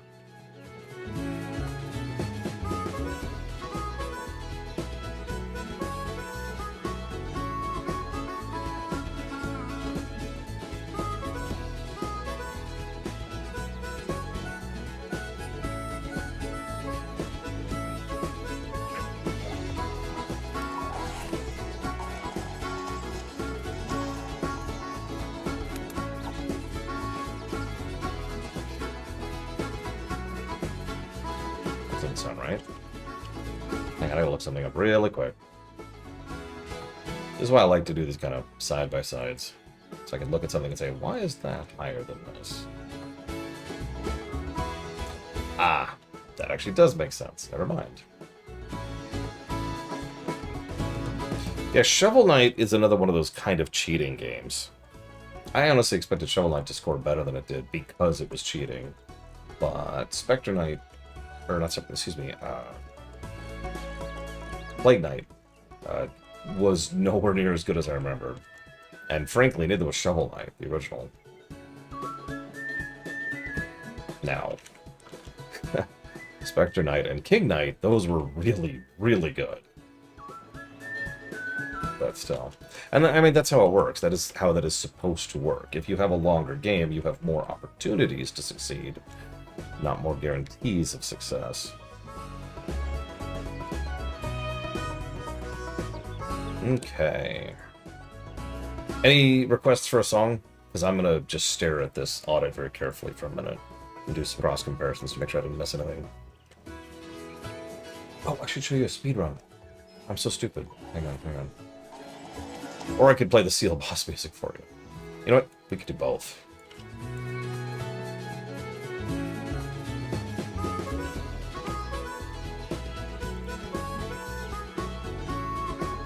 You got it, Pillars of Snow. I need Pillars of Snow assassinated immediately. With brownies, preferably.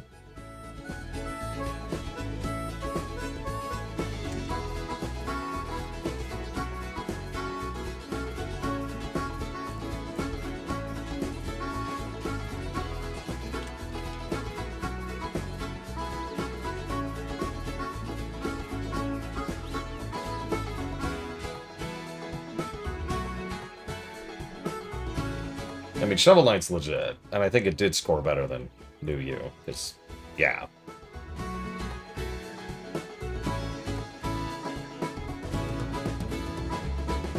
Is this on Twitch? Nope, it's on YouTube. Excellent.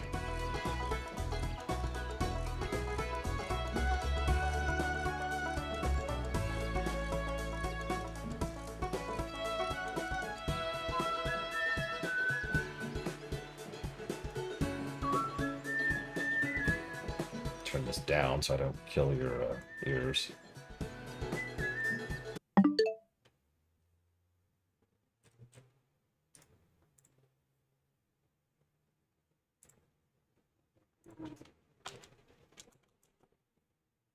Is the current world record any percent? By Ejamak, excuse me. And while it's playing, because there's some commentary, we'll get some banger going. I'll put it there so it doesn't freeze. And then I will stare at the audit.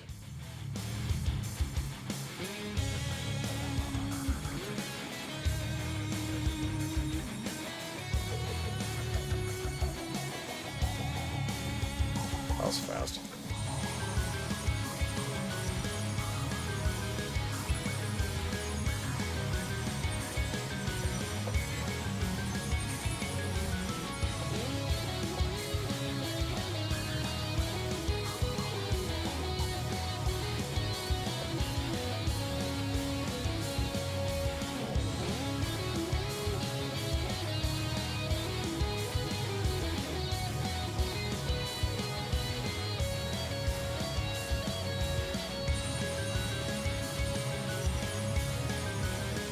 This is some of the most brickwork we've given a 2D platformer.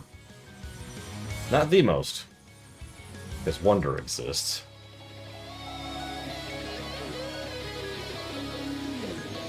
And Mega Man 11 needs an audit. But those are the only two I think could challenge it.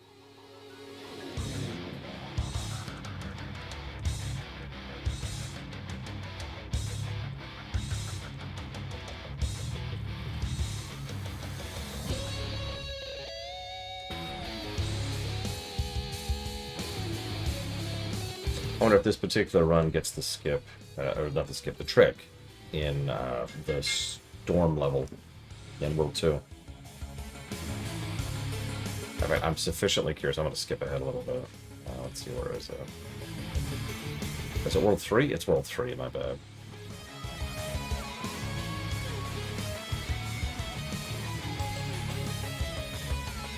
Here it is.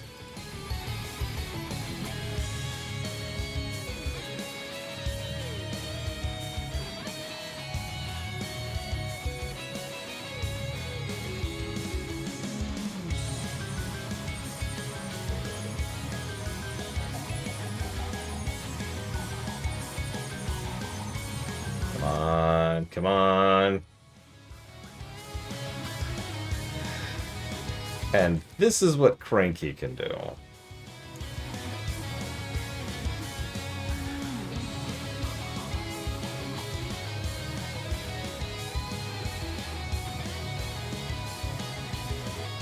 I knew this was a great level to show that trick off. Good job.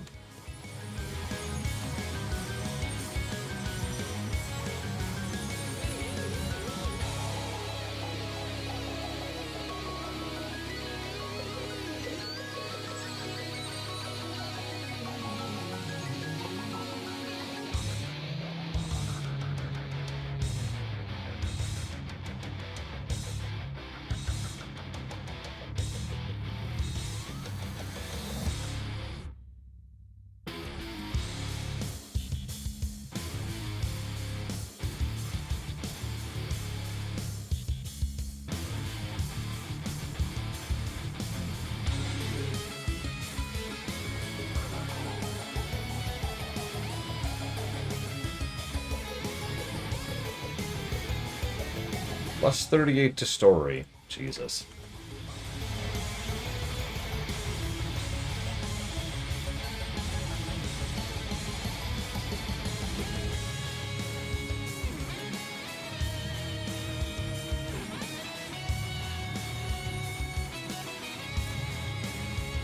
Hey, Random. How you doing? Just doing the wrap-up. Ooh, banana. Dude, I mean, this is what Retro is good at. I've said that before. We'll see that in the Metroid series as well. Metroid Prime. There's a lot of storytelling just in the background without saying a word of dialogue. There's a lot of that. So they kind of cut their teeth on that because Prime 1 was their first game. God, could you imagine? Prime 1 is going to get the first game tag. Think about that for a second.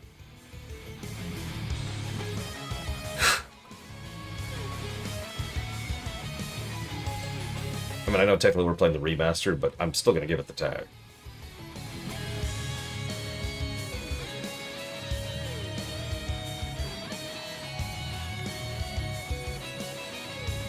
Apparently, Frieza. Now, in fairness, and I'll talk about this when we get to Prime 1, the creation of that game is wild. And I will give Miyamoto credit. He walked in personally and said, because none of those people had made a video game before at all. And he was like, I'll help you out. And he basically held their hand and taught them game design. And Retro is pretty good at background lore for whatever reason. That's just something they're good at. So you've got Retro's background lore, Miyamoto's game design, and you've got Metroid Prime 1.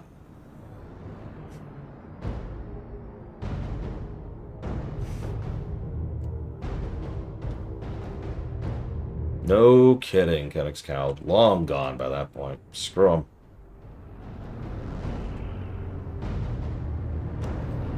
Yeah, the only ire I have towards Miyamoto is professional.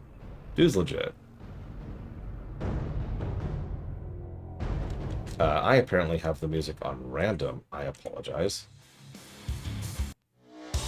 There we go. I was going to say, this isn't Tonk Kong. Alright, almost done, almost done. Listen, Random, it's not my fault. I don't know. I don't know where I'm going with that.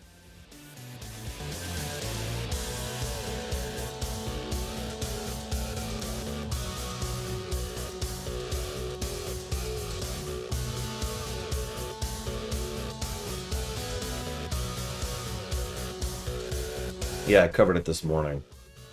Didn't really see a lot that caught my eye, to be quite honest with you.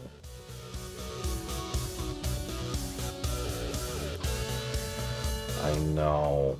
Both Chill Pangolin and Hardbolt 1 said the same thing. I agree completely.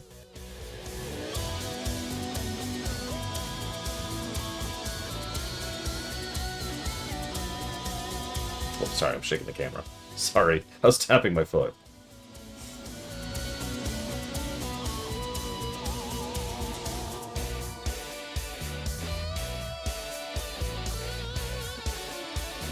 I mean, I've been backing Mina the Hollower since it was announced. So obviously, I'm into it too. Look at this. Look at this dude. Are we at max res? Yeah, supposedly.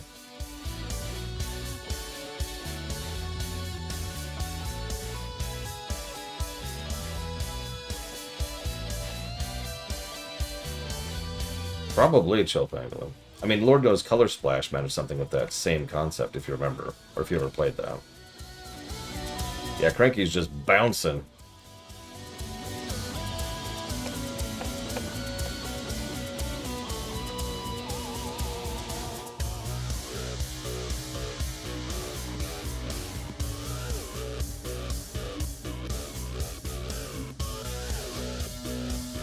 Yeah, I don't think they could surpass the story of, say, Paper Mario 2, but...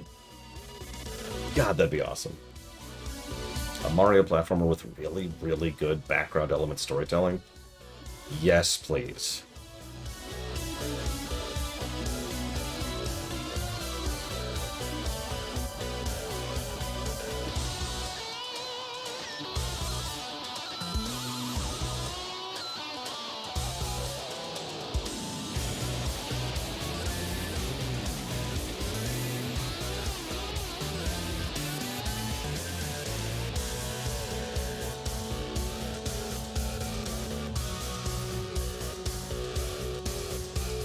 As much as I can't believe this, I'm only going to give this one replayability positive. Alright.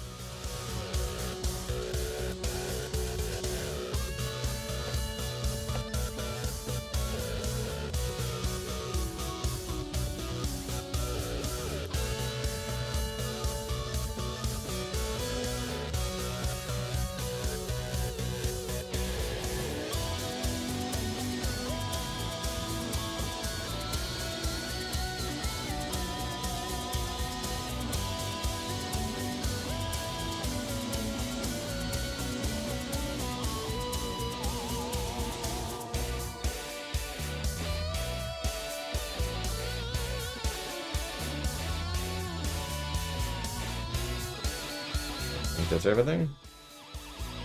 That's everything. What's that give us? Yeah, Cranky is just getting over there.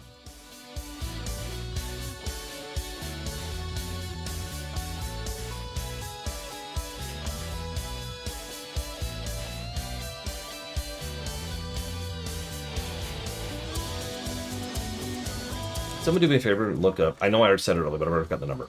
Could someone look up, please, the golden number for New Super Mario Bros. U?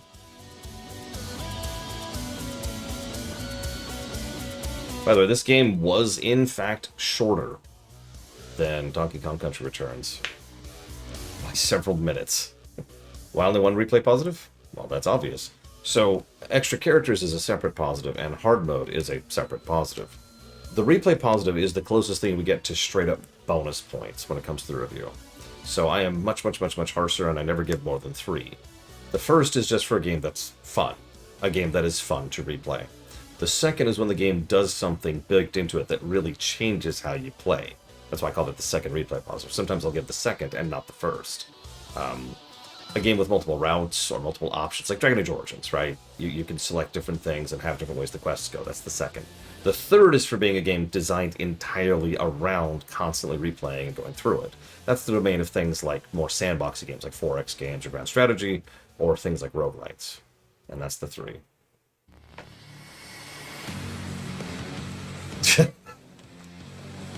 Okay. Sorry, this is on random, I swear. So 265. Yep, time to level agility. As a fresh reminder, Random did the highlight reel for Quest 64. It's an awesome highlight reel. I highly recommend you watch it.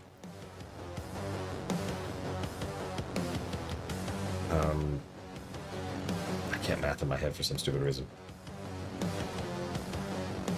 There we go. Yeah, I might put that on while I'm doing the post-review, like, paperworky stuff I gotta do. You're all good, Random. I know you got your own thing going on. I just wanted to plug it because you really did do a fantastic job of that. Also, Random streams, you should watch him. Let's see.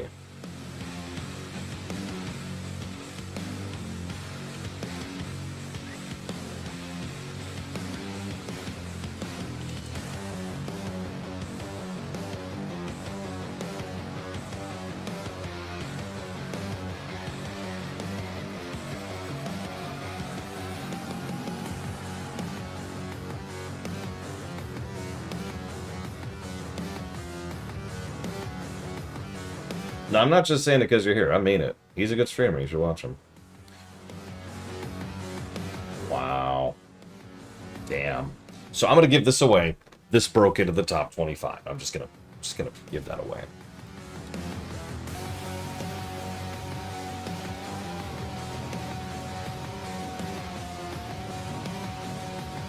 Yeah, duh. Honestly, right?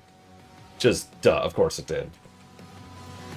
Let me check something really quick here. Yeah, good game is good. Lore shock.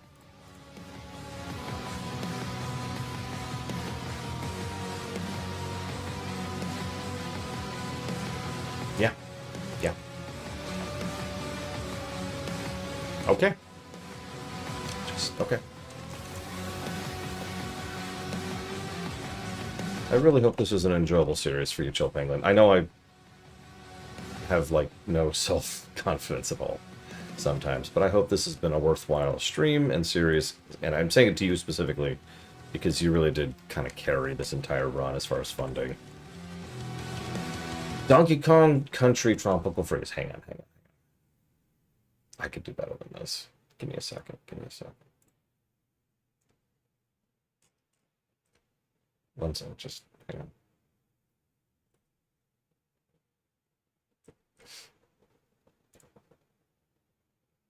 There's actually a specific song I want to pull up here.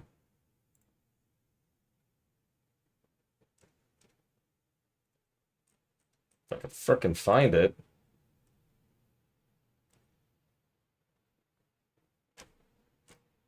Oh my god.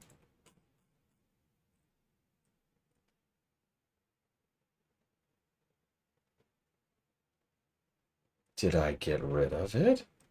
Did I move it off the playlist? Oh my god. Okay, fine. Whatever.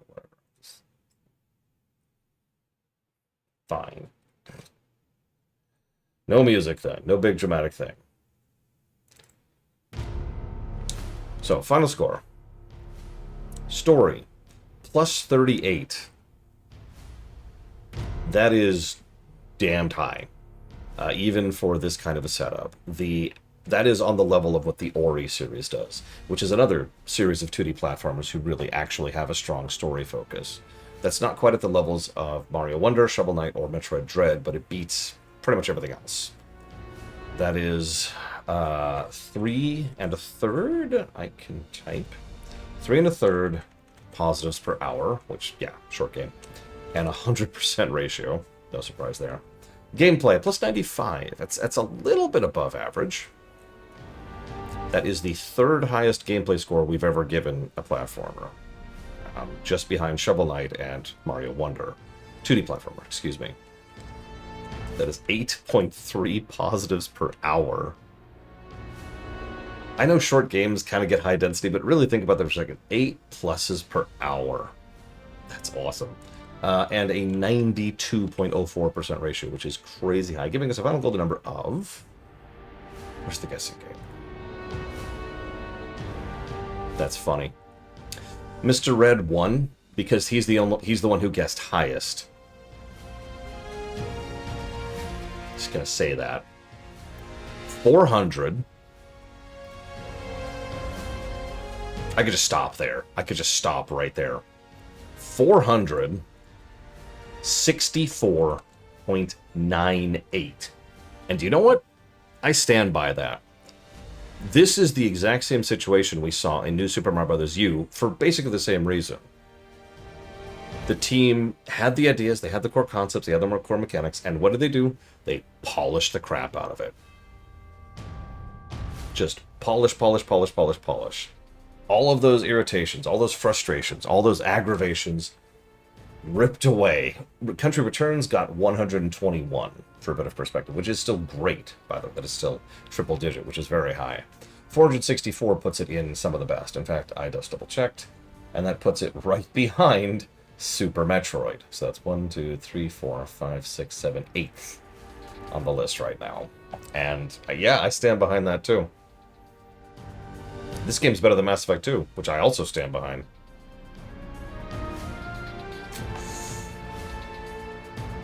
Yeah. Top 10 territory. Color me shocked. No, I'm gobsmacked. That is good. That is very, very good. It is better than Shovel Knight. Shovel Knight was dragged down a little bit, even though it technically has higher raw numbers. It is a much longer game, and it has more negatives, so its ratios were lower. I stand by that. This game is a treat. I actually hope to play this game again someday. I'm going to put yes on the replay tag for this one. Okay, I've been streaming a little late. I have a hell of a headache, and I got a lot of paperwork to do. So I'm going to go get to all that. Hope you all have enjoyed. See ya.